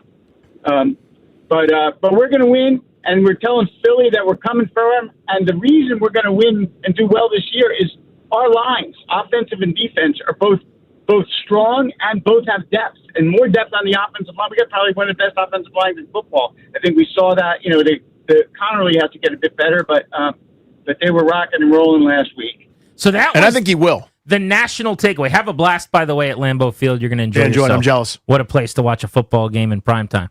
That was the national takeaway for the record, was how much better Washington was on both lines and how well they handled the Giants as an offensive front. On a day where, going back and rewatching, I thought Connerly did struggle more than I even thought. It was not a great debut for him, but it was also as ominous a matchup as you're going to ask for with Brian Burns, who had almost 70 pressures by himself last year. But otherwise, the rest of them, I thought, Nick Allegretti, nobody's talked about him. I thought he was really, really good at right guard. Cosme's coming back. And then he's just depth. Yeah. He's just a backup center and a backup guard. You know who was so big and so strong was Brandon Coleman. I think Coleman's going to be a Pro Bowl guard. He was excellent. If he gets enough attention, he can be. I mean, just in terms of play caliber, I think so. Biotish is steady. Laramie Tunsil as a pass pro guy is just so smooth. But regardless, the defensive line dominated the game, took the game over, was the story of the game. And that has been kind of the national perception. I was listening to a show this week where they kind of do a 10,000-foot view takeaway from every team. And on the Commanders, they said they're way improved on both sides of the ball up front. What did Adam Peters tell us when he came on the show last week? He said, we went into the offseason. We know we needed to get better on the offensive line and better on the defensive line. That's what they wanted to do. That's what they did. Yeah, that was the idea. You could see the blueprint. Again, they changed out a lot of starters, a lot of substitutions there. Other places that's more tweaking, this was an overhaul. If the Commanders beat the Packers tomorrow night in Green Bay, how will you react and how will your feelings about this team this season change? Danny, you would have gone already in 10 days from they're not going to make the playoffs to they're one of the better teams in the conference. Yeah, to they are a Super Bowl threat. I will have gone from wild card team to real threat against Philadelphia in the division and have a chance to get right back into the NFC Championship game mix. I mean, I'll be that confident after just a couple of games if they can go beat the Packers, which seems crazy. 800-636-1067 if you want to hop in on the Fan.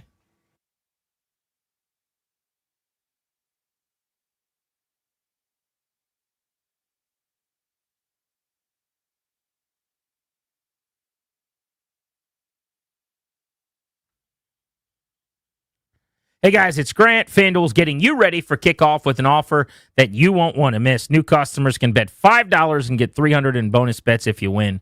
That's right, pick a bet $5, and if it wins, you'll unlock $300 in bonus bets to use all across the FanDuel app.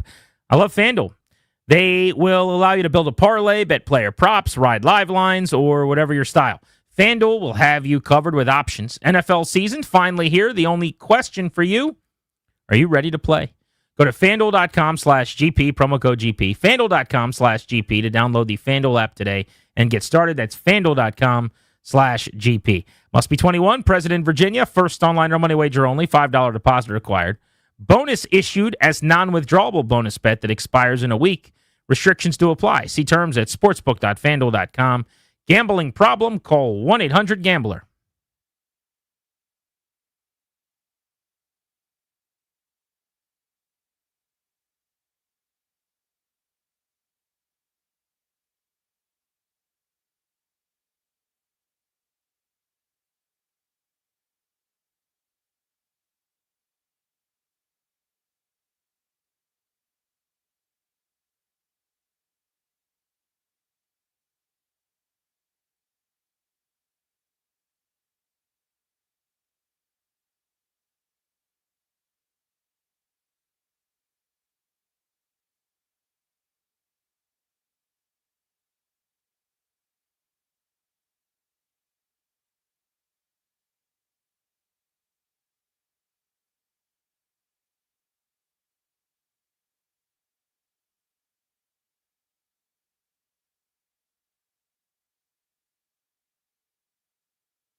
I'm Toby Altizer with your sports update on the Fan. This update is brought to you by Door Pro America Garage Door Service. Go with the pros at Door Pro America.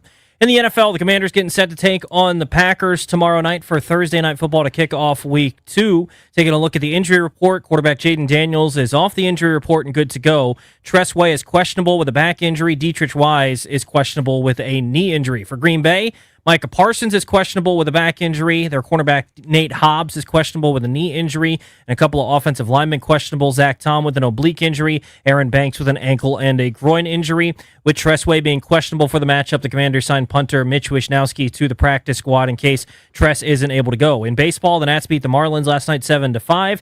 Game 3 of the series tonight, 6:40 right here on The Fan. Go with the pros at Door Pro America. From spring repair or replacement or a brand new garage door to boost your home's curb appeal, call 877-DOOR-PRO today and ask how you can save $60 on a repair or $150 on a new garage door. Visit doorproamerica.com. From the Crop Metcalf 5-Star Sports Desk, I'm Toby Altizer on The Fan.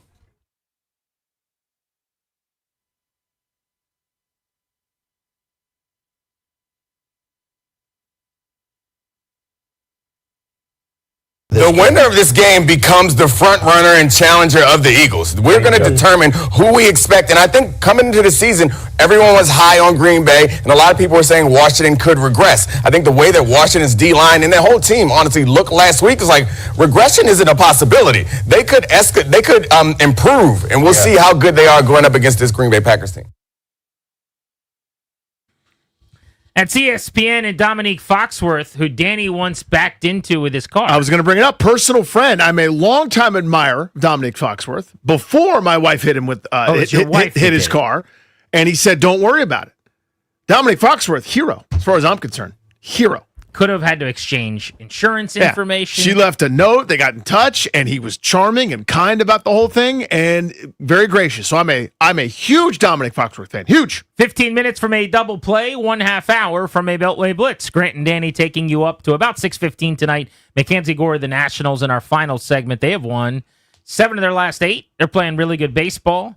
Nats have been hot, so we'll get you a leadoff before we get out of here as they try to beat up on the Marlins one more time. But the phones are locked and loaded, so if you want to hop in, you can call us at 800-636-1067 right now. The question for you guys, if the Commanders start 2-0 with a division win convincingly, when they didn't play great, but still pummeled the Giants, and then they go on the road in a short week to Lambo and beat a really elite opponent in Green Bay, by all accounts, one of the best teams in the NFC this year, there's not a whole lot of better teams you can play. And to have to do that 72 hours basically after a game, you're on a plane going there on Thursday Night Football, and you get a win and you're 2-0, will it change your sightline for this team this season and how you feel about them? Let's go to Brandon and McLean on Grant and Danny. What's up, Brandon? Hey, what's up, guys? Thanks for taking my call. Got it, buddy. Sunday's win, a little sloppy, but, week 1, I'm just glad they got it taken care of. But looking ahead to Thursday, the line is plus 3.5 points.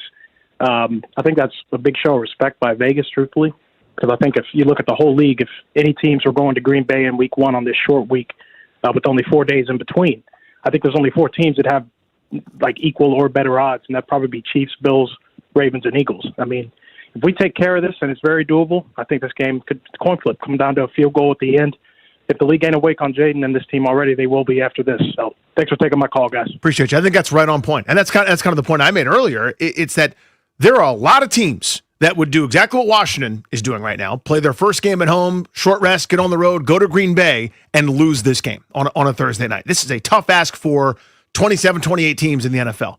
And I think you went through the list. It's probably right. Maybe you could add another team or two, but Green Bay be favored against pretty much everybody. Yeah, I think that's true. I would also say if that happens, I'm okay with it, and it's a little bit of a reality check if it's a cold water game. Mm-hmm. Like if you get beat fairly handily, all right, then some of week 1 was it that it was the Giants, and you got to get your act together here. But you get a little time off, mini bye. Now you got the Raiders at home. Really good chance to be 2-1, and let's figure out a way to go to Atlanta and win 3 games in the first quarter of the season. And that's a realistic outlook for those next 2 games. You try to get 2 wins over fairly average opponents, and on the other side of that, you're right where you want to play, but being a 750 win percentage team, right? That's where you want to be. If they lose tight and you give Green Bay everything they can handle and they beat you at their place, I think you come away feeling almost like you won the game. It still tells you can go toe-to-toe in an adverse circumstance this week, short week, travel, Thursday night, against anybody in the league. So it doesn't really matter who's next. If it was the Ravens or the Bills, like I start to feel like the mantra. Anybody, anywhere, anytime, whatever that saying is, anywhere, anytime from Dan Quinn, plastered on every wall, I'm with him. Anybody, at any point. Because if you can hang with Green Bay in Lambeau, who we're being told is awesome, and maybe we're wrong. We never know if we're Open right. the possibility there, right? But everybody seems to think the Packers are 11, 12 wins good. I mean, I do. I do too. And we just saw them destroy the Lions. Let's not forget. It's not like this is week one and we're not sure what it's going to look like. They didn't beat the Giants. You know what I mean? Exactly. They played a team that has been the best team in the conference the last 2 or 3 seasons, essentially. I guess 2 seasons. And if you want to go back to the final half of the year before, maybe 2.5 years of being the best team in the NFC. And they worked them. Destroyed them. Let's go to Jermaine and Bowie. How are you? Hey, how you doing today, guys? Good. Good, dude. I would say the more we talk about it, the more I feel good about us winning. I think if we win this, I'm right with you. It'll send a message to the league that we're for real. Because I don't think the league is taking us seriously. But I think the key is to winning. I think most people argue that Giants' defensive line is better than Green Bay's defensive line. So I think we'll be able to move the ball on them. And if you talk to people out of Green Bay, they're not convinced they have a good secondary. You know, they lost the safety, they lost their starting cornerback. So I think we can exploit that. So, I mean, I think that it'll be a game, but I think that we'll win, and I think we'll signify to the league that, you know, this team is for real. My only concern is our defense. I mean, will our defense hold up? Are they the real deal? And the last question I got is, I don't like the fact that they're using Debo on kick returns. I'm wondering why they're doing that, because if he gets hurt, you know, we're in trouble. So I don't know if you've heard me bring this up a bunch, but it's a little pet peeve of mine at this point, and I would say a passion project of mine is to discuss it until it stops happening. But yeah, I hate it. And I say that knowing he's going to break one for a touchdown in the next couple of weeks. He got way closer on his second return of the game than I thought. It was one of those Brandon Banks just tripped up where the seas parted a little bit, and he got up and kind of slammed the ball with his hand. And in real time, it was that close. Yep. I mean, he very, very much almost broke a kick return. And it can happen now. The way the alignment works, it's why you put great players back there and not just some random specialist. The juice is not worth the squeeze for me. It's just not. He's too important on offense. You just saw what it looks like. 7 for 77 on 7 targets, and then you have him run for 19 yards and a touchdown. He is the best weapon on this offense, period. And plus, Luke McCaffrey had a nice return in the game as well. And I know that you may roll your eyes at that, but my thought is, if you got the reason to throw Debo back there, like they threw Austin Eckler back there last year, is like, we don't have anybody else. Maybe you do. And I'm not saying Luke McCaffrey's as good as Debo Samuel doing it. Samuel's one of the first guys I'd pick in a who could be my best kick returner fantasy draft, but that's not what this is. He's too important to that offense for me to risk it. I would put Jalen Lane back there. He returned punts and some kicks in school at Virginia Tech. He's got great speed. I think he, for the same reasons you're saying Luke McCaffrey, he's just faster and better. So to me, that's a pretty easy fix. This guy should be your return man in both capacities. It's not like he plays a ton. Yeah, no issue there. He's not overly important on offense. He's out there some. Let's go to Elijah in D.C. on the Fan. Hey, Elijah. What's going on, fellas? Thanks for taking my call. Hey, buddy. The expectation is, a deep playoff run to Super Bowl. Why not? I'm thinking Commanders learned things last year as well. I think everyone's like, well, they haven't. It's almost like we didn't compete. We wasn't in a title game. These games are very important, and I feel like for years we were never in a position to even have a chance in these games to even learn or to build from. And just looking at the defense, it looks like they just off-season wise, just technique wise, angle of pursuit. There's fundamentals and skills that I believe they're just going to transfer from game to game. It doesn't matter who's suiting up. If Daron Payne is sniffing out a screen with that type of tenacity and putting his hands in the passing lanes, if certain aspects still are carrying over from game to game, I'm very confident with how far we can go. I also think there's levels of the offense that hasn't even been thought of. We can't even comprehend yet because the team and this iteration of this offense hasn't been together long enough for us to know what it's going to look like. True. And by the way, it's just so early that we don't know a lot of what we think we do. I'm always reminded of this, like going back to last year as an example. If you go back and look at week 1 last year and then even week 2 or week 3, let alone what teams became, there's probably 8 or 9 teams where week 1 was a complete aberration, misleading fluke. You know, like the Falcons against the Steelers, I remember it, were so bad offensively. Cousins couldn't move, couldn't do anything right. And then as the year went on, he throws for 500 yards, 4 touchdowns against Tampa, and they have a couple of these huge games offensively, and Drake London goes crazy, but John Robinson is awesome. And it's like, oh, they weren't broken. That was TJ Watt, took over a game, and they didn't play it all in the preseason. The Bengals are another example where you watch the first game, and this has been first month for years them, running, but to where they got to a few weeks later. This happens all the time. We think we know something after one game, and we really don't. It's just, if that happened in week 11, you would go, oh, that was a gross performance. You go, bad week, and that's that. Yeah. Right now, we think Javon Kinlaw is going to be an all-pro. Deebo Samuel is going to lead the league in touches, and Jayden Daniels might not be as accurate this season or something. And the fact is, he'll probably complete 73% of his passes and not have another missed throw in the middle of the field for 10 weeks. You know, we're basing everything on a tiny sample size in one game. Let's go to Bargov in Gaithersburg on the Fan. What's up? What's up, guys? Yeah, so look, if we get this dub, especially handily, I think that'll showcase a real overall team strength, both physically and mentally, because that team has got some monsters. So that would show me, all right, we got some strength. Oh, we got a backbone. You're talking about week 2 traveling to Green Bay. That's not ideal. That's not how I would want to drop the schedule. So if we can do that, that shows backbone. And number 3, onions. I'm not talking about the pearl onions. I'm talking about the big yellow onions. You're going Bill Raftery style. So, I get it. Yeah. You get what I'm saying, Danny. You also understand the smell of the new tennis ball canister, man. That's amazing. That is a good smell. Tip of the cap. It's a wonderful smell. That's what Danny told me. I remember when we would play baseball at the pool in a big open field in the summer, and we would play with metal bats and tennis balls in a field. And sorry about that, Joy. That was a good time. Yeah. That's the last time I remember ripping open a canister and that tennis ball coming out, and there was a distinct smell. But I can't smell it right now as I sit here. I can smell gasoline. I can smell brownies and bacon. Yeah. I can't smell that.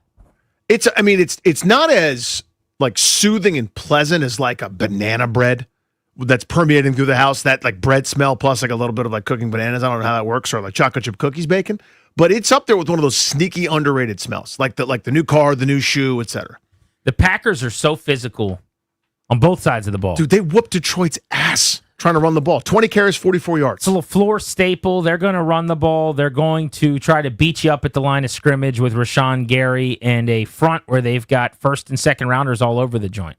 Quay Walker, Edgerrin Cooper, top couple round guys. Lucas Van Ness was a first-round pick. In fact, if you remember, his girlfriend was the girl's who's got her butt slapped by his dad, and everyone talked about that after the draft. Do you remember that? I do now that you mention it. Everyone was like, why is this guy's dad slapping the girlfriend's butt?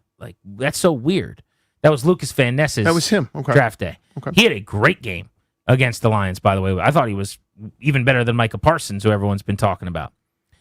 Our football conversations on the Fan presented by Paramount Plus. You can't count on much, but you can always count on Sundays with the NFL on CBS and Paramount Plus. Stream your local NFL game live every Sunday all season long, starting at just $30 for your first year. That's $2.50 a month.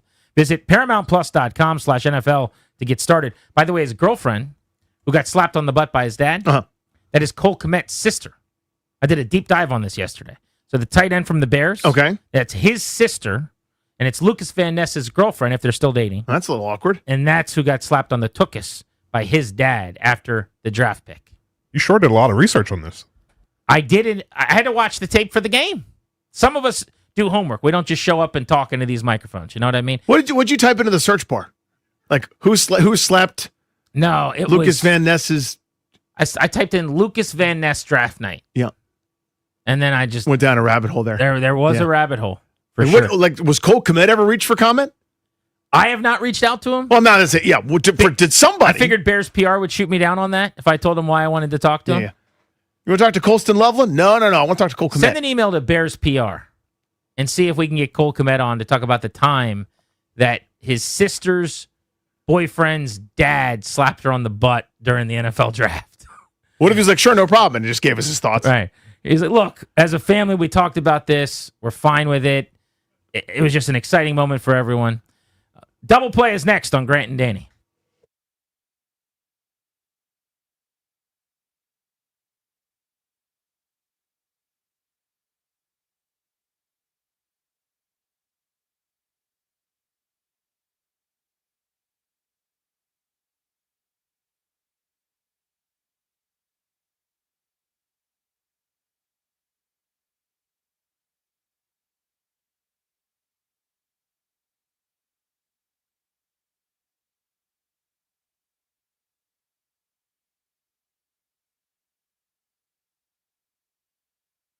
What's up, guys? Danny Rouillet here for my friends and my realtors. That's Debbie, Sarah, and Reynolds of Power Home Team with Keller Williams.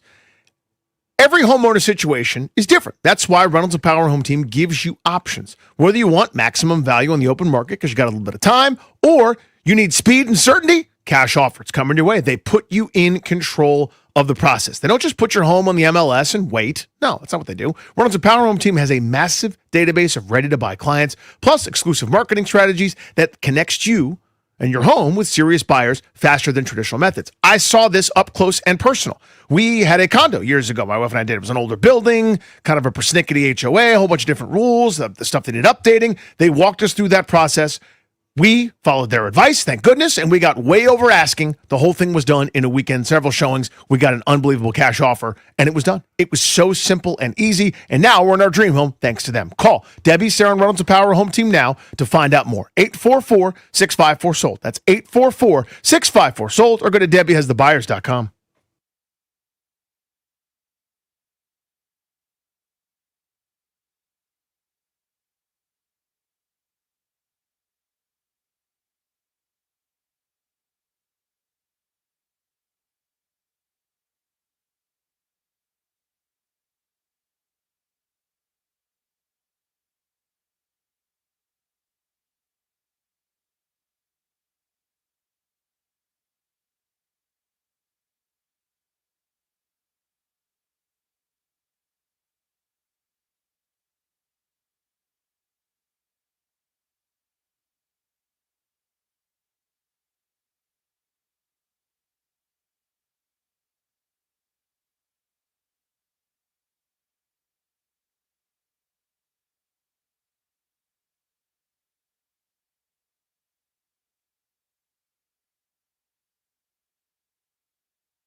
At 425 today on the Fan, Green Bay favored by 3.5. How do we feel about that betting line? Also got a Commanders Spotlight coming your way next hour as well. Remember, the Hall of Famer for the Packers, Leroy Butler, is going to be on the show today at 5 to help us scout the opponent. But it is time for a double play. What's going on in our lives? Nothing to do with sports. Driven by your local Washington area Honda dealer, now's the time for a great deal on a new Honda. Visit your local Washington area Honda dealer today. I've just been handed an urgent and terrifying news story. Thin Mints, the Toffee-tastic, the peanut butter tag-along, the lemonades, a waste of time. It's a lemon cookie. No one should ever eat that. The peanut butter sandwich do-si-dos, the Samoas, the caramel chocolate chip. You know that lineup. You love that lineup. Those are Girl Scout cookies, my friend. Introducing, for the first time anywhere ever, the brand new Girl Scout cookie. I say again, a brand new Girl Scout cookie coming to a troop near you. You have to know somebody who has a daughter that's in the Girl Scouts to order them. I would just love to order them at any time. Please let me just order them and give you money for your services. Will they be available everywhere? As far as I know. Okay. Explore Mores. These are Explore Mores. What is an Explore More? Inspired by Rocky Road Ice Cream Sandwich Cookie. Will round out the lineup for the 2026 Girl Scout cookie season. Taking after the classic chocolate treat, the cookie captures the limitless spirit of exploration that drives Girl Scouts, blah, blah, blah. It's basically Rocky Road ice cream, but in cookie form. Now, you don't know anything about Rocky Road ice cream because you get chocolate with freezer burn, but your Rocky Road ice cream is a chocolate base. It's a chocolate base. You can mix and match what goes into your Rocky Road, but it's basically going to be a little bit of marshmallow, maybe a little bit of salty nut in there to round out the taste of the delicious, joyous chocolate. Rocky Road, universally accepted, delicious, joyous flavor. They're going to make it in cookie form, GP. The Explore More 2026 arrival. You had me at New Girl Scout cookie. Mm-hmm. You lost me at Rocky Road. I know. I don't want nuts in my ice cream. I know. You don't want anything in your ice cream except for freezer burn and actual ice chips. I don't even need it to be freezer burn. Mm-hmm. I just need chocolate ice cream. What if they just made an ice cream flavored cookie that was just traditional chocolate ice cream? Could they try that? No, that would be a foolish waste of time. I don't need any more new cookies, I'll be honest. I've got chocolate chips and I've got Thin Mints. What else could I possibly need? You need tag-alongs. That's peanut butter and chocolate together. I'm not going to do that. Yeah. Which one? Tag-along is peanut butter and chocolate? Yeah, it's peanut butter and chocolate. I don't do tag-alongs. What else? You've got, again, lemonades, which are the largest waste of time That might of be all my time. number 2, I guess, even though I don't really have a number 2. But I don't know that I like any more of them. What else you got? I got there's the Thin Mints, there's the Toffee-tastic. One of them has the coconut. That's the Samoa. I hate that one. Mm-hmm. Absolutely punt that into the sun. What else you got? The caramel chocolate chip. Nope. Out on that. Why? Because just say why for everybody. Caramel. Why? What's wrong with caramel? It's disgusting. It's cooked sugar. You hate that, don't you? Isn't that the worst? Is it caramel? Yeah. Then yes. Yeah, you don't like caramel. In the words of Buddy the Elf, then yes. Yeah. This is it's an ocean of unacceptable things that you think. This is in there, by the way. This is like one that washes up on the shore. They're like, what is this? It's inexplicable. We should never do anything else besides discuss caramel. But yeah, they also have Adventurefuls, which are brownie-inspired cookies topped with caramel-flavored cream or creme with a hint of sea salt. You said like they never add cookies. They're adding cookies all the time. Every year they come out with a new catalog of cookies, I feel like. It's like their new thing. They've done the one-time specials, I feel like, but these are the ones that are the staples. Staple Center. You just get Thin Mints, which I understand because the Thin Mints are great. You don't know what color box they come in. Green? Yeah. Yeah. It's true. So when you get your Girl Scout cookies, do you get them through a friend every time who has a kid or something? Or do you just you're coming out of Food Lion and there's 3 girls sitting there and you just go over and buy them? I'm always desperate to find them. I never know when they're available. John Mulaney has a great bit about this, where it's like you have to have this weird insider connection and this army of little soldiers wanders around, but you basically order through some mom, etc. It just shows you all the locations. Like punch into your GPS where you are, and they're like, all right, 3.5 miles away at Giant. They're sitting outside today waiting for you. Yeah. The dumbest thing in the world is that I can't just go to girlscoutcookies.com, order. How many boxes would you like? And little Susie gets credit for it somehow or Well, something. how would little Susie get credit if it's just on the website? I can enter her QR code. I mean, I don't know how to do it. I just know that it's impossible to get them unless you know somebody who's got a daughter and who's like filling out the Girl Scout cookie They're order in every that day. grocery store ever on a Saturday afternoon and that time during the year. No one's ever going to that. I never do that. I never go to grocery stores. We get most of our groceries delivered via Instacart. I mean, or Peapod or whatever. You're in the minority on that. I understand that. Most of us go to grocery stores and you see Girl Scout. You can't swing a bat. You're without telling hitting a me Girl Scout? in the That's year of you wouldn't want to do that. No. In 2025, I can't go online and order something, and you're like, yeah, reasonable. You should just wander around and hope you see them at Safeway. In this No. like charity where like the girls are raising money and it's all based on like getting credit for themselves to sell the boxes of cookies so that they can put money into their own whatever it is. Yeah, I understand that. If it was just Girl Scouts of America trying to raise money and there was no element of like moving the merch like I did with Joe Corby Pizza or something, then sure, then it should just be a website. You know, you could raise more money, make them available to people all the time, easily. If people want to buy your product, which they do, a great thing to do is to make that product readily available. But if Girl Scout cookies were available year-round, we'd never talk about them, really. I mean, they'd come up like Oreos come up, which is almost never. I think this is a fair counterpoint Those are the by best you. things ever. The fact that it's a seasonal thing that's like, oh, it's Girl Scout cookie time. This is awesome. Let's buy 15 boxes. It's special. It's unique. It's something that we talk about. It becomes front of mind for everyone. Little Johnny's got, selling whatever he's selling for Boy Scouts. Little Susie's doing Girl Scout cookies. Call me back if you want any. And you're like, yeah, sure, Jeff. I want some of those. Definitely want some. Put me down for 6 boxes. If you did that all year long, everyone would hate you. Everyone would be like, leave me alone. Seasonal is fine, but during that season, again, let's just www. Right in front of the thing and the little e-commerce checkout section for your pal. I like that you're happy about the new flavor. I'm excited. And I look forward to full report. I'll even try it if you get some. You'll try it? I'll bite into one of them. Good for you. I don't think I'll like it, but I'll try it. Right. Beltway Blitz is next on Grant and Danny.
I'm Toby Altizer with your sports update on The Fan. This update is brought to you by Baldino's Lock and Key, your hometown security team.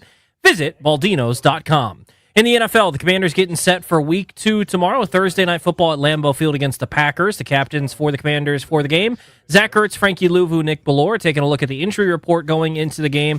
Jayden Daniels is off the injury report. He's going to be good to go. Hunter Tressway is questionable, though, with a back injury. Also, the team signed punter Mitch Wishnowsky today to the practice squad in case Tressway is unable to play tomorrow. Defensive end Dietrich Wise is questionable with a knee injury. He practiced in full on Monday and Tuesday. Those were approximations. He was limited today. For Green Bay, Micah Parsons is questionable with a back injury. Nate Hobbs is questionable with a knee injury. A couple of offensive linemen questionable. Zach Tom, their offensive tackle, with an oblique, and Aaron Banks with an ankle and a groin, their offensive guard. In baseball, the Nationals beat the Marlins yesterday 7-5 to keep their winning ways going. Game 3, the final game of the series in Miami tonight, 6:40 right here on the Fan. Jake Irvin takes the hill for the Nationals. He's 8-11 with a 5.71 ERA. He'll take on Yuri Perez, who is 6-5 with a 4.66 ERA. Nats and Marlins tonight, 6:40 right here on the Fan. Baldino's Lock and Key is your hometown security team for auto keys and fobs. They make car key problems look obsolete. With 9 area locations throughout Virginia and Maryland, stop by one near you today, or for more info, visit baldinos.com. From the Crop Metcalf 5-Star Sports Desk, I'm Toby Altizer on the Fan.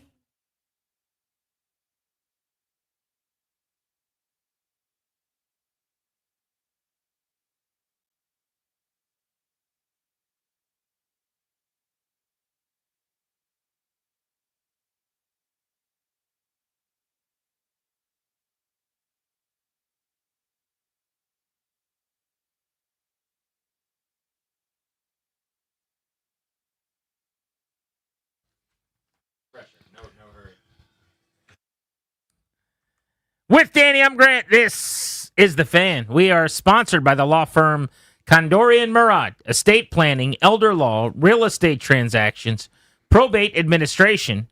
Their attorneys are always there to protect you and your family's assets.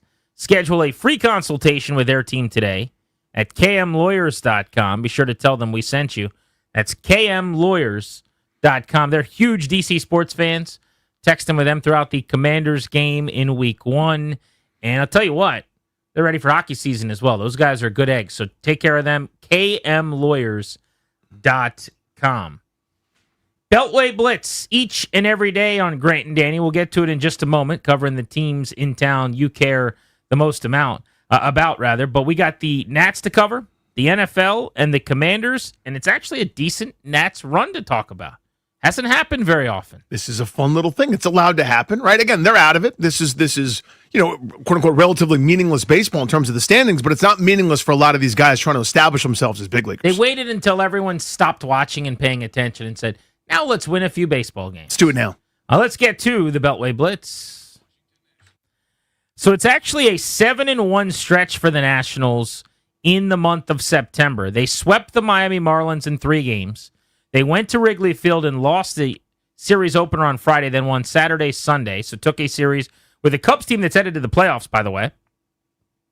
Then they were on to Miami for a 4-game series with the Marlins. Today marks Game 3. So they have a chance to win the series with a win this evening. They could still sweep the series with back-to-back wins. But they have won right now, this moment, 4 straight games, 7 of 8 to kick off the month of September. That's after they ended August on a losing streak that stretched from August 23rd to August 31st without a win against the Phillies, Yankees, and Rays. Mitchell Parker's best start in 2 months. That's not me just saying it's like 2 months. No, literally 2 months. Since the middle of July, he had a nice game against San Diego, surrounded by a whole bunch of crooked numbers. That he'd been trending in the wrong direction. A couple guys on their staff had been. What you look at him and Jake Irvin, et cetera, guys that were such nice stories for them to be competitive and pitch really well in the first half of last year. That's kind of dissipated and gone away, and these guys have sort of settled back into maybe what evaluators sort of thought they were. To borrow from a little the coaching parlance, they are who we thought they were. But that was good for him to go 7 2/3 last night, only 2 runs allowed. Still not going to strike a ton of guys out, but you're inducing some of that weak contact, letting your defense play for you. That was important for him. Denny Green. You're looking for Denny Green. 22-year-old James Wood getting hot again. Don't look now, but he is 5 for his last 9 over the last couple of games at the plate. James Wood, over his last 7 games, hitting .310. Over his last 15 games, has an OPS of almost 800 over his last 30 games. He's hitting 280 with an OPS of right around 845. So basically over a month now, he's played at an all-star level again. For the season, an 830 ops to go along with a 260 average, 20 points above league batting average, and 27 homers. He's going to end up hitting 30 homers, driving in right around 100 runs, and stealing close to 20 bases as a 22-year-old star. He made the all-star team, 6'7". Nice little player to build around in the middle of that lineup. Speaking of hot, I think Josh Bell might have 27 homers this week, 4 bombs in 3 games. He's the streakiest hitter ever. Ever. I mean, ever. I don't get it. Like, when he's hot, I'm serious, it's Shohei for like a week. Seriously. When he gets hot, he goes on these crazy MVP-like tears. It's generally 5-7 days at a time, and then for weeks he's not that. But his hot is hotter than everybody else. I mean, there's so many moving parts in his swing. He's such a big dude that it's like hard to be on time and simple all the time. But when it's working, my God, he just hits prodigious bombs. Started this with that last game in Chicago, hits one out of the yard. But it's fun. Let's get to the NFL. Mike Jones covers the National Football League for The Athletic. Mike, the Commanders have the Packers at Lambeau tomorrow night to kick off Week 2. What's your take on Green Bay after their impressive win over the Lions? Well, I already thought that they were going to be one of the best teams in the NFC, but then after seeing the way their defense was pretty impressive. Micah Parsons is a fantastic addition. He made an impact, even though he only played 20-something snaps. So it's going to be interesting to see what kind of an impact he has on that defense in a full-time capacity. I think that they have the pieces on offense. They have got the pieces on defense. They could wind up being, a team that makes a really deep playoff run. The team they beat, talking about Green Bay, Detroit, handled it. I mean, they worked the Lions. Are the Lions in for a bigger regression maybe than someone like me thought? I thought they'd come back to the pack a little bit and be close to Green Bay, and maybe Minnesota would give them some fits. Is this a team that's going to fall 4, 5, 6 wins overall, or am I overreacting to Week 1? Well, I mean, I thought they were going to take a little bit of a step back because they lost Ben Johnson, and I thought that it was going to take John Morton a little while to, get comfortable and effective as a play caller. First time that he's actually had this role. But I did not expect that their offensive line was going to look as bad as what it did. I know they lost their center to retirement, a guard to free agency, but I just thought that they were going to be able to, plug in guys and be more effective than they were. So I don't know if Green Bay exposed something or if it's, typical first game rust. I try not to overreact. Always remember Mike Shanahan saying that it takes about 3-4 weeks to really know what you have in a team. And you think about those Patriots teams over the years that you'd see them stumble out of the gates and be kind of not quite, impressive in September and October, and then finally late October, November is when they'd really turn it on. So there's still time for the Lions, but they really got to get this line shored up. Why do the Ravens seem to lose these inexplicable collapse games more than everybody else? It's actually backed up by data. They've had more of these, 2 touchdown collapse games than anyone else in football over the last several years. What's the reason for that under Harbaugh? Well, I don't know if it's something to do with Harbaugh and the way he runs his practices, the way that he prepares his guys mentally, or what. But they do have more self-inflicted wounds. And without them, they probably could have won a Super Bowl by now. It's alarming. It's hard to get your head around. I mean, yes, the fumble was bad that Derrick Henry had, but the way that their defense just really wilted and rolled over was even worse. And it just seems like, they're not able to withstand. Look, we saw Minnesota. J.J. McCarthy throws the pick 6, and then he, is this a first-year player? He responds and then reels off a comeback.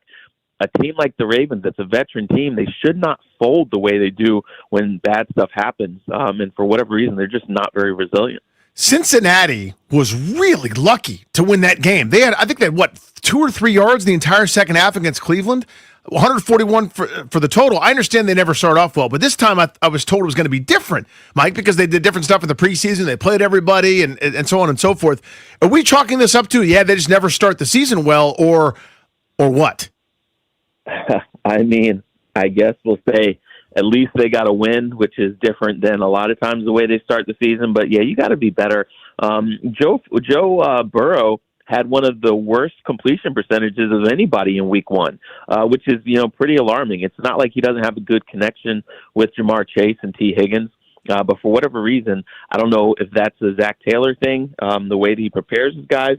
But yeah, they are definitely fortunate to get a win right there. And I don't know the cure for their problems, but we know that, mid-season they normally start turning it around. You just hope they're not in too big a hole to climb their way out. Mike, speaking of mid-season, the Niners are in mid-season form already with all their injuries.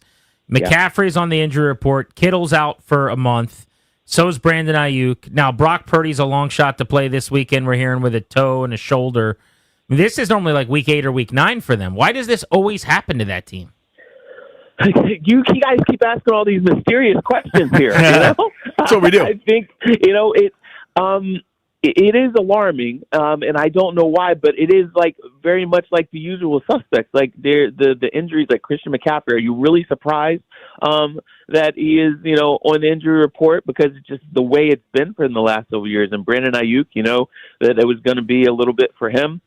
It's unfortunate for them, but you kind of wonder. They tried to retool. They've unloaded a lot of veteran guys on their defense. They've got young guys there. It's looking like they need to do the same thing, or they're trying to do the same thing on offense, where they're having to bring in some new life. But they definitely need to find ways, better durability. I don't know if it's strength and conditioning type of program or what, but it's going to wind up costing them, because I think that they could have had a chance to contend in this division, but the injury bug keeps rearing their tag. They're not going anywhere. Mike Jones of The Athletic. Are we living in a simulation? And if so, how would we know? We probably are, and we just don't know it. And I don't know how we would know it. If the little spinning thing falls over, is that what it was in the how do movie? we know people are seeing the same colors? Is my red the same as your red? We don't, because that dress, everybody thought that it was like green and gold and or what, That's a great point. So, yeah, What if CAT spelled dog? Who told you that it didn't? Exactly.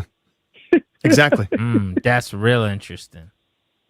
We're getting really deep here. Yeah. That was the idea. We just kept going. What language would you think in if you didn't know any? Whatever language that I was born with, I guess. Who knows? It's just very like interesting. my baby at home right now turned 2 months today. What language does he think in? He thinks in English, because that's what he hears from you. If you were like in Zimbabwe and you spoke their language, he would think in that. But it's just whatever he was born hearing, or hearing when it was still in the womb. What is nothingness? Everything is nothing. Thank you, Mike. Yeah. That's a great answer. We'll leave it at that. Well done, bud. Appreciate you, buddy. I might call you with more of these. Handling those on the fly, by the way, Matrix style, dodging it. It was just Keanu Reeves moving and shaking. Everything is nothing. Shooting shots. Well done, Mike. Thank you. When you become a dad, you realize you got to just come up with answers. That's and make true. it By the way, good. 100%. I've made up a lot of answers over the last year or This so. morning I answered, how far is the sky away? And I'm like, I don't even know how to. It's actually funny. I told my son last night, I'm like, he was excited about something this morning. And I said, if you go to bed, it'll come faster. And my daughter comes over, who's only 2 years older. She's 6, but she's like, that's not a thing.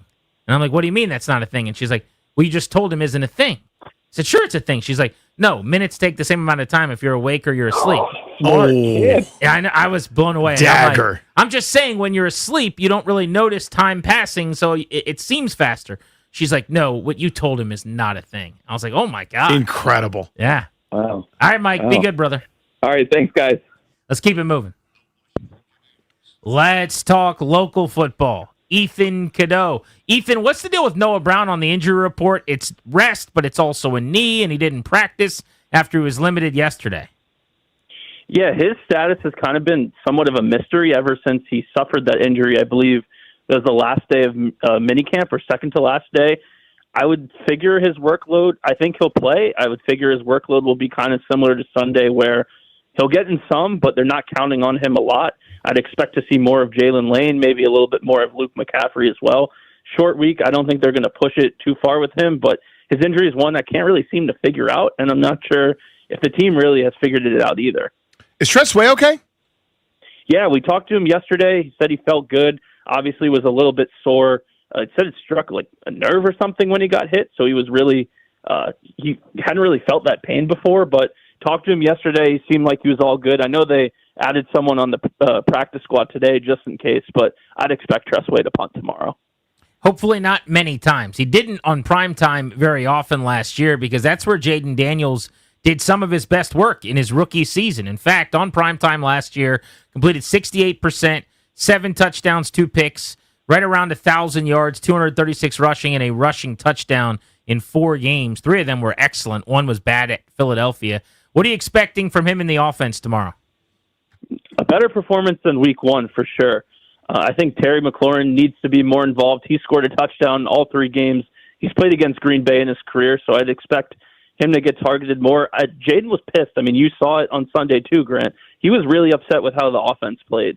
And I would expect he's the kind of guy who one bad performance can't turn into 2. He lives for the big moment. We saw his primetime debut last year was that epic win against Cincinnati on the road. So I'm expecting to see Jayden Daniels near his best tomorrow. And for the Commanders, hopefully that means a lot more points. Give me your prognosis for Chris Rodriguez the rest of the way. I think he'll eventually get a shot. Right now, I think just where the numbers are, they really like what they have in Bill. McNichols can do a little bit of everything, and then Austin Eckler obviously is their lead guy for now. So I think Rodriguez will eventually get his chance, but teams usually don't dress 4 running backs on game day, and until there's an injury or maybe they want a different look, I'd expect him to probably be that healthy scratch, even though he was pretty good in the preseason, and it seemed like he was the reason why they were willing to move on from Brian Robinson Jr. as well. So it's a little bit curious, I would say, but I mean, the way Bill looked on Sunday, there's no way you're getting him less touches either. Do you think the defensive line's domination of the Giants is indicative of them being way better and actually really good up front defensively, or a lot to do with New York? I'd say it's a mix. I mean, obviously the Giants not having Andrew Thomas is a huge factor, but I think Javon Kinlaw and Daron Payne turned in 2 really, really good performances. I mean, we hadn't seen Payne play like that since probably the 2022 season, and Kinlaw, obviously a lot of talk with him was, they might have overpaid for him in free agency. He hasn't really proven that much. How is he getting that contract? Well, the game against New York was kind of a reason why they invested up front there. So I think stopping the run with that defensive line, they did a really good job in week 1. That slowing Josh Jacobs will obviously be a priority on Thursday night, but I do think this D-line's a lot better than it was last year, and Thursday will be a really good test to see if that's the case. What's the most important matchup for Washington tomorrow to emerge with a win? Whew, that's tough. I would say slowing the run and making Jordan Love third and long situations. In Love's 2 years as a starter before this year, he'd thrown a lot of picks early in the season, and then late in the season, he really takes good care of the ball as the Packers have really shifted to a run-first team down the stretch. I would say slowing Josh Jacobs for starters to get them in those third and long situations and maybe try and get Love to press a little bit, throw into tight coverage. I mean, they have to win the turnover battle if they want to emerge with a victory. Neither team had a turnover on Sunday. Obviously, it worked out in Washington's favor, but to beat other elite teams in the NFC, you got to win the turnover battle. So I'd say putting Jordan Love in positions where he's willing to take those risks he's taken in the past and hopefully coming up with some turnovers. Yeah, Jordan Love tried his best to throw a pick in week 1, and the Lions just wouldn't let him. They weren't that interested, but he put some balls up in the air in harm's way. I think there's going to be a few chances for this defense to get their hands on the pigskin. Ethan, thank you, buddy. We appreciate you. Yeah, appreciate you guys. Yeah, be good. There's Ethan Cadeau of Monumental Sports as part of our Beltway Blitz. Thanks to him and Mike Jones for hopping on there on Grant and Danny. Next, I want to get into the line being 3.5 points and whether we think that's light, heavy, or Goldilocks style, just right. This is The Fan.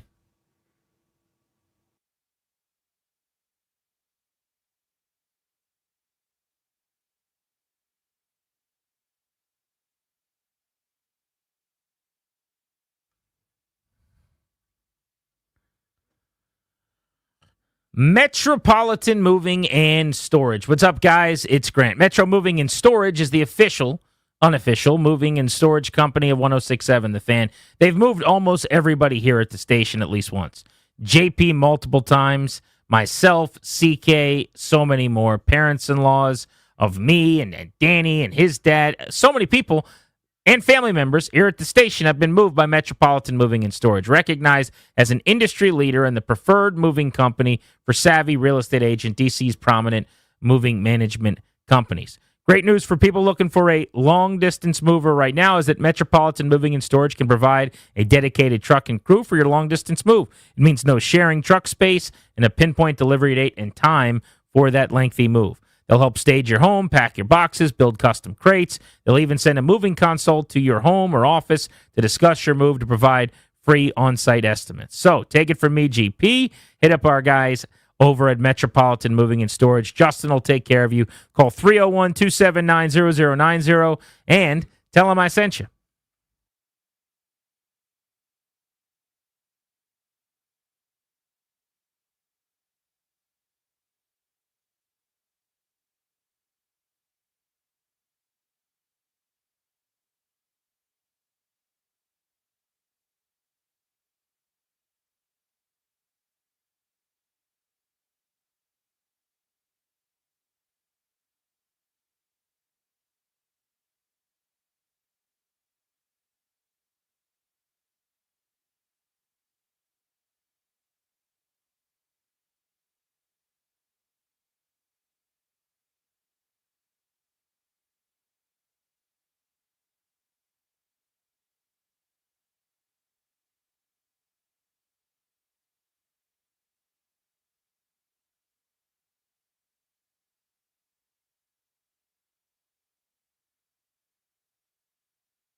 I'm Toby Altizer with your sports update on the Fan. In the NFL, the Commanders getting set to take on the Packers for Thursday night football. Taking a look at the injury report, Jayden Daniels is off the injury report. He's good to go for this. The Commanders. Punter Tress Way is questionable with a back injury. They signed punter Mitch Wishnowsky to the practice squad. Could go if Tress Way is unavailable to go. Defensive end Dietrich Wise is questionable with a knee injury as well. For the 49ers, their injury bug continues. George Kittle went on the injured reserve yesterday. Quarterback Brock Purdy is, quote, a long shot to play Sunday, according to Kyle Shanahan. He's dealing with a left shoulder and toe injuries. This also could be a multi-week injury. Mac Jones will get the starts until Brock Purdy is back under center. Falcons wide receiver Drake London should be good to go Sunday, despite leaving Sunday's game early with a shoulder injury. And in baseball, the Nationals taking on the Marlins tonight. 6:40 first pitch. Can hear the game right here on the Fan. Jake Irvin takes on Yuri Perez. From the Crop Metcalf 5-Star Sports Desk, I'm Toby Altizer on the Fan.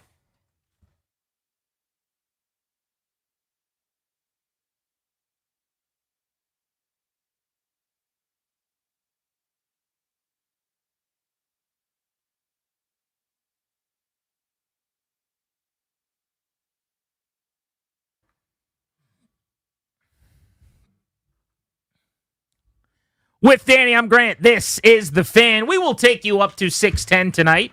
Pre-game, Nats baseball. Charlie and Dave at that time. We've actually got Nats ace lefty and all-star Mackenzie Gore on the show, presented by Main Street Bank, coming up in our final segment after 6 o'clock. I am excited, though. In 30 minutes, Leroy Butler, the Hall of Fame safety, is going to join the program. Toby worked with him in Green Bay. They've got a good relationship, and he got him on the show for us. So we'll talk to him about the Packers and this team and how good they could be this year. We'll scout the opponent. But I also just want to dive into his career. He had an awesome career. He was a really, really good player, man. Huge moments for them. Speaking of Packers Commanders, the betting line in this game, we don't normally do a lot of picking or betting stuff on the show because not everybody in the audience wants to hear it necessarily all the time. But the line is 3.5. And I just want to get a feel for you guys, if that feels right. Like, what would you have made this line if you... whoever they are. Sure. You know, the boys in Vegas, as Slasherini calls them, right? The odds makers. If they came to you and said, what should the line be for this game, what would you have guessed? 2.5. And a lot of people, again, if you're not well-versed in gambling, there are people that are much smarter than me about it, dumber than me about it. I don't really care about that. But to give you an idea, when you get a couple good teams that come together, Tampa and Houston, 2.5-point spread right there. Eagles, Chiefs, 1.5. Broncos, Colts, after really impressive performances for Indianapolis, not so impressive, but everyone thinks Denver's pretty good, 2.5. That's kind of your typical. If we recognize, hey, these are two good teams playing here, right? Like, and obviously it's going to swing one way or the other depending on the venue and some of the circumstances. Washington, I think, should be the underdog, having to go on the road against a really good team that's maybe firing a little bit more on all cylinders. They beat a better opponent in week 1 than Washington did. All the factors go, no problem. I have no problem with Green Bay being favored. The fact that it was 3.5, and I know it doesn't sound like that big a deal, that it's just a point more than kind of what I'm talking about. It tells you that there's a little bit more space, daylight in between the two teams from, quote unquote, as our boy says, the boys in Vegas. So there's an element of this that needs to be brought up, which is home field advantage and what that's worth now. Because for a long, long time, when I was growing up as a sports better, in my childhood years. Right, you're always, you're calling various gambling tip lines right. as a toddler. I actually did call into my uncle's radio show as a 10-year-old, as his 10-year-old sports bookie, and this is back when it was all still illegal and there weren't apps and everything. And so I would give him all the lines and give him like my bets for the week and whatnot as a radio bit. But I didn't actually bet on those games. But it used to be that a home field advantage counted as 3 points on the betting line. So when you would see Green Bay laying 3.5 against Washington, it meant that odds makers think they're 1.5 point better than the Commanders on a neutral site. It's no longer really 3 points. I've dove into this offseason a little bit and read up on this. You can find different answers in different places. I've heard that home field advantage is probably still around 2.5 points. There are some people that think it's down to 1.5, 2 points in value. But so I'm going to say, let's say 2-ish, okay? 2.5 points. It still means that odds makers are saying on a neutral site the Packers are a point and a half better than Washington. I actually think that's a perfectly reasonable line, if that is the case, to see Green Bay 3.5. Now, I'm going to take the Commanders and points because not to get overly, betting deep here, but 3.5 is a great number, right? The numbers that are normally extremely friendly to catch points because of a field goal, 3.5 points, right? If you're betting on the underdog, because if you only lose by a field goal, you win the bet. The other one, the normal number that you're looking for, a lot of times like 6 is the line of demarcation, because similarly, in terms of one possession, got to win by games, 2 scores, touchdowns, what have you. 5.5, 6 is a huge line in the sand right there. 6.5, where is it in that range? But if you can get, say, under 4 down to 3.5 or so, and you think this could be a field goal game, take the underdog, you feel great about it. If it was Green Bay minus 2.5, that's a whole different ballgame. Because now, if the Commanders were to lose by a field goal, Green Bay wins the bet. So, long story short, I would just say that I think this is actually the perfect line. I think most people feel like the Packers are probably going to win a close game. Maybe it comes down to a field goal. Looking at the national media, and I'm a little bit surprised by this, I thought it would be like 60-40 Green Bay whenever we see all these pictures of all the names at the bottom with all the helmets. Yep. Today, I've seen 2 of these channels do this, and it's all Packers. I'm actually shocked by it because the Commanders have been such a beloved team. They're getting all like they were in the Cool Kids Club before they earned it last year at one point in time. Yeah, this is the latest entry though. The But post Micah Parsons fallout, it's like Green Bay now walks on water. That's true. I think. But look at NFL Network's picks today. Colleen Wolfe, Packers. Adam Rank, Packers. M. Grant, whoever that is, Packers. Bucky Brooks, Packers. Maurice Jones-Drew, Packers. G. Jordan, Packers. Nick Shook, Packers. Eric Edholm, Packers. K. Patra, Packers. Only Daniel Jeremiah of a 8-person panel on the NFL media site is taking the Commanders. I just looked at another one from ESPN, from their NFL Live thing. Every single one of them picked the Packers on their set, on Get Up this morning. Same thing. So it feels to me like there's way too many people picking Green Bay. They're way too high on the Packers. I'm going to zig and maybe even pick the Commanders outright and sprinkle a little bit on the money line. But I definitely like them to cover. But I understand the 3.5 point line. Interesting. Yeah, I mean, again, I look at when you have 2 quality teams going at it of relative ability, aptitude, resume, etc. Like the Seahawks and the Steelers, that's a 2.5 point line. It's far more common. To me, 3.5, again, it's just a point, but it looks a little bit more like, yeah, it's Green Bay, you guys.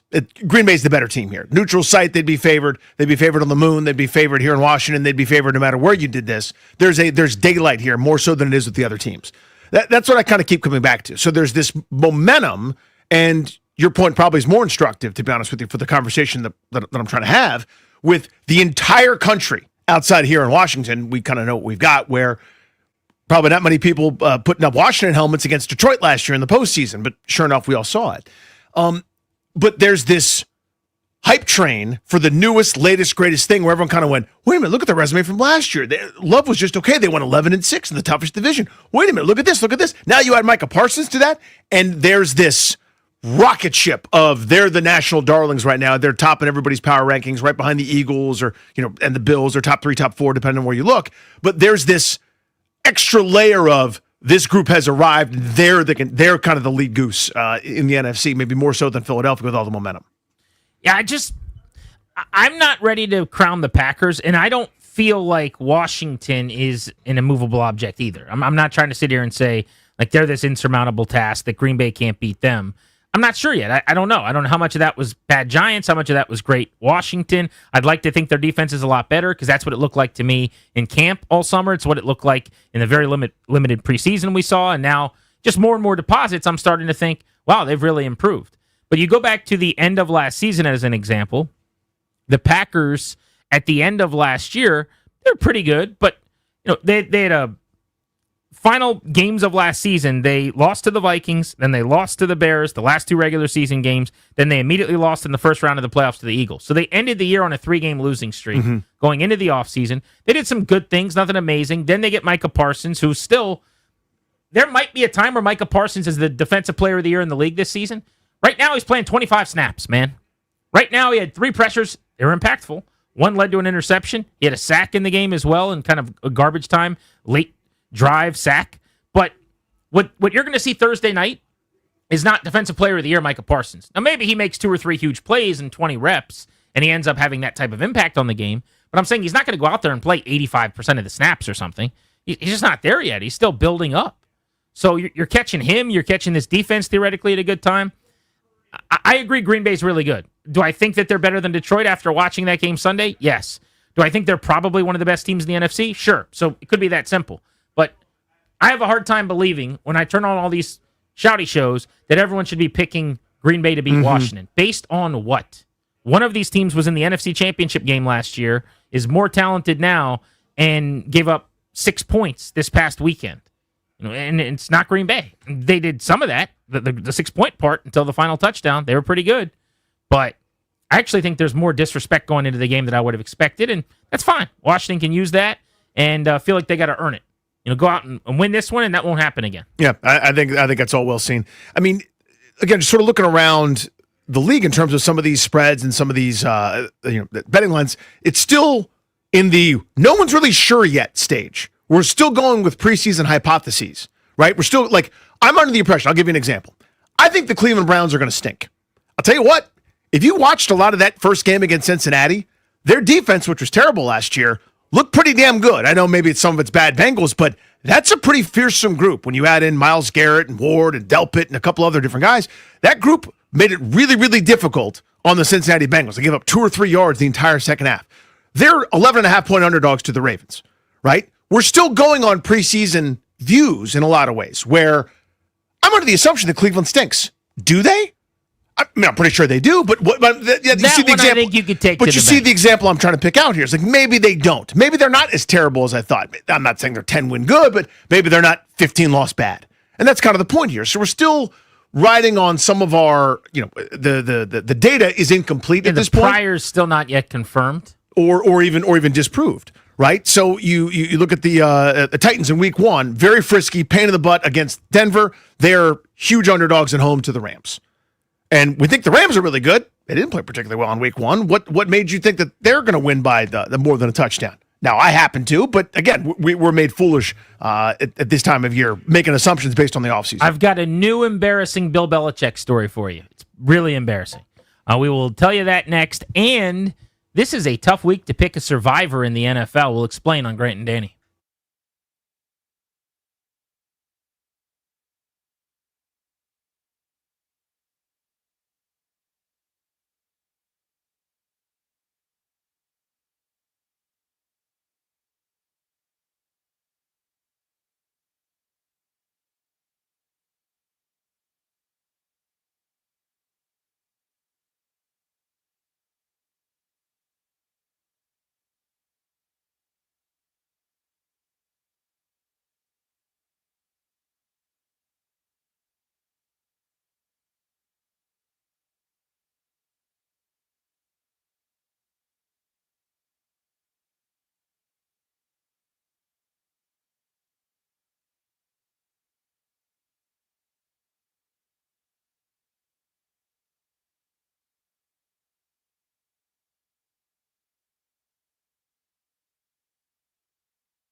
So it's so hard to tell anymore what's real and what's fake on the internet and what actually happened and what didn't.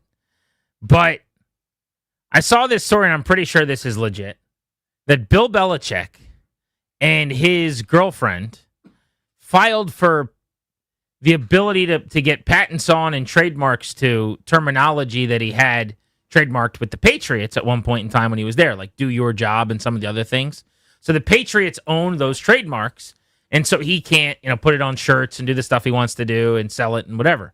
So they tried to do the Taylor Swift thing where they get the do your job trademark Bill's version. You know how Taylor Swift, when she had her songs, basically belonged to like Scooter Braun or whoever it was, that she didn't own them.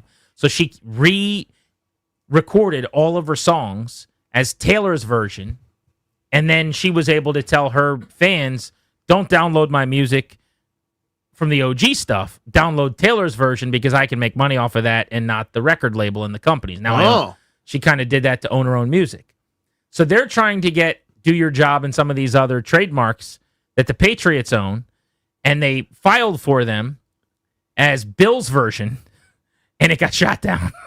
Yeah, how do you do Bill's version of like 3 words? It would just be, I guess, do your job, Bill's version. But what if he went, do your job? Now that's Bill's version.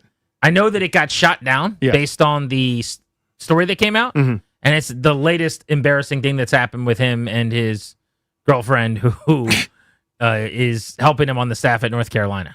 She's very helpful, it seems like. They're 1-1. Got a big win. Second week of the season. Who they beat this past week? Actually didn't see. It was not impressive. They beat Charlotte 20-3. Okay. All right. The Bobcats, I guess, came into town. To me, there's far more embarrassing stuff that's happening. The interview with my college teammate, Tony DeCoppel, where she interrupted a couple times and wouldn't let him talk and answer questions, I thought was way more embarrassing. Well, that was so long ago, though. This is brand new. This is this week. This is another one. Not letting Patriots scouts or representatives come look at his players is far more embarrassing. I mean, that's grab that clip, Darius. You're really doing right by your guys. What's the priority here, right? Is to run a program that's one of 32 teams that might offer one of your players a job. You're not going to let them come and scout your players? Like, what are you doing, guy? Bill Belichick being asked why, I guess it was, that he's not allowing the Patriot scouts to be at the UNC facility. And he basically does this 5-year-old kid thing where he's like, they're mean to me, so I'm going to be mean to them. Also, what does he mean he's not welcome at the Patriots facility? He was back there multiple times. Wasn't he back there, according to Mike Vrabel, for the Tom Brady celebration? I want to say he was back there for the Vrabel celebration when he had his honor with them. I don't know if it was Ring of Fame or whatever it was. Belichick's been there multiple times. So now is he not welcome, or does it just mean that they fired him and they don't he's no longer employed there? Is that all that means? I don't know. That's not what that means. Right. When you say I'm not welcome at their facility, it doesn't mean I'm not employed by them. That would mean if I show up, they tell me I can't come in, or they kick me off of the premises. That's what that means, right? Mm-hmm. Yeah, I seems pretty ridiculous to me. This was Belichick on why he does not allow Patriot scouts to come to the UNC practices.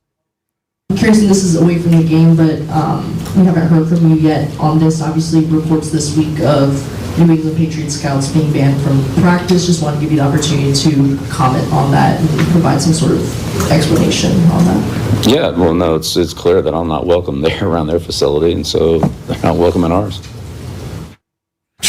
So you're right. I mean, could he be saying it's clear I'm not welcome there, meaning they fired me and don't like me?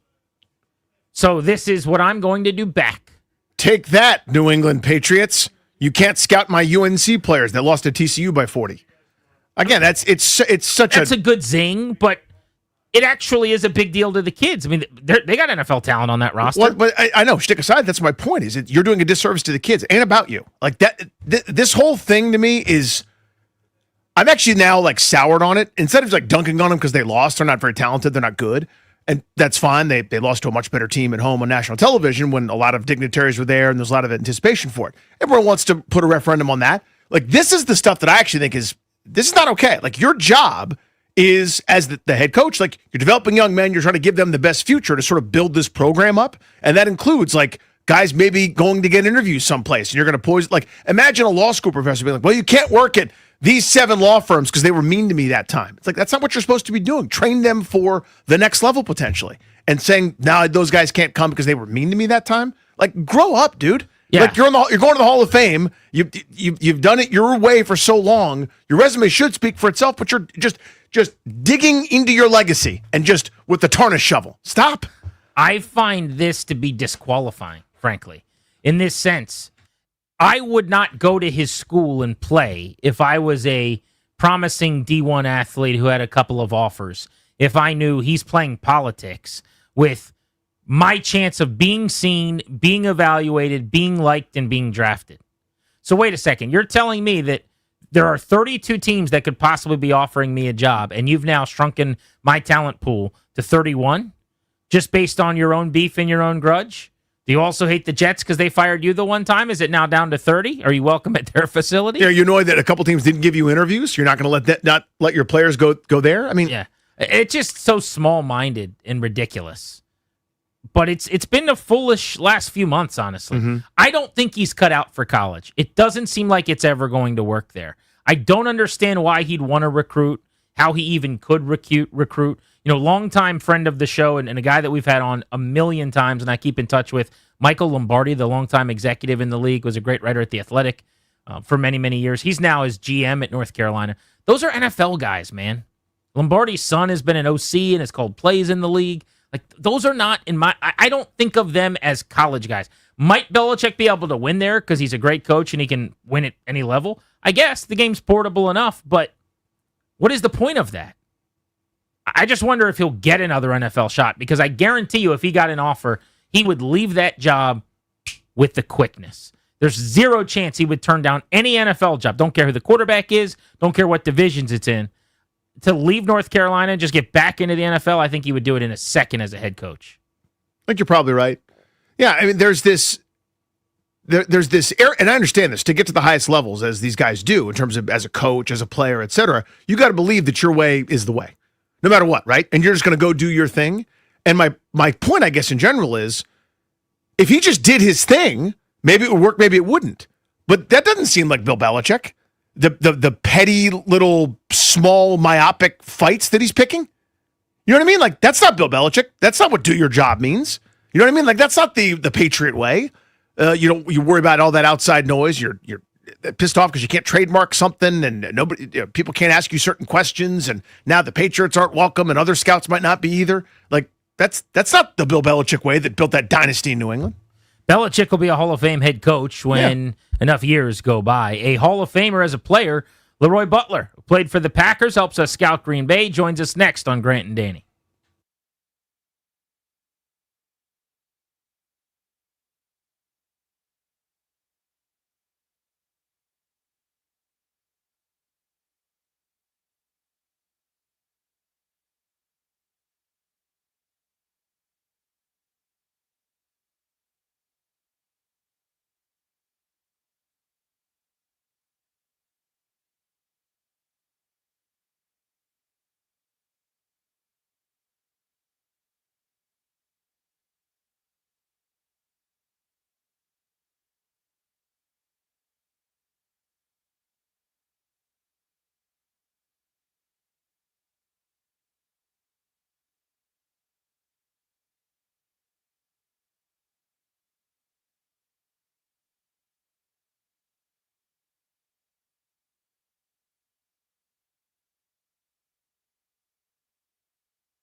I'm Toby Altizer with your sports update on The Fan. This update is brought to you by Surfside Iced Teas and Lemonades with Vodka.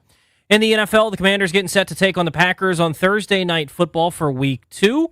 It comes up tomorrow evening. Taking a look at the injury report, Jayden Daniels good to go. He's off the injury report. Had been dealing with a right wrist injury.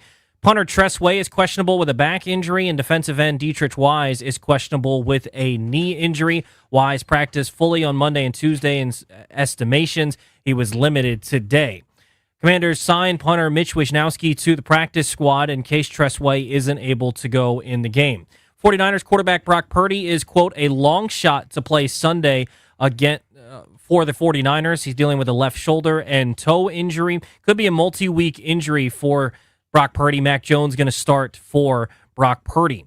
Falcons wide receiver Drake London should be good to go for Sunday after he left Sunday's game with a shoulder injury. In baseball, Nationals taking on the Marlins. 6:40 first pitch. You can hear the game right here on The Fan. The Nats looking to keep their winning ways going after they beat the Marlins yesterday 7-5. Jake Irvin takes the hill for the Nationals. Yuri Perez goes for the Marlins. Fall is here and football is back. Nothing goes better with game day than a Surfside iced teas and lemonades with vodka. It's not a seltzer. It's Surfside. Only 100 calories, 2 grams of sugar, and 0 bubbles. Must be 21. Please drink responsibly. From the Crop Metcalf 5-Star Sports Desk, I'm Toby Altizer on The Fan.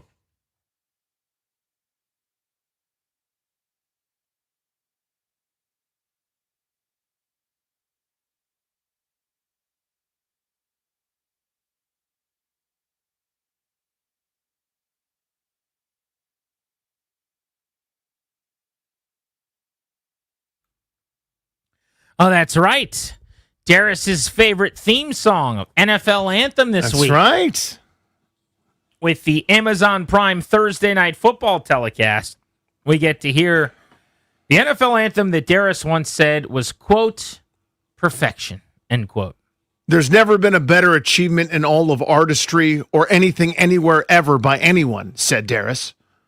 What are you doing to protect your family's assets? The exclusive sponsor of our show, the law firm Condorian and Murad, will help you to draft a last will and testament, set up a living trust, or put together a medical power of attorney. Schedule a consultation with their attorney today. Visit kmlawyers.com and be sure to tell them we sent you. That's kmlawyers.com. As we close in on another Commanders game, one day away, tomorrow night, Thursday Night Football, we got to find out about their opponent.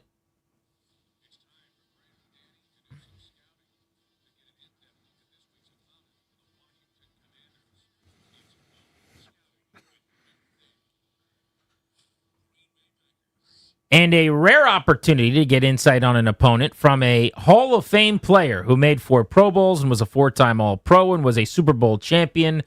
Leroy Butler, the great Green Bay Packer defensive back who still covers that team in Wisconsin, joins us now here in D.C. on Grant and Danny. Leroy, thank you for the time. How are you? Well, the only reason why I came on is because Toby paid me a couple $100. So y'all get all the information y'all want. No, I love Toby. That's my guy. He's a good guy. We're trying to beat the Wisconsin out of him as best we can. He's a local guy. Slow and steady process. He went to Green Bay. He came back. He had like a green and gold face and Brewers jerseys hanging Got in his a closet. Giannis tattoo on his butt cheek. He the whole can't thing. stop talking about Christian Yelich, so we're trying our best, Leroy. Yeah, all you need is his brain. Don't worry about all that other stuff. That's just whatever. All you need is that young brain. But one thing me and Toby always agreed on, and this was long before, the hoopla of scary Terry McLaurin. Toby called that from day one how and I know he had a little small holdout, but he is a true wide receiver one problem for people. Even though Debo came, I get that. But Terry is a fantastic receiver and somebody we definitely got to contend with. So that's fitting because Toby will tell you he was backing him all off season. A lot of people were like, come on, let's move on. Terry, get to work. We were taking him to task and taking the side of the general manager. But Toby stood by Terry McLaurin. It sounds like you were standing on the table for McLaurin when you were talking to Leroy a couple years ago in Green Bay. Absolutely. When he was up for that first contract, so many people in Green Bay tried to get him to come out there for the green and gold, but I wanted him always in the burgundy and gold, not the green and gold. That's true. Well, Leroy, but before we get into this it. matchup and the Packers, I do want to look back at what was just an iconic career for you as a Hall of Famer and one of the defensive backs who was so versatile. You were so good, man. We were talking earlier about the fact that you were the first guy to have 20 sacks to go along with the career interception total being as high as it was. How much has the game changed at safety now where there's no such thing as strong and free and everything's multiple? And how do you feel like you would have fit and enjoyed playing in this era at that position?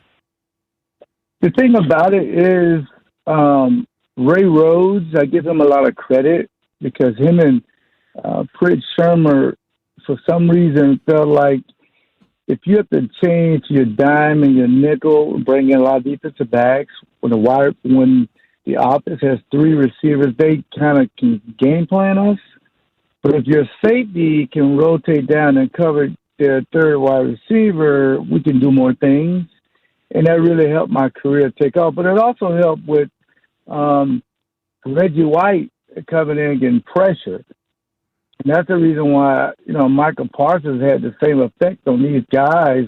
Once you get a pass rush or an aggressive style defense, I love to do that. So if I ever got with a coordinator like a Quinn or a Hafley, they play their guys and give you more opportunities to go after the quarterback, to have combination coverages and try to confuse the quarterback a little. And that was always so much fun. But you can't get all those accolades if you don't play on a good defense that's very unselfish. And I was very fortunate to have that. Let's go to this Green Bay defense now. Good before Micah Parsons arrived. What are they now? Yes. That's a great question because I thought about watching that game against Detroit, a team that really triggered me. Because if you can't beat Detroit, you can't get to the Super Bowl. And they're right in your division. They were flying around. But I remember the first preseason game when the Jets beat them 30-10. And I try to calm people down. But, our fans, they want to win every game. But if you think about it, Edwin Cooper is a guy that, number 56, by the way, sideline to sideline, he reminds me of Luke Kuechly. Those are type guys that if you keep them clean, they're going to make a lot of tackles. But this defense, losing Kenny Clark, young guys like Wyatt, these guys want an opportunity to go after the quarterback. So now it's getting to where you want to get the team into third down so you can come after the quarterback. And I'm just so excited for what this defense can become because the last 2 years, and I think for 3 years in a row, they're the youngest team in the entire league. But the one thing about Detroit, stop the run and force Jared Goff to beat you. And we got 4 sacks and a pick. That was the recipe. But for Jaylen Daniels, who I've said, when I saw him play LSU against Florida State a few years ago down in Orlando, I say it's the best quarterback I've seen in person. I'm going to put Charlie Ward to the side because I'm biased because of FSU. But he was just so poised. And FSU won that game. But, this guy had like 300 passing, 200 rushing. Everybody loved him. He was a leader. And I'm not surprised they went to the championship game with him. He's just a guy that's on the poise. But the Green Bay defense, they want quarterbacks to come unraveled. And that's what they're going to try to do tomorrow. So I went back and watched Packers-Lions, Leroy. What stood out to me, I wanted to see Micah Parsons' impact, and he certainly made some plays. He had a pressure on a golf interception. He had a sack as well among the 29 snaps. The guy that really stood out to me, though, was Lucas Van Ness, number 90, the second-year player, the first-round pick. I thought he was awesome in that game. And Parsons obviously had an impact as well. But first off, what do you make of kind of the plan, the pitch count they've put Micah on? Do you think he'll play more than the 29 snaps in this game? And then what about the development of Van Ness, who's another one of those edge rushers? Between those two guys and Rashawn Gary, it seems like they got some really good talent. I think a lot of people don't know Lucas Van Ness was a first-round pick. He was a high pick for us. We call him Hercules because he's really big and strong and fast, but he never got the opportunity. So with Hafley's defense, everybody has a package. And when you get into that package, they pretty much unleash you and try to create matchups. And this guy has a long reach. He wants to play the run better. He's worked on his pass rushing skills. I was so happy for him. And the thing about Parsons, he creates mismatches because he goes on your best lineman, who was Penel Sewell with Detroit, and was very active.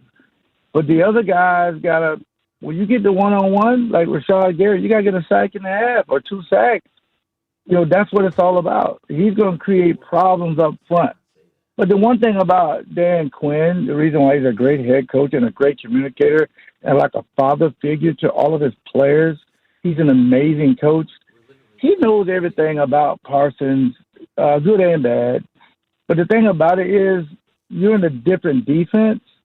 And when you get a chance to let Parsons kind of pick where he wants to go, kind of like Julius Sayal used to do, they're going to be tough to stop. But the good thing about it, if you run the football, any defense, even the Bears defense back in '86 or my defense, Super Bowl 31, which was number one in, even the Ravens defense, if you run the football or keep guys guessing, there's always going to be an open guy. We just hope you don't find him.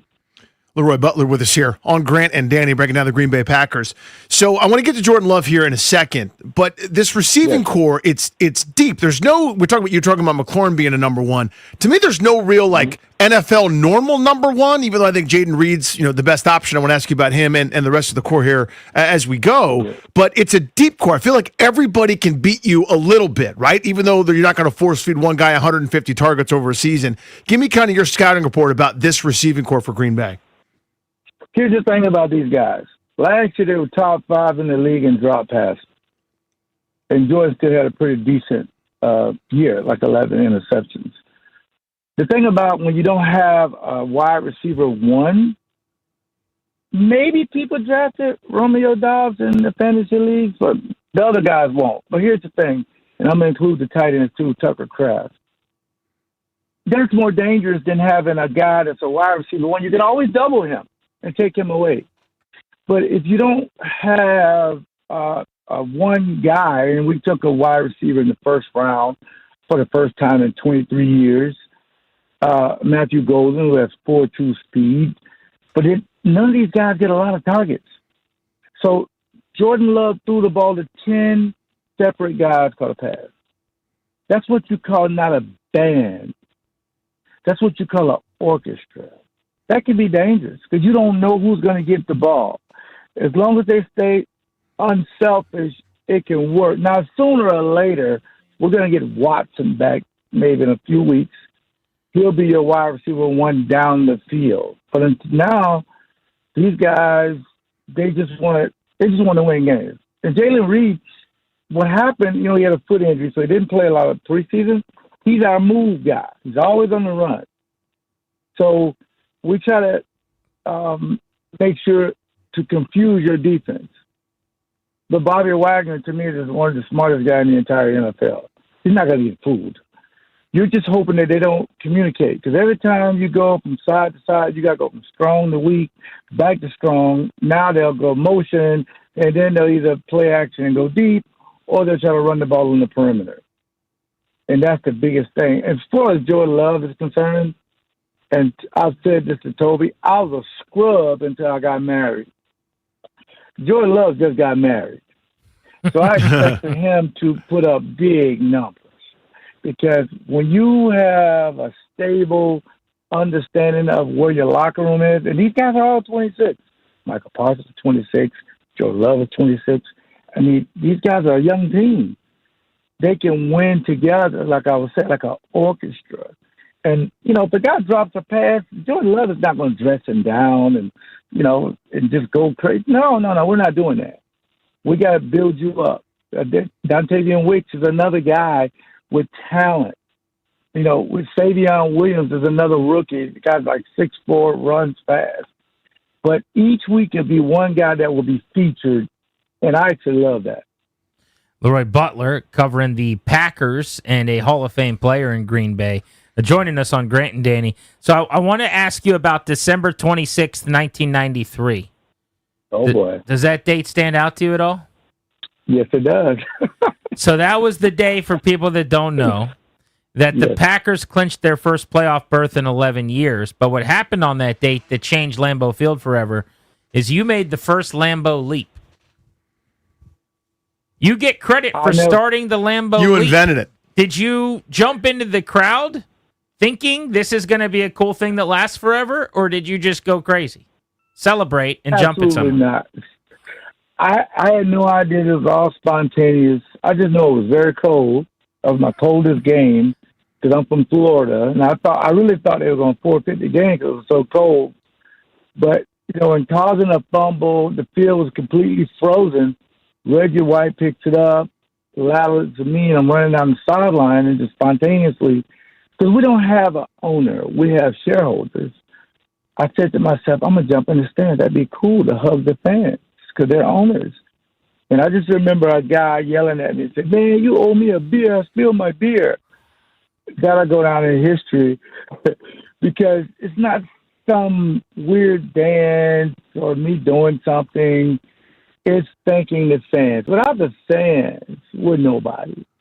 And this is the best place to do those kind of celebrations. And now we're just hoping we have some Lambeau leaps, tomorrow night. Because when we're doing Lambeau leaps, we're winning games. And I'm just so thrilled that it's one of the best celebrations because it has to do with the fans. Maybe you could save them for later on in the season. There'll be plenty, maybe not as many tomorrow. Would that be fine? Just no Lambeau leaps tomorrow. Hey, if we win by McManus kicking 7 field goals, I'm okay with that. That makes one of us. Yeah, that's just make them all. We would like. How about he misses 7 field goals? What if? And hear us out on this one. Washington wins. Wouldn't that be fun? Wouldn't that be so fun? No. Oh. I talked to Martin Murphy. He was our past president. He played with Washington. Played for us, yeah. Years ago, and back in the 70s. He was an undrafted free agent. And we talked about this particular matchup on our podcast, Elite 36 podcast. And he was just talking about the fan base, how amazing it was. But I did not like him because I was a Cowboy fan growing up. And Mr. Gibbs always made me cry because he would beat my Cowboy. So now when I saw Dan Quinn going to the champ, I was ecstatic for him to leave Dallas, and possibly I wanted them to beat Philly so bad because I thought it would be good for the game. When you get new ownership and possibly get a new stadium, you got to have something to sell the fan base on.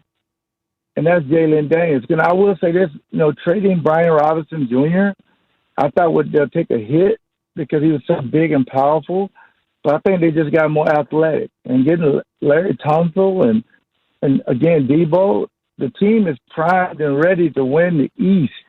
As a matter of fact, I picked them to win the East, and all the Philly fans just attacked me like a bunch of bees. I said, calm down. Take it easy.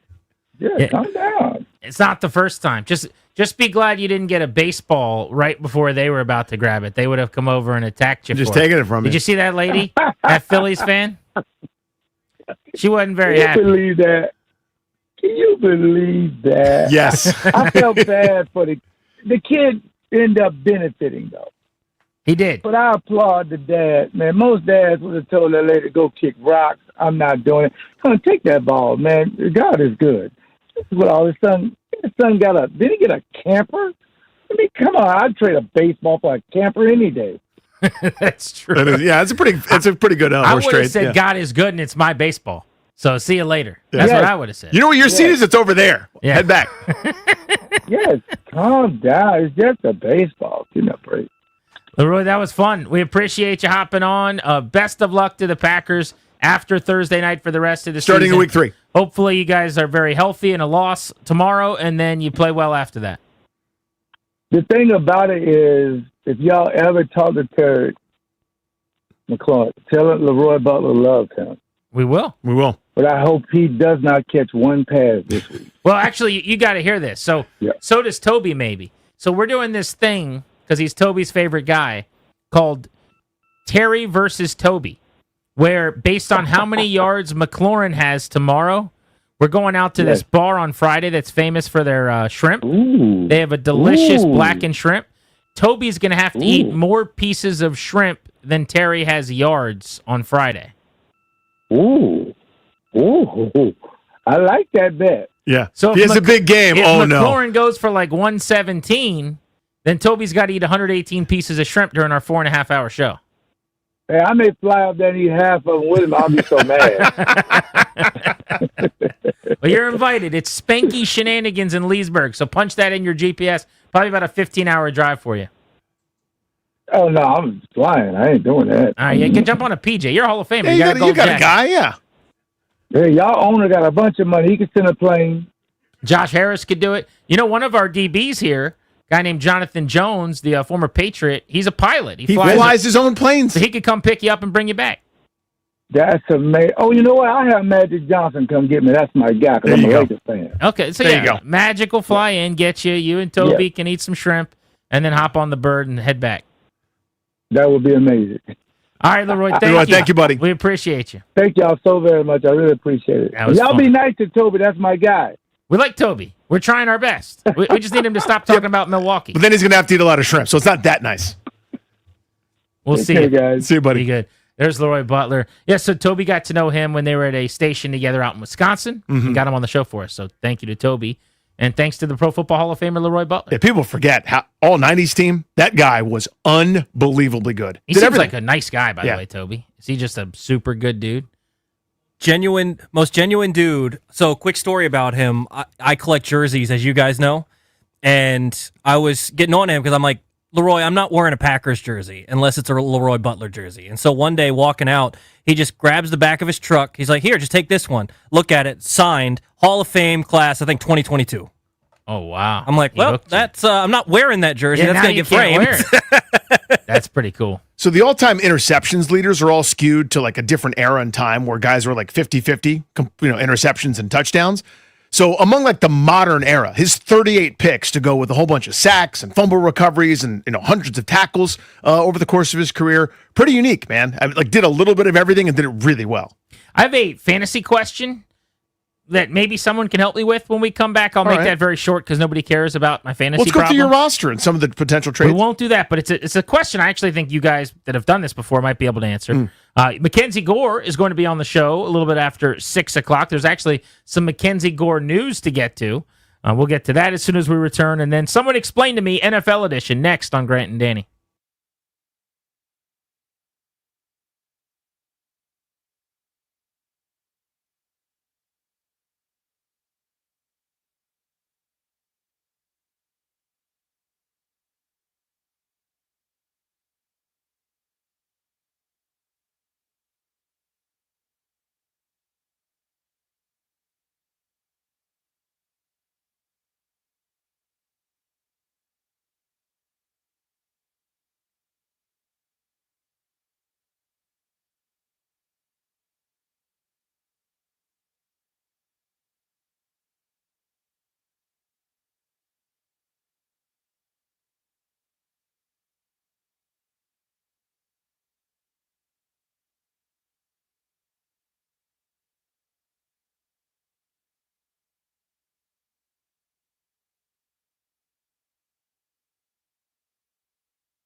I'm Toby Altizer with your sports update on the Fan. This update is brought to you by Surfside Iced Teas and Vodka. This update is sponsored by Door Pro America Garage Door Service. Go with the pros at Door Pro America. In the NFL, the Commanders getting set to take on the Packers. Thursday night football tomorrow. Taking a look at the injury report. Jaylen Daniels off the injury report and good to go.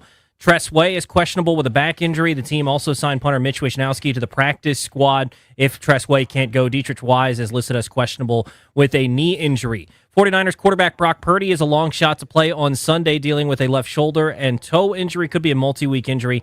Mac Jones will get the start. In baseball, Mackenzie Gore going to join Grant and Danny coming up in about half an hour. He is going to be activated and will pitch tomorrow for the Nationals. Game 3 of the 4-game set tonight, 6:40 on the Fan right here. Jake Irvin takes the hill for the Nationals. Yuri Perez goes for the Marlins. Go with the pros at Door Pro America. From spring repair or replacement, our brand new garage door to boost your home's curb appeal. Call 877-DOOR-PRO today and ask how you can save $60 on a repair or $150 on a new garage door. Visit doorproamerica.com. From the Crop Metcalf 5-Star Sports Desk, I'm Toby Altizer on the Fan.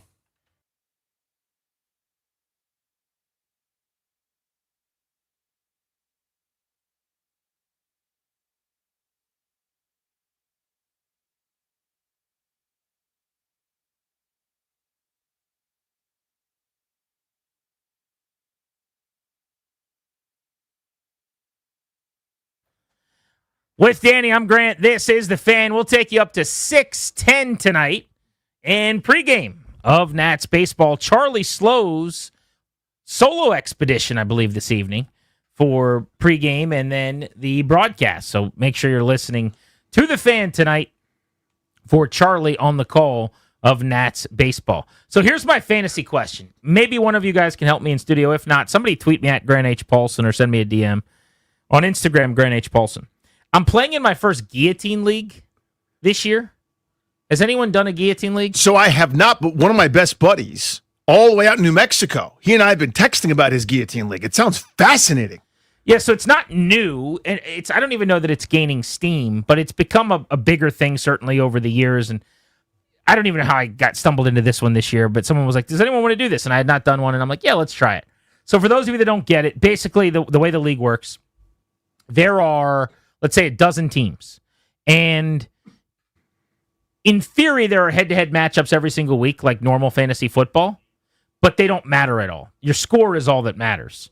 You're just having the head-to-head matchup. For what reason, I'm not really sure. Maybe someone could explain that to me. But the low score every single week gets booted out of the league. Yeah. Everyone else then remains and moves forward to the following week. And then that player, that fantasy player, that person that got booted out of the league, their team, all of their players hit the waiver wire. And so they are available to be scooped up by anybody who wants to add them. This is the very conversation he and I are having. What is the conversation? What to do. Like the players on the waiver wire. How do you handle it in this first week? So, but here's my question. I don't even know how to do it. Like, I keep looking at the waiver wire, and nobody's been added from the team that got cut. Do you get what I'm saying? Okay. So, like, I should be seeing Justin Jefferson, who's like wide receiver 1, or his running back is, I'll make it up, but let's just say, Chuba Hubbard. Mm-hmm. And, like, that's not happening. It's just a normal waiver wire. So is there a certain day where this happens? I don't want to miss it. I don't want to just not claim anybody. And then it's either Tuesday or Wednesday. Yeah, probably happening right now. But I'm looking at the waiver wire, and there's nobody. Can you make a claim?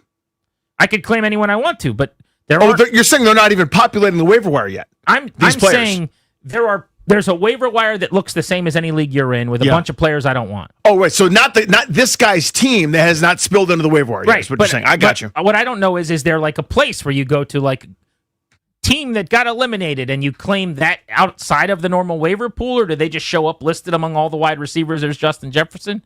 I don't know. So if somebody has that answer, send it to me at Grant H. Paulson. Have you guys ever done a guillotine league before? Yeah, this is new to me. So the way my buddy Pat explained it to me was like he and I were going back and forth about what he should do. This guy that lost in week 1 had the lowest score, had Saquon Barkley. And that's where Pat's roster is the weakest.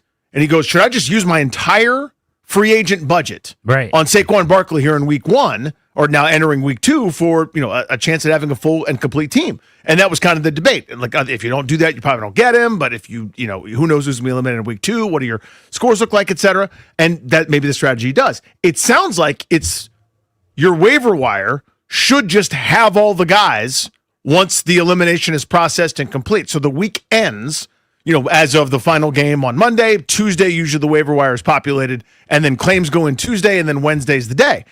So it should be happening. And I know it doesn't help you that it hasn't happened yet. Yeah, you're just correct. What you're saying is everything that I'm assuming.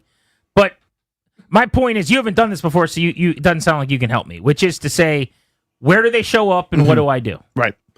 No. So the way it was explained to me is you just put in a waiver claim like for anybody else. Like, hey, do you want Khalil Shakir or do you want Saquon Barkley? You put in a waiver claim and then you use your budget. Yeah. Who's the commissioner of this league, and is it someone you can reach out to? So this is what's interesting. The commissioner's never done it before either. So his initial thing was like, hey, I've never tried one of these. Anybody want to try it? He sent out an email, and the people that were interested did it. But a couple of times been like, I have no idea how this really works. So we're finding this out together. So maybe he didn't do the setting correctly, and those guys aren't on the waiver wire? I guess that's possible. I don't know. I got to figure this out. Is it via Yahoo? Yahoo! It is, yes. I figured if I went to the waiver wire and just typed in the preseason rankings, then the great players on that guy's team who were taken in the first few rounds should show up high. Go to that players list, the waiver wire, so to speak. I'm there. Do all players. You know what I mean? Yeah, that's one of the settings up top. Right. Do the all players. Okay. Find a player from that guy's team that you're interested in. Do you remember who does he have? Did he have Jefferson? Yeah, sure. It doesn't matter, Well, but yeah. See if you can find a guy from his team that you know was on his team, and see if there's any kind of ad or claim or. I'll have to do more of it on my own time. I don't want to bore people more, but the point is just if you have an answer for me, hit me up. This guillotine thing. I want to like it. I think I'll like it, but I need to know how to actually add players. Or else it's going to be just like any other league, and other teams around me are going to keep getting better, and I'm going to be in big trouble. You just be static. Time to figure out some of our observations from around the NFL. We call it Someone Explain to Me, NFL edition, as we get ready to embark on week 2. Somebody explain to me what's going on with the New York Jets. I think of them as a team that's got a pretty decent defense and an offense that's gross and disgusting and Mesozoic and incapable of anything. They lost their first game, but it sure as bleep wasn't their offense's fault. They put up 32 against Pittsburgh. Someone explained to me how the Bengals could have tried for a month to make sure they didn't start slow, and then somehow on offense they started slow again. He was 14 of 23, Joe Burrow was, for a touchdown, but he threw for 113 yards, and Jamar Chase was uninvolved. They could not get the ball to Jamar Chase. Someone explain that to me, by the way. 2 catches for 26 yards for arguably the best receiver in the NFL, certainly second best to Justin Jefferson if he's not number 1. Somebody explained to me how Daniel Jones was awesome in week number 1. I don't mean like, he was good for them and he did what he needed to do and, just kind of caretake a little bit and check it down a few times. No. He was prolific. 22 of 29, 76% completions, 272, a touchdown, and ran around a little bit as well. He was phenomenal in week 1. Explain that to me. Someone explained to me how J.J. McCarthy has been named the NFC Offensive Player of the Week. J.J. McCarthy was 13 of 20 passing for 143 yards, 2 touchdowns and an interception, which was one of the worst pick sixes you'll ever see. I know he was debuting. I know it's a tough environment in Chicago. And I know he had an amazing fourth quarter with a couple touchdown passes and a touchdown run and leading the Vikings back. Really cool story. You can't throw for $140 and look poopy for 3 quarters and win the NFC Player of the Week award because you had an big 1 quarter of the football game. The discourse around him this week has been interesting as well. People are saying, they found their quarterback. They got their franchise guy. If I was a Viking, I'd be thrilled to get back to work this week because I know I got a dog. It was an amazing comeback. Yes, it was. We knew mentally he was very sharp. He was going to be advanced. He won a national championship. That was always the thing about him was he was a great leader at Michigan. Do we know much more about how good he's going to be as a passer and moving that offense? I mean, Justin Jefferson this week caught 4 balls for sub 50 yards. Are we sure? Like most of them were deep in the game too. Yeah, they were all deep in the game. Somebody explained to me how the Miami Dolphins are going to win a football game. That group looked listless, lifeless, and like they had checked out. I looked at the early season schedule and I said, "Here's the thing: I don't think they're going to be any good this year, but they might get off to one of those decent Dolphin starts before they collapse and the weather starts to get cold. Winnable games against the Colts, divisional against the Patriots. I think the Bills mollywop them, but Jets, Panthers, that's as soft a start as you're going to have by most standards in the NFL. They now look like they couldn't compete against you, me, Toby, Darius, and Ryan. Someone explain to me why the San Francisco 49ers can never keep any of their stars on the field. This weekend, they'll be without Brandon Ayuk still on PUP. Now George Kittle, who's out for a month. Brock Purdy is now expected not to play in this game with an injury. Christian McCaffrey is going to play by all accounts, but he's already hurt as well. This is every year. Normally, it just takes longer. This took 1 week. Somebody explain to me why the Houston Texans traded away Laramie Tunsil. I'm grateful they did. I'm very, very pleased that they did. They were trying to revamp an offensive line that was probably their weakness last year. It stunk last year. Week 1, early returns, not so hot either. Someone explain to me how the Chiefs keep getting away with this. How do they win 12 or more games? How do they finish number 1 in the AFC? How do they get to the Super Bowl? You watch them in any one game, you'll never be impressed. Ever, ever, ever, ever, ever, ever, ever. They just don't do anything that well. Even in games where he's not impressive, Patrick Mahomes will make a couple of incredible plays, and you go, oh my God, that was crazy. And then they're knocking on the door of winning and stealing a game. I don't get how they do it. Someone explain to me how the 0-1 Chiefs, who are just an ugly watch and one of the least fun offenses in the sport over the last couple of years now, keep on finding ways. Somebody, if you have a moment, explain to me how Aaron Rodgers could possibly look that good in a Pittsburgh Steelers uniform. I'm not talking about aesthetically. He wears his uniform just fine like anybody else. I'm talking about the fact that he moved around, that he was mobile. It was that old school 5-6 years ago MVP caliber Aaron Rodgers. I don't think he throws that sort of gaudy touchdown total for the season, averaging 4 a game, would be some kind of a record. But he was smooth. He was in control. The ball was out on time. It was placed correctly. He looked like that guy that was the reason that Green Bay used to win all those damn games. He looked excellent in week 1. Explain that to me after a few years of... Someone explain to me how Saints tight end Juwan Johnson, 11 targets, 8 catches, 76 yards, went to a Nelly concert with me and Darius. Someone explain that to me. Explain. Just me and Darius and Juwan Johnson going to a Nelly concert. Someone explain that to all of us. That'll do it for Someone Explain to Me on Grant and Danny. At 6 o'clock, you will hear from Nats lefty Mackenzie Gore, who's coming back to the Nationals rotation. Next, a Commander Spotlight.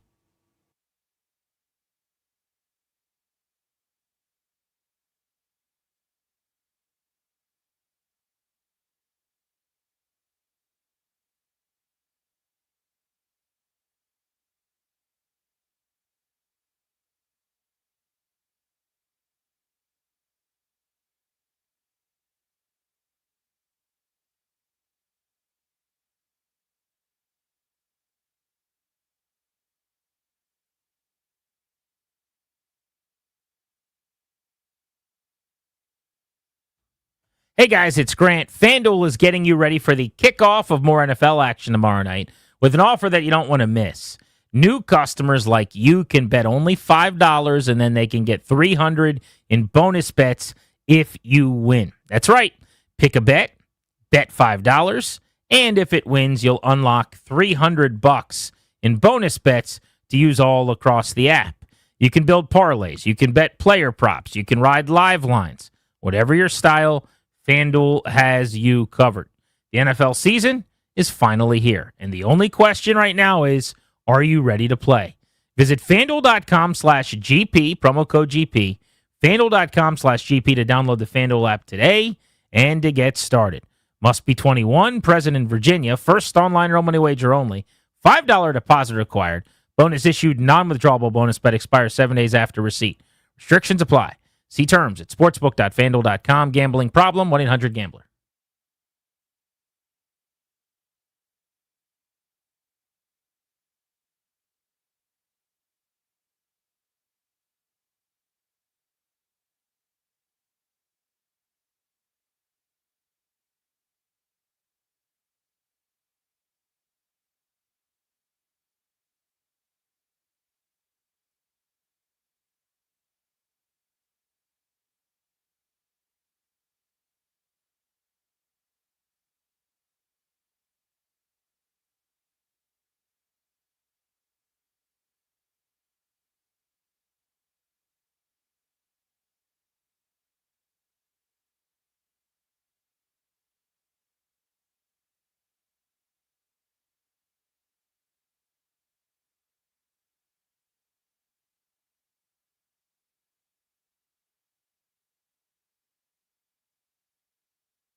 Football conversations on the Fan today, presented by Paramount Plus.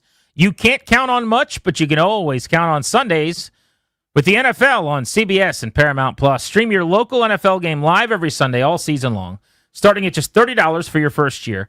That's like $250 a month. Visit ParamountPlus.com/NFL to get started today. Did we decide if that was a Corvette or a Lamborghini? It's Corvette. Corvette. Yep. Why'd you think it was a Lambo? Again, I sound so stupid when I talk about this sort of stuff. Every once in a while, you and I get exposed.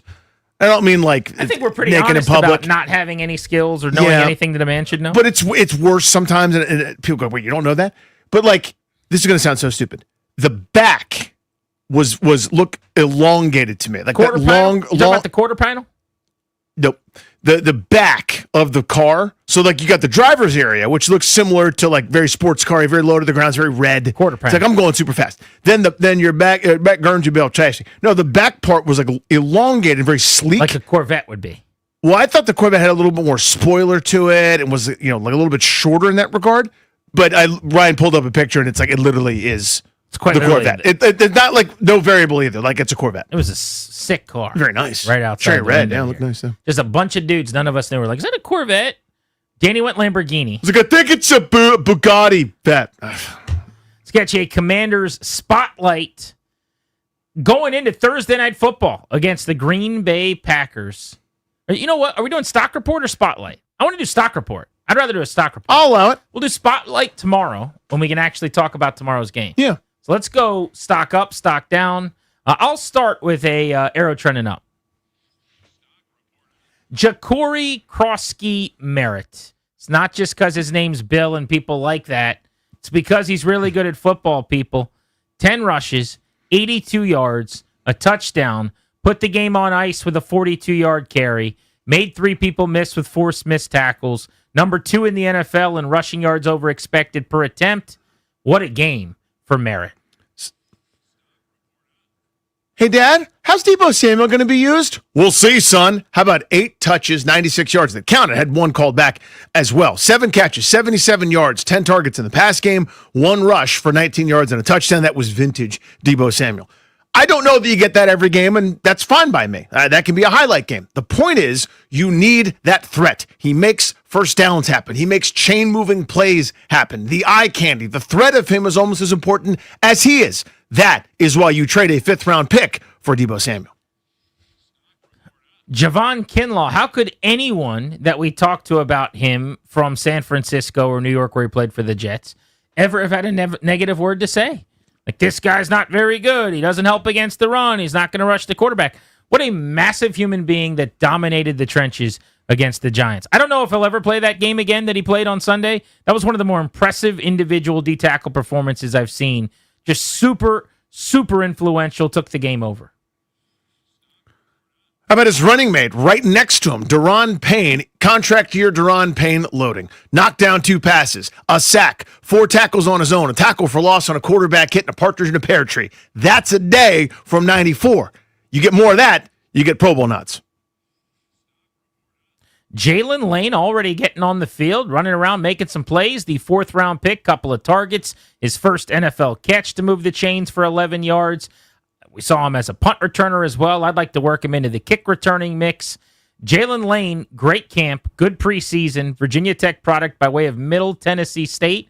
Already good enough that Washington wants him on the field on offense. Will Harris and this safety tandem, but I'll start with Will Harris most specifically. Forced to fumble in this one, flies around better in pass coverage maybe than we thought, seems to fit this defensive scheme and design very well. I'll go stock down. Ben Sinnott, I would just like to see him have a moment on special teams that's very positive because it was Sinnott who was blocking Abdul Carter when he blocked the punt and absolutely annihilated Tressway, who's on the injury report this week. And when I went back and watched the game from the high angles yesterday, on the opening kickoff of the game, Ben Sinnott gets beat pretty handily by the guy who ends up making the tackle on the kick return. Just one of those where you're going, I need a little more on teams. He's going to play some on offense. He's going to block. He's going to do some okay things in the trenches. He's only going to get targets probably in a world where Zach Ertz is not heavily utilized and healthy. I can explain that away. I don't need him to be a factor against the Packers with 5 or 6 targets on offense. But on special teams, I need you to be a plus, not a minus. You're a top 50 pick, man. Let's just help out on teams a little bit. Let's do that. The other guy, unfortunately, we've kind of picked on in that same department, Luke McCaffrey. 5 snaps on offense. 5. Replaced by Chris Moore, who's available for anybody to sign anytime for a long, long time and was on the practice squad an hour and a half ago. Only 5 offensive snaps. Had 1 kick return, which was nice to see, but it's not a great sign for a guy that was a top 100 pick. That's 5 more than I would have assumed he was going to get, though, to be honest, coming off of the camp that he had. And 1 more than Colson Yankoff, so I guess you got that. I think that's indicative maybe of the fact that, like, you elevated a practice squad guy in Chris Moore, and they're just so thin at the position. But that's actually 5 snaps. I'm looking at that through a different lens. I'm like, whoa, Luke McCaffrey playing on offense. Didn't think that would be happening. Chris Moore got 19 snaps for the record. Mackenzie Gore next on G&D.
I'm Toby Altizer with your sports update on The Fan. This update is presented by PVI Office Furniture. Fast, excellent, affordable. Business grows with PVI. In the NFL, the Commanders getting set for Week 2 and Thursday Night Football at Lambeau Field.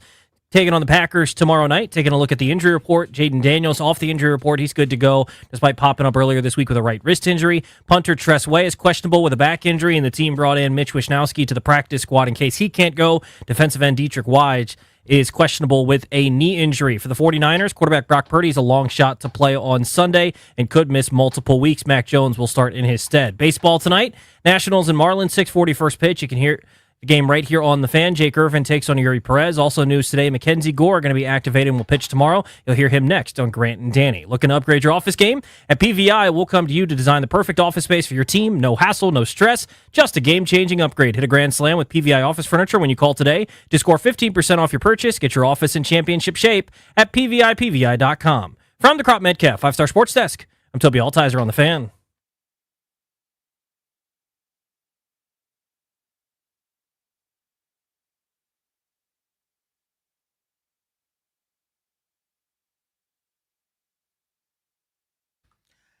Remember, tomorrow night during Thursday Night Football, it'll be a 2-screen situation for you. One of those screens, all eyes on the Commanders and the Packers. The others, we got a live Grant and Danny stream from the house. Danny, Darius, Ryan, I think Slasherini might be coming. What? I think there's Is he really coming? The Rooster, I don't know, he might big time us, but I heard he's going to be in the mix. Will his roller bag be there with all his credentials? God, I hope so. Who knows? Maybe we'll invite some other friends and family from the radio station to come on over. We're having a live stream on the 106.7 The Fan YouTube. Watch us watch football. I think that's what we're calling. That's what people want to do. Or do they? Right? Yeah. I think they do. Yeah, they want that. So that is coming up. Very, very cool. And then also, Danny Houtier, we're going to be in Leesburg. Spanky Shenanigans. Friday after Thursday Night Football. So we'll be out there from 2 to 6:30 on Friday. Toby versus Terry Shrimp. Who does more? McLaurin yardage, Toby shrimp consumption. We'll find out on Thursday night into Friday. Mackenzie Gore is presented by Main Street Bank. Cheer local, bank local. Put their team in your office. Visit mstreetbank.com for more information. Member FDIC, equal housing lender. Mackenzie Gore, ace of the Nationals, on a shoulder that's improved enough for him to come off the IL. Well, I want to pitch. You know, it's my job. And I think, season, but I think if I'm able to pitch, I think I should go out there and do it, and I want to. So, I'm doing everything I can to try to get back and make as, many starts as there is left to finish the year and kind of just feel healthy going into the winter. Yesterday was big, throwing a bullpen with some intent and feeling good and being able to get in all the right positions and so I think that was a big step, and now we kind of all have to come together and figure out what the next step is. And I think we'll know that soon. And but yesterday was was important, just getting off the mound and letting some go and seeing where we're at. Mackenzie Gore of the Nationals on Grant and Danny. Mac, you guys are winning baseball games right now. I mean, this is as good a stretch as you guys have had winning ball games and just stringing together quality innings and playing good high-end baseball. 7 of the last 8 have been in the win column. What are you seeing? Yeah, I mean, I think, a lot of these guys that, we talked about a few weeks ago, these guys are going to get a lot of opportunity, and they're taking full advantage of it. I think the bullpen's been really fun to watch the last few weeks. And, obviously, the last, however many games JB's been, hitting homers, and, the lineup's just, they're putting together a really productive at-bat to get a run in, or they're just doing damage. And then, obviously, Mitchell was great last night, and the starters have been much better. So I think we've just been better as a group. I think, going into September, I think there's something to August is over, and we got a new month, and we've done great in September. We just got to keep going. You mentioned Josh Bell. I mean, hot doesn't even get it covered. It's white hot. It's scalding. It's boiling. It's danger. How unbelievably hot he's been. What do you learn about pitching by watching a hitter that hot? In other words, what can you apply where you see somebody maybe swinging a hot bat against you, a guy that you got to sort of deal with on the scouting report at the top? What's something you go, here's maybe a takeaway or something where I go, I got to find a way to pitch to the guy, but also be more careful? Yeah, I think with JB right now, he's hitting everything. If it's over the plate, he's hitting it hard to left field, center field, right field. And, you know, those are kind of making it tough at bat on a pitcher just because, you know, if you can, a lot of times you can go in on a guy and he won't hit as hard or away. But right now, if they throw it in, JB's hitting it out to right, and if they throw it away, he's hitting it out to left. So just understanding that when guys are locked in, you kind of have to circle them and try not to let them beat you at that time. And I think that's, you know, that's part of being prepared. You know who's going in the lineup and who's not going as good. So, but it's been fun to watch. You know, when we signed him, everybody said when he gets hot, it's, you know, it's special. And this is just another one of these parts of this year that he's gotten hot, and it's been fun to watch. Nats All-Star lefty Mackenzie Gore on Grant and Danny, his weekly appointment on the show with us here on The Fan. Mackenzie, you mentioned the bullpen. Jose Ferrer's been one of the better lefty relievers in the sport over the last 6-7 weeks or so, really since the trade deadline and he got his new role. How about his development, and what have you make of just the way he's turned himself around this season?